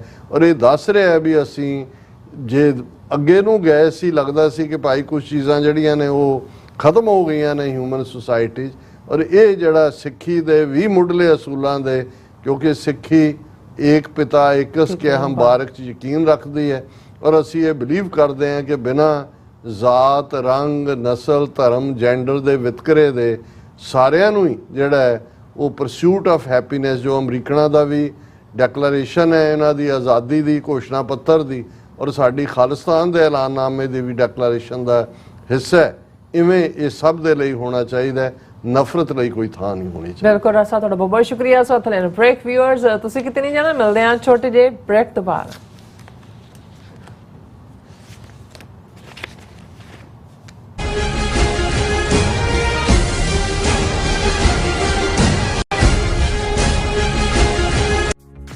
ਪ੍ਰੇਰਨਾਦਾਇਕ ਮਾਪੇ ਕਿਵੇਂ ਬਣੀਏ, ਸਿੱਖੀ ਨੂੰ ਆਪਣੇ ਪਰਿਵਾਰਕ ਜੀਵਨ ਵਿੱਚ ਕਿਵੇਂ ਲਿਆਈਏ ਤੇ ਕਿਵੇਂ ਪਰਿਵਾਰਕ ਨੀਹਾਂ ਮਜ਼ਬੂਤ ਬਣਾਈਏ। ਕੀ ਤੁਸੀਂ ਵੀ ਇਹਨਾਂ ਸਵਾਲਾਂ ਦੇ ਜਵਾਬ ਲੱਭ ਰਹੇ ਹੋ ਤਾਂ ਤੁਹਾਡੇ ਲਈ ਹੈ ਵੱਡੀ ਖੁਸ਼ਖਬਰੀ। ਨਿਊਯਾਰਕ ਅਤੇ ਨਿਊ ਜਰਸੀ ਵਿਖੇ ਹੋ ਰਿਹਾ ਹੈ Sikh parenting course. The World Sikh Parliament Education Council, Khalsa Foundation, Share Charity ਅਤੇ ਹੋਰ ਸਿੱਖ ਜਥੇਬੰਦੀਆਂ ਦੇ ਸਹਿਯੋਗ ਨਾਲ ਇਹ ਕੋਰਸ ਪੰਜਾਬੀ ਅਤੇ ਅੰਗਰੇਜ਼ੀ ਦੋਵਾਂ ਭਾਸ਼ਾਵਾਂ ਵਿੱਚ ਕਰਵਾਇਆ ਜਾਵੇਗਾ, ਜਿੱਥੇ ਭਾਈ ਜਗਜੀਤ ਸਿੰਘ ਤੁਹਾਡੇ ਨਾਲ ਸਾਂਝੀ ਕਰਨਗੇ ਪੈਰੈਂਟਿੰਗ ਨਾਲ ਸੰਬੰਧਿਤ ਅਹਿਮ ਜਾਣਕਾਰੀ। 10 ਅਗਸਤ ਦਿਨ ਸ਼ਨੀਚਰਵਾਰ ਨੂੰ ਸਵੇਰੇ 10 ਵਜੇ ਤੋਂ ਸ਼ਾਮ 4 ਵਜੇ ਤੱਕ Bombay theatre 6825 Fresh Meadow Lane, Flushing, New York ਅਤੇ 11 ਅਗਸਤ ਦਿਨ ਐਤਵਾਰ ਸਵੇਰੇ 10 ਵਜੇ ਤੋਂ ਸ਼ਾਮ 5 ਵਜੇ ਤੱਕ ਗੁਰਦੁਆਰਾ ਸਾਹਿਬ ਦਸ਼ਮੇਸ਼ ਦਰਬਾਰ, ਕਾਰਟਰੇਟ, ਨਿਊ ਜਰਸੀ ਵਿਖੇ ਜ਼ਰੂਰ ਪਹੁੰਚੋ। ਯੂਨਾਈਟਿਡ ਸਿੱਖ ਸੰਸਥਾ ਨੇ ਦੱਖਣੀ ਅਮਰੀਕਾ ਵਿੱਚ ਬੇਰਲ ਤੂਫਾਨ ਦੇ ਪੀੜਤਾਂ ਲਈ ਤੁਰੰਤ ਮਦਦ ਮੁਹਿੰਮ ਸ਼ੁਰੂ ਕੀਤੀ ਹੈ। ਇਸ ਭਿਆਨਕ ਤੂਫਾਨ ਨੇ ਸੈਂਟ ਵਿੰਸੈਂਟ ਅਤੇ ਗ੍ਰੇਨੇਡੀਨਸ, ਗ੍ਰੇਨੇਡਾ, ਡੋਮਿਨਿਕਾ ਅਤੇ ਬਾਰਬਾਡੋਸ ਨੂੰ ਬਹੁਤ ਨੁਕਸਾਨ ਪਹੁੰਚਾਇਆ ਹੈ। ਯੂਨਾਈਟਿਡ ਸਿੱਖ ਦੀਆਂ ਟੀਮਜ਼ ਲੋੜਵੰਦ ਲੋਕਾਂ ਲਈ ਜ਼ਰੂਰੀ ਸਮਾਨ ਅਤੇ ਖਾਣ-ਪੀਣ ਦੀਆਂ ਚੀਜ਼ਾਂ ਪਹੁੰਚਾ ਰਹੀਆਂ ਹਨ। ਤੁਹਾਡੇ ਸਹਿਯੋਗ ਦੀ ਲੋੜ ਹੈ। ਕਿਰਪਾ ਕਰਕੇ ਇਹ ਸਮਾਨ ਦਾਨ ਕਰੋ।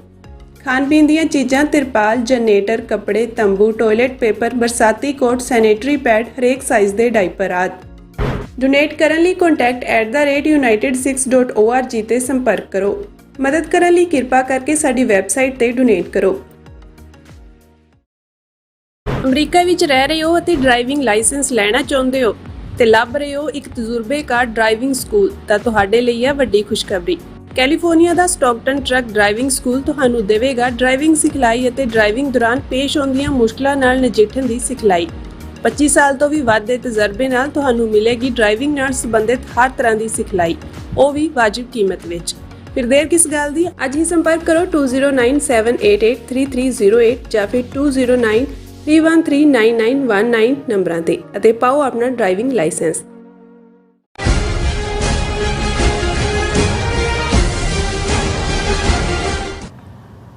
ਦਰਸ਼ਕੋ, ਬ੍ਰੇਕ ਤੋਂ ਬਾਅਦ ਤੁਹਾਡਾ ਸਭ ਦਾ ਭਰਪੂਰ ਸਵਾਗਤ ਹੈ। ਸੋ ਵਿਊਅਰਸ, ਐਨੂਅਲ ਸੈਕਸ਼ਨ ਵਿੱਚ ਆਪਾਂ ਗੱਲਬਾਤ ਕਰਨ ਜਾ ਰਹੇ ਹਾਂ। ਜਿਸ ਤਰ੍ਹਾਂ ਕਿ ਸਾਡੇ ਕੁਝ ਵਿਊਅਰਸ ਵੱਲੋਂ ਸੋਸ਼ਲ ਮੀਡੀਆ ਤੇ ਸਿੱਖਾਂ ਤੇ ਮੁਸਲਮਾਨਾਂ ਵਿਚਕਾਰ ਫੈਲਾਈ ਜਾ ਰਹੀ ਨਫ਼ਰਤ ਭਰੀ ਸਾਡਾ ਧਿਆਨ ਹੈ ਉਹ ਖਿੱਚਿਆ ਗਿਆ ਹੈ, ਔਰ ਇੱਕ ਜਿਹੜਾ ਹਿੰਦੂ ਟ੍ਰੈਪ ਹੈ ਔਰ ਇਸ ਤੋਂ ਬਚਣ ਦੀ ਸਾਨੂੰ ਲੋੜ ਹੈ। ਔਰ ਕੋਈ ਵੀ ਸੱਚਾ ਸਿੱਖ ਜਾਂ ਮੁਸਲਮਾਨ ਇੱਕ ਦੂਸਰੇ ਦੇ ਮਜ਼ਹਬ ਦੇ ਪੈਗੰਬਰਾਂ ਜਾਂ ਗੁਰੂਆਂ ਪ੍ਰਤੀ ਮਾੜੀ ਭਾਸ਼ਾ ਦਾ ਇਸਤੇਮਾਲ ਨਹੀਂ ਕਰ ਸਕਦਾ।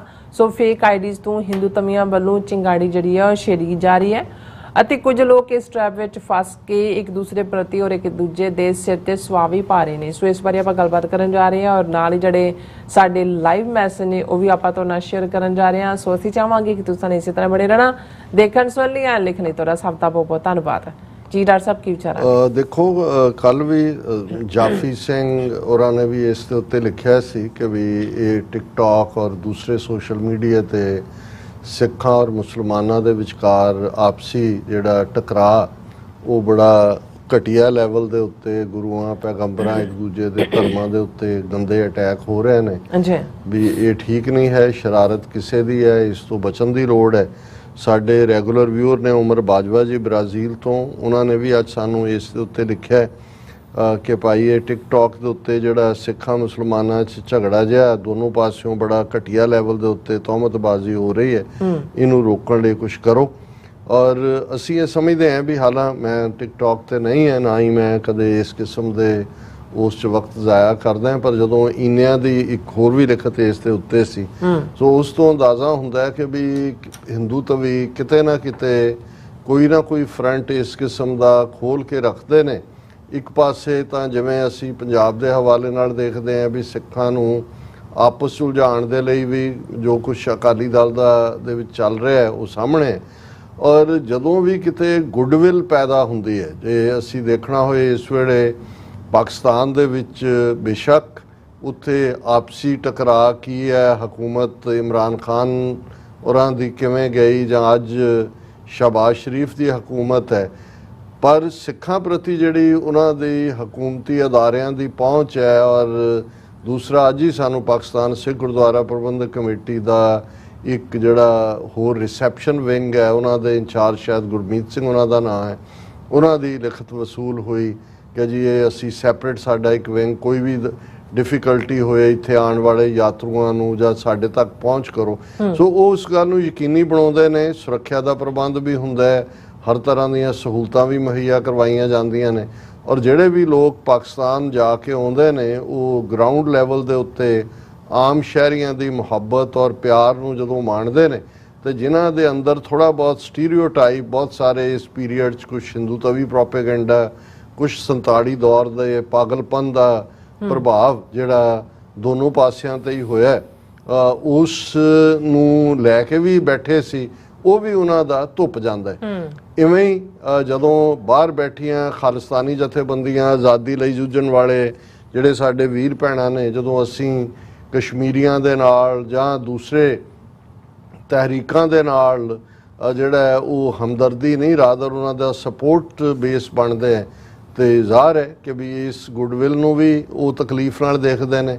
ਜਿਵੇਂ ਜੇ ਅਸੀਂ ਸਲੋ ਸ਼ਹਿਰ ਯੂਕੇ ਦਾ, ਉਹਦੇ 'ਚ 2 ਮੁਸਲਮਾਨ ਬੀਬੀਆਂ ਨੇ ਨਵੰਬਰ 84 ਨੂੰ ਸਿੱਖ ਨਸਲਕੁਸ਼ੀ ਮੰਨਣ ਵਾਲਾ ਮਤਾ ਲਿਆਂਦਾ, ਔਰ ਇਹ ਟਰਾਂਸਨੈਸ਼ਨਲ ਡਿਪਰੈਸ਼ਨ ਦੇ ਉੱਤੇ ਮੋਦੀ ਔਰ ਸਲੋ ਦੇ ਮੋਦੀ ਨੂੰ ਇਲਜ਼ਾਮ ਠਹਿਰਾਉਂਦੇ ਆ, ਮੋਦੀ ਸਰਕਾਰ ਨੂੰ ਸਲੋ ਦੇ ਸਿੱਖਾਂ ਦੀ ਸੁਰੱਖਿਆ ਦੀ ਗੱਲ ਕੀਤੀ।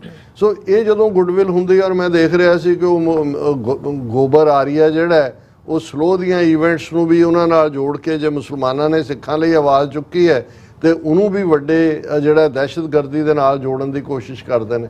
ਸੋ ਇਹਨਾਂ ਹਾਲਾਤਾਂ 'ਚ ਇਹ ਠੀਕ ਹੈ ਕਿ ਦੋਨਾਂ ਪਾਸਿਓਂ ਇੱਕ ਤਬਕਾ ਜਿਹੜਾ ਹੈ, ਇੱਕ ਪਾਸੇ ਜਿਹੜੀਆਂ ਇਸਲਾਮਿਕ ਆਰਗੇਨਾਈਜੇਸ਼ਨਸ ਦੇ ਵਿੱਚ ਤਬਲੀਗੀ ਤਬਕਾ ਹੈ, ਉਹਨਾਂ ਨੇ ਆਪਣਾ ਜਿਹੜਾ ਕੁਛ ਨਾ ਕੁਛ ਕਰਨਾ ਹੁੰਦਾ ਹੈ, ਔਰ ਉਦੋਂ ਦੁੱਖ ਹੁੰਦਾ ਜਦੋਂ ਇਹ ਆਂਦਾ ਜੀ ਕਿ ਫਲਾਂ ਸਿੱਖ ਕਨਵਰਟ ਕਰ ਲਿਆ ਜਾਂ ਬੀਬੀ ਨਾਲ ਹੋ ਗਿਆ ਜਾਂ ਦੂਜਾ ਹੋ ਗਿਆ, ਉਹਨਾਂ ਖਬਰਾਂ ਨੂੰ ਫੈਲਾਇਆ ਵੀ ਜਾਂਦਾ, ਪਰ ਕੋਈ ਵੀ ਇਸੇ ਤਰ੍ਹਾਂ ਦੂਸਰੇ ਪਾਸੇ ਵੀ ਹੁੰਦਾ ਹੈ। ਸੋ ਅਸੀਂ ਸਮਝਦੇ ਹਾਂ ਵੀ ਇੱਕ ਤਬਕਾ, ਔਰ ਮੇਰੇ ਇੱਕ ਚੰਗੇ ਮੁਸਲਮਾਨ ਦੋਸਤ ਇੱਕ ਵਾਰ ਕਹਿਣ ਲੱਗੇ, ਕਹਿੰਦੇ ਜੀ ਇਹ ਜਿਹੜੀ ਸਾਡੀ ਰਿਲੇਸ਼ਨਸ਼ਿਪ ਹੈ ਇਹ ਸਵੀਟ ਐਂਡ ਸਾਵਰ ਰਹਿਣੀ ਹੈ, ਸਾਈਂ ਮੀਆਂ ਮੀਰ ਵੀ ਵਿੱਚ ਰਹਿਣੇ ਨੇ ਤੇ ਔਰੰਗਜ਼ੇਬ ਵੀ ਨਾਲ ਰਹਿਣੇ ਨੇ। ਤੇ ਮੈਨੂੰ ਗੱਲ ਚੰਗੀ ਵੀ ਲੱਗੀ ਕਿ ਵੀ ਕਿਤੇ ਨਾ ਇੱਕ ਪਾਸੇ ਇੰਨੀ ਵਾਸਟ ਗਿਣਤੀ ਦੇ ਵਿੱਚ ਗੁੱਡਵਿਲ ਹੈ, ਦੂਜੇ ਪਾਸੇ ਇੱਕ ਕਿਸਮ ਦਾ ਤਬਕਾ, ਜਿਵੇਂ ਇੱਕ ਉਹ ਲੰਗੜਾ ਮੌਲਵੀ ਸੀ ਪਾਕਿਸਤਾਨ ਦੇ ਵਿੱਚ ਜਿਹਦੇ ਚੇਲਿਆਂ ਨੇ 3 ਵਾਰ ਮਹਾਰਾਜਾ ਰਣਜੀਤ ਸਿੰਘ ਦਾ ਬੁੱਤ ਤੋੜਿਆ ਲਾਹੌਰ ਕਿਲੇ ਚੋਂ, ਹੁਣ ਕਰਤਾਰਪੁਰ ਸਾਹਿਬ ਲਾਇਆ ਗਿਆ, ਪਰ ਜਿਨ੍ਹਾਂ ਨੇ ਲਾਇਆ ਲਵਾਇਆ ਹਿਫਾਜ਼ਤ ਕੀਤੀ, ਜਾਂ ਜਿਹੜੇ ਉਹਨਾਂ ਦੇ ਬੈਠ ਕੇ ਕਿਸ ਲੈਵਲ ਦੇ ਉਹਨਾਂ ਦੇ ਟੀਵੀ ਐਂਕਰ ਮਹਾਰਾਜਾ ਰਣਜੀਤ ਸਿੰਘ ਦੇ ਪੀਰੀਅਡ ਨੂੰ ਇੱਕ ਆਈਡੀਅਲ ਪੀਰੀਅਡ ਉਹ ਵੀ ਉਸ ਸੁਸਾਇਟੀ 'ਚ ਨੇ। ਇਸੇ ਤਰ੍ਹਾਂ ਸਾਡੇ 'ਚ ਵੀ ਇੱਕ ਤਬਕਾ ਹੈ ਜਿਨ੍ਹਾਂ ਨੂੰ ਤੁਸੀਂ ਜੋ ਮਰਜ਼ੀ ਸਮਝਾ ਲਓ, ਉਹਨਾਂ ਦੇ ਅੰਦਰ ਇੱਕ ਬਾਇਸ ਬਣਿਆ ਹੋਇਆ, ਕੁਛ ਥੋੜਾ ਬਹੁਤ ਸਾਈਕੋ ਹਿਸਟਰੀ ਕੈਰੀ ਕਰਦੀ ਹੈ, ਕੁਛ ਜਿਹੜਾ ਹੈ ਉਹ ਹਿੰਦੂ ਤਵੀਆਂ ਦਾ ਪ੍ਰੋਪੇਗੈਂਡਾ ਕੈਰੀ ਕਰਦਾ। ਪਰ ਜਦੋਂ ਟਿਕਟੌਕ ਜਾਂ ਇਸ ਕਿਸਮ ਦੇ ਫਾਰਮੈਟਸ ਦੇ ਉੱਤੇ ਬੈਠ ਕੇ ਕੁਛ ਹੁੰਦਾ ਹੈ ਤੇ ਮੇਰੇ ਕੰਨ ਉਦੋਂ ਹੀ ਖੜੇ ਹੋ ਜਾਂਦੇ ਨੇ ਵੀ ਪਹਿਲੀ ਗੱਲ ਤਾਂ ਕੋਈ ਵੀ ਜਿਹੜਾ ਸੱਚਾ ਸਿੱਖ ਹੈ ਜਾਂ ਮੁਸਲਮਾਨ ਹੈ, ਕਿਉਂਕਿ ਜਿੰਨਾ ਕੁ ਇਸਲਾਮ ਨੂੰ ਮੈਂ ਸਮਝਣ ਦੀ ਕੋਸ਼ਿਸ਼ ਕੀਤੀ ਜਾਂ ਸਮਝ ਸਕਿਆ, ਉਹਦੇ 'ਚ ਹਜ਼ਰਤ ਮੁਹੰਮਦ ਸਾਹਿਬ ਨੇ ਆਪਣੇ ਫਾਲੋਅਰਸ ਨੂੰ, ਮੁਸਲਮਾਨਾਂ ਨੂੰ ਕਿਹਾ ਕਿਸੇ ਦੇ ਪੈਗੰਬਰ ਬਾਰੇ, ਕਿਸੇ ਦੇ ਪ੍ਰੋਫਿਟ ਬਾਰੇ, ਕਿਸੇ ਦੇ ਦੀਨ ਬਾਰੇ ਕੋਈ ਮਾੜੀ ਗੱਲ ਨਾ ਕਹੋ, ਕਿਉਂਕਿ ਉਹ ਜਦੋਂ ਜਵਾਬੀ ਤੌਰ ਤੇ ਤੁਹਾਡੇ ਕਹੇਗਾ ਫਿਰ ਤੁਹਾਨੂੰ ਦੁੱਖ ਹੋਇਆ। ਸੋ ਮਤਲਬ ਇਹ ਹੈ ਉਹਨਾਂ ਨੂੰ ਵਰਜ ਦਿੱਤਾ ਕਿ ਵੀ ਤੁਸੀਂ ਮੂਮਨ ਹੋ, ਇਹ ਤੁਹਾਡਾ ਈਮਾਨ ਹੈ, ਤੁਸੀਂ ਇਹਦੇ ਤੇ ਰਹਿਣਾ, ਪਰ ਕਿਸੇ ਬਾਰੇ ਅਪਸ਼ਬਦ ਨਹੀਂ ਕਹਿਣੇ ਨੇ।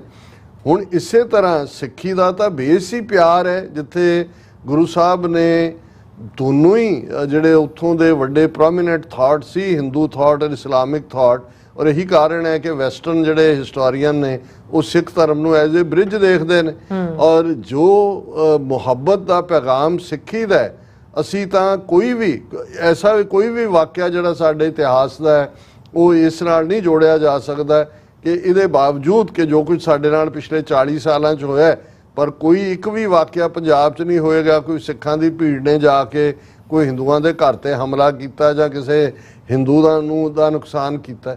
ਇਸੇ ਤਰ੍ਹਾਂ ਜਦੋਂ ਮਸੀਤਾਂ ਨੂੰ ਸੰਭਾਲਣ ਦੀ ਗੱਲ, ਜਾਂ ਈਵਨ 6ਵੇਂ ਪਾਤਸ਼ਾਹ ਜਦੋਂ ਹਰਗੋਬਿੰਦਪੁਰ ਵਸਾਉਂਦੇ ਨੇ, ਉਹ ਮਸੀਤ ਬਣਾਉਂਦੇ ਨੇ, ਤੇ ਉਹਨੂੰ ਅੱਜ ਤੱਕ ਵੀ ਗੁਰੂ ਕੀ ਮਸੀਤ ਕਿਹਾ ਜਾਂਦਾ ਹੈ। 47 ਦੇ ਪਾਗਲਪਨ ਦੇ ਦੌਰ 'ਚ ਨਿਹੰਗ ਸਿੰਘ ਉਹਦੀ ਹਿਫਾਜ਼ਤ ਕਰਦੇ ਨੇ, ਤੇ ਕੁਛ ਵਰੇ ਪਹਿਲਾਂ ਜਦੋਂ ਸਿੰਘਾਂ ਨੇ ਕਿਹਾ ਉਹਨਾਂ ਦੇ ਵਕਫ ਬੋਰਡ ਨੂੰ ਕਿ ਭਾਈ ਮਸੀਤ ਹੈ ਇਹ ਹਿਸਟੋਰੀਕਲ 400 ਸਾਲ ਪੁਰਾਣੀ ਤੁਹਾਡੇ, ਉਹਨਾਂ ਨੇ ਕਿਹਾ ਨਹੀਂ, ਤੁਸੀਂ ਇਹਦੀ ਹਿਫਾਜ਼ਤ ਕੀਤੀ ਹੈ, ਤੁਸੀਂ ਇਹਦੀ ਸੇਵਾ ਸੰਭਾਲ ਕਰੋ। ਸੋ ਅਸੀਂ ਤਾਂ ਉਸ ਫੇਥ ਨਾਲ ਜੁੜੇ ਹੋਏ ਹਾਂ। ਸੋ ਮੈਂ ਤਾਂ ਇਹ ਵਾਰ ਨਹੀਂ ਕਰਨਾ ਚਾਹੁੰਦਾ ਹੈ ਕਿ ਭਾਈ ਇਹ ਸ਼ਰਾਰਤ ਕਿਸੇ ਨਾ ਕਿਸੇ ਪਾਸੇ ਆਉਂਦੀ ਹੈ, ਨਾਵਾਂ ਦੀ ਆਈਡੀ ਕਿਹਦੀ ਕੀ ਹੈ, ਪਹਿਲਾਂ ਉਹ ਫੇਕ ਨਾਲ ਸ਼ੁਰੂ ਹੁੰਦਾ ਹੈ। ਅੱਜ ਕੱਲ ਤਾਂ ਆਰਟੀਫੀਸ਼ੀਅਲ ਇੰਟੈਲੀਜੈਂਸ ਰਾਹੀਂ ਇਮੇਜ ਕ੍ਰੀਏਟ ਕਰਾ ਕੇ ਜੋ ਮਰਜ਼ੀ ਉਹਦੇ ਤੋਂ ਖਵਾਈ ਜਾਓ। ਇਸ ਤੋਂ ਬਚਣ ਦੀ ਲੋੜ ਹੈ। ਇਹ ਸਾਡੀ ਸਾਂਝ, ਕਿਸੇ ਦੇ ਵੀ ਮਜ਼ਹਬ ਦਾ ਅਪਮਾਨ ਕਰਨਾ, ਅਪਸ਼ਬਦ ਕਹਿਣਾ, ਉਹ ਭਾਵੇਂ ਹਿੰਦੂਆਂ ਦੇ ਵੀ ਦੇਵੀ ਦੇਵਤੇ ਹੋਣ, ਅਸੀਂ ਸਮਝਦੇ ਹਾਂ ਬੇਸ਼ੱਕ ਅਸੀਂ ਬੁੱਤ ਪ੍ਰਸਤ ਨਹੀਂ ਹੈ, ਅਸੀਂ ਕੋਈ ਉਹਨਾਂ ਦੇ ਮਾਈਥੋਲੋਜੀਕਲ ਗੋਡ 'ਚ ਯਕੀਨ ਨਹੀਂ ਰੱਖਦੇ, ਪਰ ਅਸੀਂ ਉਹਨਾਂ ਦੇ ਉਸ ਹੱਕ 'ਚ ਯਕੀਨ ਰੱਖਦੇ ਹਾਂ ਕਿ ਜੇ ਉਹ ਉਹਨਾਂ ਦਾ ਉਹ ਇਬਾਦਤ ਦਾ ਹੈ। ਤੇ ਇੱਥੇ ਤਾਂ ਜਿਹੜੀਆਂ ਸਾਡੀਆਂ ਸਾਂਝਾਂ ਨੇ ਉਹ ਧਾਰਮਿਕ ਤੌਰ ਤੇ ਭਾਈ ਮਰਦਾਨੇ ਦੀ ਰਬਾਬ, ਗੁਰੂ ਨਾਨਕ ਸਾਹਿਬ ਦੀ ਬਾਣੀ, ਸਾਈਂ ਮੀਆਂ ਮੀਰ ਗੁਰੂ ਅਰਜਨ ਸਾਹਿਬ, ਪੀਰ ਬੁੱਧੂ ਸ਼ਾਹ ਔਰ ਸੈਦ ਖਾਨ, ਔਰ ਕਿਸ ਲੈਵਲ ਦੀਆਂ ਉਹ ਸਾਂਝਾਂ। ਔਰ ਜੇ ਅਸੀਂ ਈਵਨ ਕਰੰਟ ਜੂਨ 84 'ਚ ਦੇਖੀਏ, ਅੱਜ ਵੀ ਮੈਂ ਦੋ ਜਿਹੜੀਆਂ ਅਕਸਰ ਨਜ਼ਮਾਂ ਜਦੋਂ ਸਾਂਝ ਦੀ ਗੱਲ ਕਰਦੇ ਹਾਂ, ਕਲਾਮਾ ਇਕਬਾਲ ਦੀ ਨਾਨਕ ਬਾਂਗੇ ਦਰਾ 'ਚੋਂ ਕੋਟ ਕਰਦਾ, ਤੇ ਫਿਰ ਅਫਜ਼ਲ ਅਹਿਸਨ ਰੰਧਾਵਾ ਜਿਹੜੇ 9 ਜੂਨ ਨੂੰ ਲਹਿੰਦੇ ਪੰਜਾਬ 'ਚ ਬੈਠ ਕੇ ਜੋ ਸਿੱਖ ਕੌਮ ਦੇ ਨਾਲ ਵਾਪਰ ਰਿਹਾ ਉਸ ਦੇ ਉੱਤੇ ਹੰਝੂ ਹੀ ਨਹੀਂ ਘੇਰਦੇ।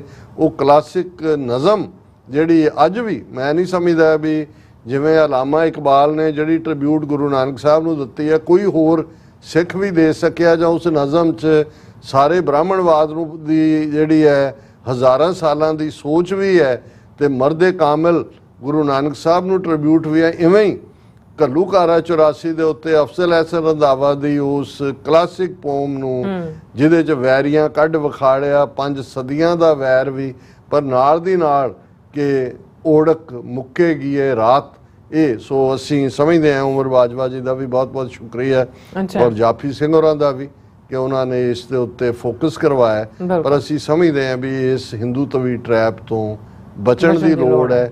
ਨਫ਼ਰਤ ਦੀ ਸਾਡੇ 'ਚ ਕੋਈ ਥਾਂ ਨਹੀਂ ਹੈ ਜੀ। ਰਾਜ ਸਾਹਿਬ ਤੁਹਾਡਾ ਬਹੁਤ ਬਹੁਤ ਸ਼ੁਕਰੀਆ। ਹੁਣ ਆਪਾਂ ਜਿਹੜੇ ਵਿਊਅਰਸ ਮੈਸੇਜ ਨੇ ਉਹ ਲੈਣ ਜਾ ਰਹੇ ਹਾਂ, ਸਭ ਦਾ ਬਹੁਤ ਬਹੁਤ ਸ਼ੁਕਰੀਆ ਅਦਾ ਕਰਦੇ ਹਾਂ। ਦਵਿੰਦਰ ਸੰਧੂ ਜੀ, ਧਰਮ ਸਿੰਘ ਜੀ ਬਸਰਾ ਜੀ, ਸੋਨਮਾਲ ਜੀ, ਇੰਦਰ ਸਿੰਘ ਸੰਧੂ ਜੀ, ਮਨਜੀਤ ਸਿੰਘ ਜੀ ਔਰ ਰਣਜੀਤ ਸਿੰਘ ਗਰਚਾ ਜੀ, ਫਿਰ ਇਸੇ ਤਰ੍ਹਾਂ ਦਲਜੀਤ ਸਿੰਘ ਜੀ, ਫਿਰ ਇਸੇ ਤਰ੍ਹਾਂ ਸੁਖਜੀਵਨ ਬੱਚੂ ਜੀ, ਲਾਡੀ ਸਿੰਘ ਜੀ, ਇਹ ਸਭ ਸਾਨੂੰ ਖਾਲਿਸਤਾਨ ਜ਼ਿੰਦਾਬਾਦ ਕਹਿੰਦੇ ਨੇ ਔਰ ਵਾਹਿਗੁਰੂ ਜੀ ਕਾ ਖਾਲਸਾ ਵਾਹਿਗੁਰੂ ਜੀ ਕੀ ਫਤਿਹ ਕਹਿੰਦੇ ਨੇ। ਕਮਲਜੀਤ ਸਿੰਘ ਜੀ ਕਹਿੰਦੇ ਯੂਕੇ ਦਾ ਇੱਕ ਨਾਗਰਿਕ ਨਹੀਂ ਬਲਕਿ 2 ਭਾਰਤ ਦੀ ਹਿਫਾਜ਼ਤ ਵਿੱਚ ਹਨ, ਹਿਰਾਸਤ ਵਿੱਚ ਹਨ ਕਿ ਜਿਸ ਤਰ੍ਹਾਂ ਕਿ ਇੱਕ ਜੱਗੀ ਜੋਲ ਹੈ ਤੇ ਦੂਜੀ ਭਾਈ ਅਮਰਿਤਪਾਲ ਸਿੰਘ ਦੀ ਸਿੰਘਣੀ ਜਿਸ ਤੇ ਕੋਈ ਦੋਸ਼ ਨਹੀਂ ਹੈ। ਸੋ ਲੀਨ ਜੀ ਕਹਿੰਦੇ ਨੇ Waheguru ji, all about truth and secularism ਜੀ, ਫਤਿਹ ਬੁਲਾਉਂਦੇ ਨੇ ਜਤਿੰਦਰ ਸਿੰਘ ਜੀ, ਪੰਦੇਰ ਜਗਦੀਸ਼ ਜੀ ਔਰ ਇਸੇ ਤਰ੍ਹਾਂ ਅਮਰਜੀਤ ਸੈਣੀ ਜੀ, ਇਹ ਸਭ ਸਾਨੂੰ ਫਤਿਹ ਬੁਲਾਉਂਦੇ ਨੇ, ਖਾਲਸਾ ਜ਼ਿੰਦਾਬਾਦ ਕਹਿੰਦੇ ਨੇ। ਮੀਆਂ ਸਰਵਰ ਜੀ ਕਹਿੰਦੇ ਨੇ ਕਿ sir why did the Sikh leadership didn't understand that ਜਿਨ੍ਹਾਂ ਸਾਹਿਬ said for Hindus in 1947 and before। Mian server ਜੀ ਬਿਲਕੁਲ ਇੱਕ ਇਤਿਹਾਸਕ ਗੁਨਾਹ ਹੈ ਸਾਡੇ ਉਸ ਦੌਰ ਦੀ ਲੀਡਰਸ਼ਿਪ ਦਾ। ਵੈਸੇ ਮਲਟੀਪਲ ਰੀਜ਼ਨਸ ਨੇ, ਬਹੁਤ ਸਾਰਾ ਡਿਸਟਰਸਟ ਫਰਵਰੀ ਮਾਰਚ ਤੋਂ ਲੈ ਕੇ ਅਗਸਤ ਤੱਕ ਵੀ ਬਿਲਟ ਹੋਇਆ। ਮਾਰਚ ਦੇ ਵਿੱਚ ਜਦੋਂ ਰਾਵਲਪਿੰਡੀ ਬੈਲਟ ਦੇ ਵਿੱਚ ਸਿੱਖਾਂ ਦੇ ਖਿਲਾਫ ਵੱਡੇ ਪੈਮਾਨੇ ਤੇ ਵਾਇਲੈਂਸ ਹੋਈ, ਮਾਸਟਰ ਤਾਰਾ ਸਿੰਘ ਦੇ ਆਪਣੇ ਪਰਿਵਾਰ ਦੇ ਵੀ ਬਹੁਤ ਸਾਰੇ ਜੀ ਮਾਰੇ ਗਏ, ਬਹੁਤ ਸਾਰੀਆਂ ਸਿੱਖ ਬੱਚੀਆਂ ਉਧਾੜੀਆਂ ਗਈਆਂ। ਉਹਨੇ ਉਹ ਮਾਹੌਲ ਕ੍ਰੀਏਟ ਕਰ ਦਿੱਤਾ ਕਿ ਜਦੋਂ ਤੱਕ ਕਾਇਦੇ ਆਜ਼ਮ ਦੀ ਫੇਰ ਗੱਲਬਾਤ ਦੀ ਆਫਰ ਰਹੀ, ਮਾਸਟਰ ਤਾਰਾ ਸਿੰਘ ਬਿਲਕੁਲ ਹੌਸਟਾਈਲ ਹੋਏ। ਔਰ ਮੈਂ ਸਮਝਦਾ ਕਿ ਸ਼ਾਇਦ ਇਹ ਜਿਸ ਲੈਵਲ ਦੀ ਇੰਟੈਲੈਕਚੁਅਲ ਪਹੁੰਚ ਗਾਂਧੀ, ਨਹਿਰੂ, ਪਟੇਲ ਦੀ ਹਿੰਦੂਆਂ ਵੱਲੋਂ ਸੀ ਔਰ ਮਿਸਟਰ ਜਿਨ੍ਹਾਂ ਜਿਹੜੇ ਕਿ ਇੱਕ ਰੋਸ਼ਨ ਦਿਮਾਗ ਔਰ ਹਿੰਦੂ ਤਵੀਆਂ ਦੀ ਹਕੀਕਤ ਨੂੰ ਸਮਝ ਚੁੱਕੇ ਸੀ, ਉਹਨਾਂ ਦੀ ਸੀ। ਸਾਡੀ ਲੀਡਰਸ਼ਿਪ ਇੰਟੈਲੈਕਚੁਅਲੀ ਸਮੇਂ ਦੀ ਹਾਣ ਦੀ ਨਹੀਂ ਸੀ। ਉਹ ਗਾਂਧੀ ਨਹਿਰੂ ਵਿਚਲਾ ਜਿਹੜਾ ਲੁਕਿਆ ਹੋਇਆ ਬਨਾਰਸੀ ਹਿੰਦੂ ਹੈ ਉਹ ਨਹੀਂ ਦੇਖ ਸਕੇ। ਉਹ ਜਿਨ੍ਹਾਂ ਸਾਹਿਬ ਨੇ ਦੇਖਿਆ, ਉਹਨਾਂ ਨੇ ਆਪਣੇ ਲੋਕਾਂ ਨੂੰ ਘੱਟੋ ਘੱਟ ਅੱਜ 23-24 ਕਰੋੜ ਹੁਣ ਪਾਕਿਸਤਾਨ ਦੀ ਆਬਾਦੀ ਹੈ, ਉਹਨਾਂ ਨੂੰ ਆਜ਼ਾਦ ਕਰਵਾਇਆ। ਲੇਕਿਨ ਈਵਨ ਵਿਦਨ ਇੰਡੀਅਨ ਮੁਸਲਿਮਸ ਵੀ ਅੱਜ 19-22 ਕਰੋੜ ਜਿਹੜੇ ਨੇ ਉਹ ਨੇ ਜਿਨ੍ਹਾਂ ਨੂੰ ਵੀ ਗੱਲ ਸਮਝ ਨਹੀਂ ਸੀ ਆਈ ਜਿਨ੍ਹਾਂ ਸਾਹਿਬ ਦੀ। ਭਗਤ ਸਿੰਘ ਵਾਜ਼ੀ ਕਹਿੰਦੇ ਪੰਜਾਬੀ ਹੀਰੋ ਰਾਜਪ੍ਰੀਤ ਸਿੰਘ ਵੀ ਔਰ ਇਸੇ ਤਰ੍ਹਾਂ ਰਜਿੰਦਰ ਕੰਗ ਜੀ, ਫਿਰ ਇਸ ਤਰ੍ਹਾਂ ਨਿਹੰਗ ਸਿੰਘ ਜੀ, ਮੀਆਂ ਸਰਵਰ ਜੀ, ਫਿਰ ਕਹਿੰਦੇ ਡਾਕਟਰ ਸਾਹਿਬ ਇਹ ਤੁਸੀਂ ਪੜ੍ਹ ਦਿਓ ਮੀਆਂ। ਹਾਂਜੀ, my mother used to say all day ਕੁਲ ਦਾ ਭਲਾ ਤੇ ਕੁਲ ਦੀ ਖੈਰ।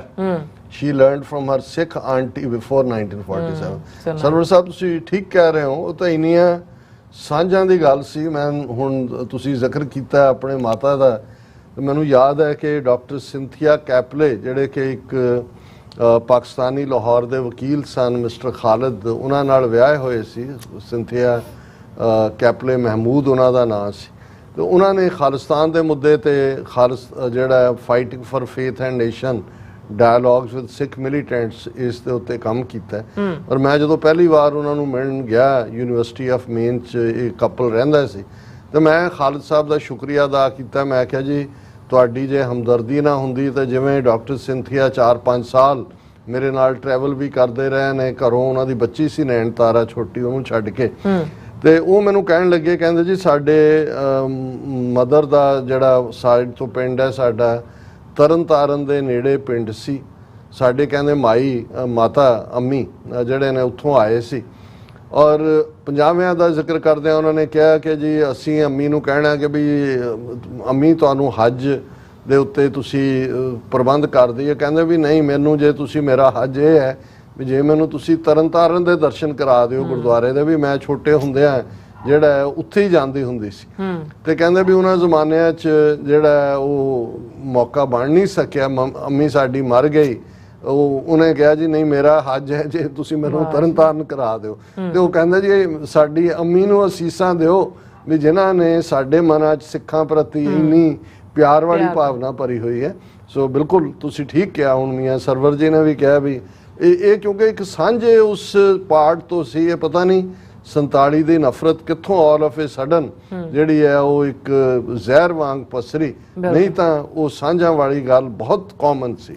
ਜਾਰਡਨ ਜੀ ਖਾਲਸਾ ਜ਼ਿੰਦਾਬਾਦ ਕਹਿੰਦੇ, ਜੋਗਿੰਦਰ ਸਿੰਘ ਜੀ ਫਤਿਹ ਬੁਲਾਉਂਦੇ ਨੇ, ਮੈਂ ਗੁਰਦੁਆਰਾ ਕੀਰਤਨ ਕਹਿੰਦੇ ਨੇ ਕਿ ਭਾਈ ਸਾਹਿਬ ਮੈਨੂੰ ਲੱਗਦਾ ਹੈ ਕਿ ਇਹ ਭਾਈ ਅੰਮ੍ਰਿਤਪਾਲ ਸਿੰਘ ਨੂੰ ਰਿਹਾ ਕਰਨਗੇ ਪਰ ਆਪਣੀ ਇੱਜ਼ਤ ਬਚਾ ਕੇ। ਤੁਹਾਡਾ ਕੀ ਵਿਚਾਰ ਹੈ?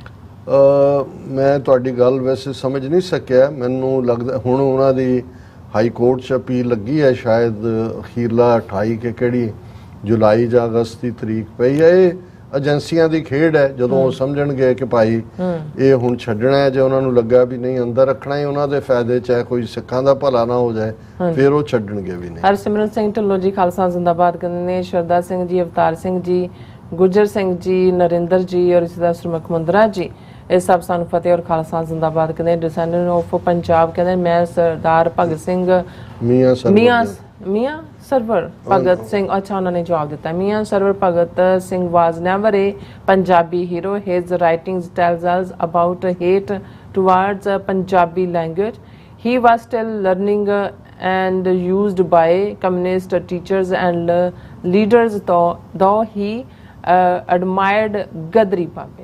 ਹਾਂ, ਡਿਸੈਂਡੈਂਟਸ ਆਫ ਪੰਜਾਬ ਨੇ ਠੀਕ ਕਿਹਾ। ਦੇਖੋ ਇਹਦੇ 'ਚ ਕੋਈ ਸ਼ੱਕ ਨਹੀਂ ਹੈ ਕਿ ਭਗਤ ਸਿੰਘ ਬਹਾਦਰੀ ਦੇ ਪੱਖੋਂ, ਨਿਡਰਤਾ, ਇੰਟੈਲੈਕਚੁਅਲ ਪੱਖੋਂ ਵੀ, ਪਰ ਜਿਵੇਂ ਕਿਹਾ ਇਹਨਾਂ ਨੇ ਡਿਸੈਂਡੈਂਟਸ ਆਫ ਪੰਜਾਬ ਨੇ ਕਿ ਅਜੇ ਉਹ ਲਰਨਿੰਗ ਕਰਪਟ ਸੀ, ਕਿਉਂਕਿ ਜੋ ਹੀ ਇਹ ਗਦਰ ਪਾਰਟੀ ਮੂਵਮੈਂਟ ਫੇਲ ਹੁੰਦੀ ਹੈ 1917 ਦੇ ਵਿੱਚ ਰਸ਼ੀਅਨ ਤਬਦੀਲੀ ਹੋਈ, ਔਰ ਉਦੋਂ ਤੱਕ ਕਮਿਊਨਿਜ਼ਮ ਦਾ ਜਿਹੜਾ ਫੈਰੋਸ਼ੀਅਸ ਰੂਪ ਕਿਸੇ ਨੂੰ ਨਜ਼ਰ ਨਹੀਂ ਸੀ। ਇਹ ਵੀ ਟੂ ਯੰਗ ਇੰਪ੍ਰੈਸ਼ਨੇਬਲ ਮਾਈਂਡ ਸੀ, ਔਰ ਉਹਨਾਂ ਦਾ ਨਾਰਾ ਇਹੀ ਸੀ ਕਿ ਜੀ ਮਜ਼ਦੂਰ ਔਰ ਕਿਰਤੀ ਇਕੱਠੇ ਹੋ ਜਾਓ। ਸੋ ਇਹ, ਔਰ ਮੈਨੂੰ ਲੱਗਦਾ ਵੀ ਬਹੁਤ ਸਾਰਾ ਜੋ ਭਗਤ ਸਿੰਘ ਦੇ ਨਾਂ ਥੱਲੇ ਬਾਅਦ 'ਚ ਕਮਿਊਨਿਸਟਾਂ ਨੇ ਪ੍ਰਚਾਰਿਆ ਵੀ ਸ਼ਾਇਦ ਉਹਦੀ ਓਰੀਜਨਲ ਥਿੰਕਿੰਗ ਨਾ ਵੀ ਹੋਏ, ਔਰ ਉਹਨੂੰ ਪ੍ਰਚਾਰਦੇ ਰਹੇ ਕਿ ਮੈਂ ਨਾਸਤਕ ਕਿਉਂ ਬਣਿਆ।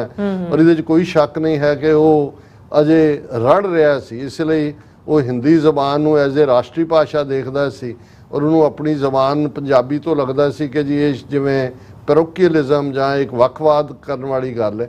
ਸੋ ਇਹਦੇ 'ਚ ਕੋਈ, ਹਾਂ ਉਹ ਇੱਕ ਯੋਧੇ ਵਾਂਗ ਹੱਸਦਾ ਫਾਂਸੀ ਦੇ ਉੱਤੇ ਚੜ੍ਹਿਆ, ਔਰ ਉਸ ਦੇ ਅੰਦਰ ਜਜ਼ਬਾ ਕੁਰਬਾਨੀ ਦਾ ਭਰਪੂਰ ਸੀ, ਲੇਕਿਨ ਬਹੁਤ ਸਾਰੀਆਂ ਚੀਜ਼ਾਂ ਅਜੇ ਜਿਹੜੀਆਂ ਨੇ 21-22 ਸਾਲਾਂ ਦਾ ਮੁੰਡਾ, ਅਸੀਂ ਦੇਖਦੇ ਹਾਂ ਕਿੰਨਾ ਕੁ ਉਹਦੇ 'ਚ ਜਿਹੜਾ ਉਹ ਮੈਚੋਰਿਟੀ ਕੁਛ ਮਾਮਲਿਆਂ 'ਚ ਨਹੀਂ ਹੋਏਗੀ। ਹਾਲਾਂ ਜਿਵੇਂ ਉਹਨਾਂ ਦੀ ਇੱਕ ਮੀਟਿੰਗ ਪਾਈ ਰਣਧੀਰ ਸਿੰਘ ਹੋਰਾਂ ਨਾਲ, ਜਿਹੜੇ ਲਾਹੌਰ ਜੇਲ੍ਹ 'ਚੋਂ 14 ਸਾਲ ਦੀ ਕੈਦ ਬਾਅਦ ਅੱਡ-ਅੱਡ ਜੇਲ੍ਹਾਂ 'ਚ ਗੁਜ਼ਰਦਿਆਂ ਰਿਹਾਈ ਉਹਨਾਂ ਦੀ ਲਾਹੌਰ 'ਚੋਂ ਹੋਈ।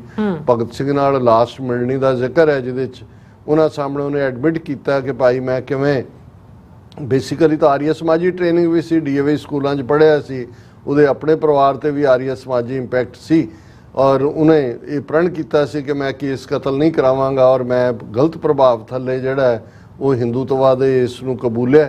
ਸੋ ਮਲਟੀਪਲ ਚੀਜ਼ਾਂ ਨੇ ਜਿਹੜੀਆਂ ਉਹ ਸਾਰੇ ਨੂੰ ਫਿਗਰ ਨੂੰ ਬਣਾਉਣ ਦੇ ਵਿੱਚ ਜਾਂ ਤੋੜਨ ਦੇ ਵਿੱਚ ਉਹਨਾਂ ਨੇ ਆਪਣਾ ਯੋਗਦਾਨ ਪਾਇਆ ਹੋਇਆ ਜੀ। ਹਰਮਨ ਪੰਨੂ ਜੀ ਔਰ ਇਸੇ ਤਰ੍ਹਾਂ ਸਿੰਘ ਜੀ ਕਹਿੰਦੇ Khalsa is the one and only solution. Shinda Singh Gill ਜੀ ਖਾਲਸਾਨੀ ਔਰ ਸੁਖਦੀਪ ਸੋਇਤਾ ਜੀ, ਅਸੀਂ ਆਪਣਾ ਕਮੈਂਟ ਵੀ ਆਜ਼ਾਦੀ ਨਾਲ ਨਹੀਂ ਲਿਖ ਸਕਦੇ, ਪਤਾ ਨਹੀਂ ਉਦਮ ਸਿੰਘ ਸਾਨੂੰ ਕਿਹੜੀ ਆਜ਼ਾਦੀ ਲੈ ਕੇ ਦੇ ਗਏ ਨੇ, ਪੰਨੂ ਭਾ ਹਾਲੇ ਵੀ ਸੰਘਰਸ਼ ਕਰ ਰਹੇ ਨੇ ਜੀ। ਔਰ ਇਸੇ ਤਰ੍ਹਾਂ ਖੜਕ ਸਿੰਘ ਜੀ, ਧਰਮ ਸਿੰਘ ਜੀ ਕਹਿੰਦੇ ਸਭ ਸੱਚੋ ਸੱਚ ਬੋਲਦਾ, ਸਿੱਧਕੂ ਨਾ ਡੋਲਦਾ, ਇਤਿਹਾਸ ਦੇ ਵਰਕੇ ਫੋਲਦਾ TV84। So nice. Rajinder Singh ji ਔਰ ਬਲਵਿੰਦਰ ਸਿੰਘ ਜੀ, ਕੁਲਦੀਪ ਕੌਰ ਜੀ, ਸੁਖਵਿੰਦਰ ਸਿੰਘ ਜੀ ਔਰ ਇਸੇ ਤਰ੍ਹਾਂ Baldev Singh ji, Canada regional energy ਜੀ, ਸਭ ਸਾਨੂੰ ਖਾਲਸਾਨ ਫਤਿਹ, ਖਾਲਸਾਨ ਜ਼ਿੰਦਾਬਾਦ ਕਹਿੰਦੇ ਔਰ ਫਤਿਹ ਕਹਿੰਦੇ ਨੇ। ਔਰ ਬਲਵਿੰਦਰ ਸਿੰਘ ਜੀ, ਫਿਰ ਇਸ ਤਰ੍ਹਾਂ ਜਸਕੀਰਤ ਸਿੰਘ ਜੀ ਸਾਡੀ ਚੜ੍ਹਦੀ ਕਲਾ ਲੋਚਦੇ ਨੇ ਔਰ ਸਾਨੂੰ ਫਤਿਹ ਬੁਲਾਉਂਦੇ ਨੇ ਔਰ ਖਾਲਸਾ ਜ਼ਿੰਦਾਬਾਦ ਕਹਿੰਦੇ ਨੇ। ਗੁਰਦੇਵ ਸਿੰਘ ਜੀ ਵੀ ਫਤਿਹ ਬੁਲਾਉਂਦੇ ਨੇ। ਫਿਰ ਇਸੇ ਤਰ੍ਹਾਂ ਰਿਸ਼ੀ ਭਾਰਤਵਾਜ ਵੀ ਆਏ ਨੇ ਕਿ ਇਹਨਾਂ ਦੀ ਸੇਵਾ 'ਚ ਮੈਂ ਹਾਜ਼ਰ ਹੁੰਦਾ। ਉਹਨਾਂ ਨੇ ਫਤਿਹ ਬੁਲਾਈ ਹੈ ਔਰ ਉਹਨਾਂ ਨੇ ਬੜੇ ਪਿਆਰ ਨਾਲ ਨਾਂ ਲਿਆ, ਡੀਅਰ ਕਹਿ ਕੇ, ਬਹੁਤ ਚੰਗੀ ਗੱਲ ਹੈ ਡੀਅਰ ਜੀ। ਔਰ ਉਹ ਕਹਿੰਦੇ ਨੇ ਵੀ ਇਹ referendum would be a non starter because it would raise issue of administration. Organizing a referendum would require lakhs of people. ਫਿਰ ਉਹਨਾਂ ਦੇ ਸੈਕੰਡ ਮੈਸੇਜ ਹੈ, United Nations does not organize referendums. At the maximum, it can send a few observers. Any referendum in Punjab would be held by Election Commission of India, so it is always a non-starter. ਚਲੋ ਪਹਿਲੀ ਗੱਲ ਤਾਂ ਭਾਰਦਵਾਜ ਜੀ ਸ਼ੁਕਰੀਆ, ਤੁਸੀਂ programme ਦੇ ਉੱਤੇ ਆਉਂਦੇ ਹੋ ਔਰ ਤੁਸੀਂ ਰੈਫਰੈਂਡਮ ਦੀ ਗੱਲ ਕੀਤੀ। ਅਸੀਂ ਇਹ ਦੱਸਦੇ ਹੀ ਹੈ ਕਿ ਵੀ ਰੈਫਰੈਂਡਮ 3 ਟਾਈਪ ਦੇ ਹੁੰਦੇ ਨੇ। ਇੱਕ ਜਿਹੜਾ UN ਆਪਣੇ ਜਿਹੜਾ ਕਮਾਂਡ ਥੱਲੇ ਕਰਵਾਉਂਦਾ ਹੈ, ਜਿਵੇਂ ਈਸਟ ਤੈਮੂਰ 'ਚ ਹੋਇਆ, ਸਾਊਥ ਸੁਡਾਨ 'ਚ ਹੋਇਆ, ਉਹਦੇ 'ਚ ਉਹਨਾਂ ਦੇ ਆਬਜ਼ਰਵਰ ਵੀ ਹੁੰਦੇ ਨੇ, ਸਿਸਟਮ ਵੀ ਹੁੰਦਾ ਹੈ, ਇੰਟਰਨੈਸ਼ਨਲ ਬਾਡੀ ਵੀ UN ਦੀ ਉਹਦੇ 'ਚ ਇਨਵੋਲਵ ਹੁੰਦੀ ਹੈ। ਦੂਸਰਾ ਮੁਲਕ ਕਰਵਾਉਂਦੇ ਨੇ, ਜਿਵੇਂ ਕੈਨੇਡਾ ਨੇ ਜਿਹੜਾ ਉਹ ਕਿਊਬੈਕ ਦੇ ਵਿੱਚ 1980-1995 'ਚ ਕਰਾਇਆ। ਉਹਦੇ 'ਚ ਜਿਹੜੀ ਮਸ਼ੀਨਰੀ ਔਰ ਜੋ ਵੀ ਉਹਨਾਂ ਦਾ ਪ੍ਰੋਸੀਜਰ ਹੈ ਉਹ ਗਵਰਨਮੈਂਟ ਤੈਅ ਕਰਦੀ ਹੈ ਇਨ ਕਨਵੀਨੈਂਸ ਵਿਦ ਦਾ ਸਟੇਟ। ਔਰ ਇਵੇਂ ਹੀ ਸਕਾਟਲੈਂਡ ਦੇ ਵਿੱਚ UK ਨੇ ਕਰਾਇਆ। ਤੀਸਰਾ ਨਾਨ ਬਾਈਂਡਿੰਗ ਹੈ, ਜਿਵੇਂ ਸਿੱਖ ਫॉर ਜਸਟਿਸ ਕਰਵਾ ਰਿਹਾ। ਜਦੋਂ ਅਸੀਂ UN ਆਸਪੀਸ਼ੀਅਸ ਵਾਲੀ ਗੱਲ ਕਰਦੇ ਹਾਂ, ਉਹਦੇ 'ਚ ਇਹ ਹੋਏਗਾ ਜਦੋਂ ਵੀ ਪੰਜਾਬ 'ਚ ਰੈਫਰੈਂਡਮ ਦੀ ਗੱਲ ਹੋਏਗੀ ਕਿ ਸਾਡੀ ਇਹ ਮੰਗ ਹੋਏਗੀ ਕਿ 6 ਮਹੀਨੇ ਲਈ ਜਿਹੜਾ ਉਹ ਇੰਡੀਅਨ ਸਿਸਟਮ 'ਚੋਂ ਉਹਨੂੰ ਬਾਹਰ ਕੱਢਿਆ ਜਾਏ, ਸਾਰੀ ਉਹਨਾਂ ਦੀ ਮਸ਼ੀਨਰੀ, ਫੌਜ, ਪੁਲਿਸ ਅੰਡਰ UN ਜਿਹੜਾ ਸੁਪਰਵਿਜ਼ਨ ਜਿਹੜਾ ਇਸ ਨੂੰ ਕੀਤਾ ਜਾਏ। ਉਹਦੇ 'ਚ ਇੰਡੀਅਨ ਆਫੀਸ਼ੀਅਲ ਵੀ, ਸਿੱਖ ਆਫੀਸ਼ੀਅਲ ਵੀ ਹੋਣਗੇ ਔਰ ਉਹਦਾ ਇੱਕ ਪ੍ਰੋਸੀਜਰ ਹੋਏਗਾ। ਜੇ ਈਸਟ ਤੈਮੂਰ ਔਰ ਸਾਊਥ ਸੁਡਾਨ ਦੇ ਵਿੱਚ ਤੁਸੀਂ ਜਾ ਕੇ ਦੇਖੋਗੇ UN ਦਾ, ਤਾਂ ਉੱਥੇ ਕੋਈ ਇਹ ਨਹੀਂ ਸੀ ਕਿ ਸੁਡਾਨੀਜ਼ ਹਕੂਮਤ ਦਾ ਜਿਹੜੀ ਸਾਰੀ ਮਸ਼ੀਨਰੀ ਸੀ, ਹਾਂ ਉਹਨਾਂ ਦੀ ਸਹਿਮਤੀ ਨਾਲ ਹੀ ਹੁੰਦਾ। ਜੇ ਸੁਡਾਨ ਦੀ ਹਕੂਮਤ ਨਾ ਮੰਨਦੀ ਤਾਂ ਸਾਊਥ ਸੁਡਾਨ 'ਚ ਨਹੀਂ ਸੀ ਹੋ ਸਕਦਾ। ਜੇ ਇੰਡੋਨੇਸ਼ੀਆ ਦੀ ਹਕੂਮਤ ਨਾ ਮੰਨਦੀ ਤਾਂ ਈਸਟ ਤੈਮੂਰ 'ਚ ਨਹੀਂ ਸੀ ਹੋ ਸਕਦਾ UN ਦੇ ਥੱਲੇ। ਸੋ ਤੁਸੀਂ ਪ੍ਰੋਸੀਜਰ ਦੀ ਫਿਕਰ ਨਾ ਕਰੋ, ਤੁਸੀਂ ਘੱਟੋ ਘੱਟ ਇਸ ਗੱਲ ਦੇ ਉੱਤੇ ਤਾਂ ਆ ਗਏ ਹੋ ਕਿ ਅਲਟੀਮੇਟਲੀ ਰੈਫਰੈਂਡਮ ਵੱਲ ਜਿਹੜਾ ਹੈ ਉਹ ਪੰਜਾਬ ਜਾ ਰਿਹਾ ਹੈ। ਸਿੱਖ ਕੌਮ ਉਸ ਦਿਨ ਨੂੰ ਬਹੁਤ ਜਲਦੀ ਲਿਆਏਗੀ ਜਿਸ ਦਿਨ ਜਿਹੜਾ ਭਾਰਤੀ ਕਬਜ਼ੇ ਵਾਲਾ ਪੰਜਾਬ, ਉਸ ਦੇ ਨਾਲ ਲੱਗਦੇ ਪੰਜਾਬੀ ਬੋਲਦੇ ਇਲਾਕੇ, ਉਹ ਗੰਗਾ ਨਗਰ ਔਰ ਹਨੂਮਾਨਗੜ੍ਹ ਹੋਣ, ਹਿਮਾਚਲ ਦੀਆਂ ਪਹਾੜੀਆਂ ਹੋਣ ਔਰ ਜਮਨਾ ਤੱਕ ਜਿਹੜਾ ਕਿ ਸਾਡਾ ਨੈਚੁਰਲ ਉਹ ਬੈਲਟ ਹੈ, ਇਹ ਭਾਰਤੀ ਕਬਜ਼ੇ ਤੋਂ ਆਜ਼ਾਦ ਹੋਏਗੀ। ਤੁਸੀਂ ਗੰਗਾ ਜਮਨੀ ਤਹਿਜ਼ੀਬ ਦੇ ਵਿੱਚ ਜਿਹੜਾ ਉਹ ਇੱਕ ਆਪਣੀ ਇੱਕ ਤਹਿਜ਼ੀਬ ਵਾਲਾ ਮੁਲਕ ਹੋਏਗਾ। ਇਸੇ ਤਰ੍ਹਾਂ ਬਾਕੀਆਂ ਨੇ ਕੀ ਕਰਨਾ ਹੈ ਉਹਨਾਂ ਨੇ ਦੇਖਣਾ, ਪਰ ਇਹ ਅਲਟੀਮੇਟ ਹਕੀਕਤ ਹੈ। ਤੁਸੀਂ ਪ੍ਰੋਸੈਸ ਦੀ ਫਿਕਰ ਨਾ ਕਰੋ। ਵਿਰਾਜ ਸਿੰਘ ਕੰਗ ਜੀ ਵੀ ਸਾਨੂੰ ਫਤਿਹ ਬੁਲਾਉਂਦੇ। ਸੁਖਦੀਪ ਸੋਇਤਾ ਜੀ ਕਹਿੰਦੇ ਨੇ ਕਿ ਵੀ don't know who are next president in the US, ਸਾਡੇ ਲਈ ਅੱਗੇ ਖੂਹ ਤੇ ਪਿੱਛੇ ਖਾਈ ਹੈ। ਸੋ ਚਰਨਜੀਤ ਰੰਧਾਵਾ ਜੀ ਵੀ ਸਾਨੂੰ ਫਤਿਹ ਬੁਲਾਉਂਦੇ ਨੇ। ਹੰਗ ਸਿੰਘ ਜੀ ਕਹਿੰਦੇ only cowards can attack the armless people. Shinda Singh Gill ji ਕਹਿੰਦੇ ਨੇ ਕਿ ਉਸਮੀ ਲਾਈਵ। ਦੀਪਕ ਚੋਪੜਾ ਜੀ ਕਹਿੰਦੇ ਲੋ heard that it's been a full flop show, so called Khalistan referendum। ਇਹ ਚੋਪੜਾ ਜੀ, ਹੁਣ ਤੁਸੀਂ ਵਕਤ ਸਾਡਾ ਮੁੱਕ ਗਿਆ, ਨਹੀਂ ਤਾਂ ਤੁਹਾਨੂੰ ਜ਼ਰੂਰ ਚੋਪੜਦੇ ਹੁਣ ਅਗਲੀ ਵਾਰ ਸਹੀ ਤੁਹਾਡੇ ਨਾਲ। ਗੁਰਪ੍ਰੀਤ ਸਿੰਘ ਗੋਲਡੀ ਜੀ ਔਰ ਅਮਰ ਸਿੰਘ ਜੀ ਔਰ ਅਕਾਲੀ ਪੱਤਰਕਾਰ ਜੀ ਔਰ ਸਭ ਦਾ ਬਹੁਤ ਬਹੁਤ ਸ਼ੁਕਰੀਆ। ਸੋ ਇਸ ਤਰ੍ਹਾਂ ਆਪਣੇ ਵਿਊਅਰਸ ਕੋਲ ਲੈਣ ਇਜਾਜ਼ਤ। ਵਿਊਅਰਸ, ਸਾਡੇ ਪ੍ਰੋਗਰਾਮ ਦਾ ਸਮਾਂ ਇੱਥੇ ਮੁੱਕਦਾ। ਤੁਸੀਂ ਆਪਣੀ ਰਾਏ ਤੇ ਸੁਝਾਅ ਸਾਨੂੰ ਭੇਜਣਾ ਪਾਉਣਾ ਸਾਡੇ ਇਸ ਪਤੇ ਤੇ sos@tv84.tv ਤੇ ਅਸੀਂ ਆਪਣਾ ਪ੍ਰੋਗਰਾਮ ਲੈ ਕੇ ਫਿਰ ਦੁਬਾਰਾ ਤੁਹਾਡੇ ਸਾਹਮਣੇ ਹੋਵਾਂਗੇ। ਤਦ ਤੱਕ ਲਈ ਮੈਨੂੰ ਤੇ ਪੰਡਤ ਨਾਲ ਨੂੰ ਆਗਿਆ ਦਿਓ। ਦੇਖਦੇ ਰਹੋ TV84 ਬੁਲਾ ਦਿਓ। ਫਤਿਹ। ਵਾਹਿਗੁਰੂ ਜੀ ਕਾ ਖਾਲਸਾ, ਵਾਹਿਗੁਰੂ ਜੀ ਕੀ ਫਤਿਹ। ਰੱਬ ਰਾਖਾ।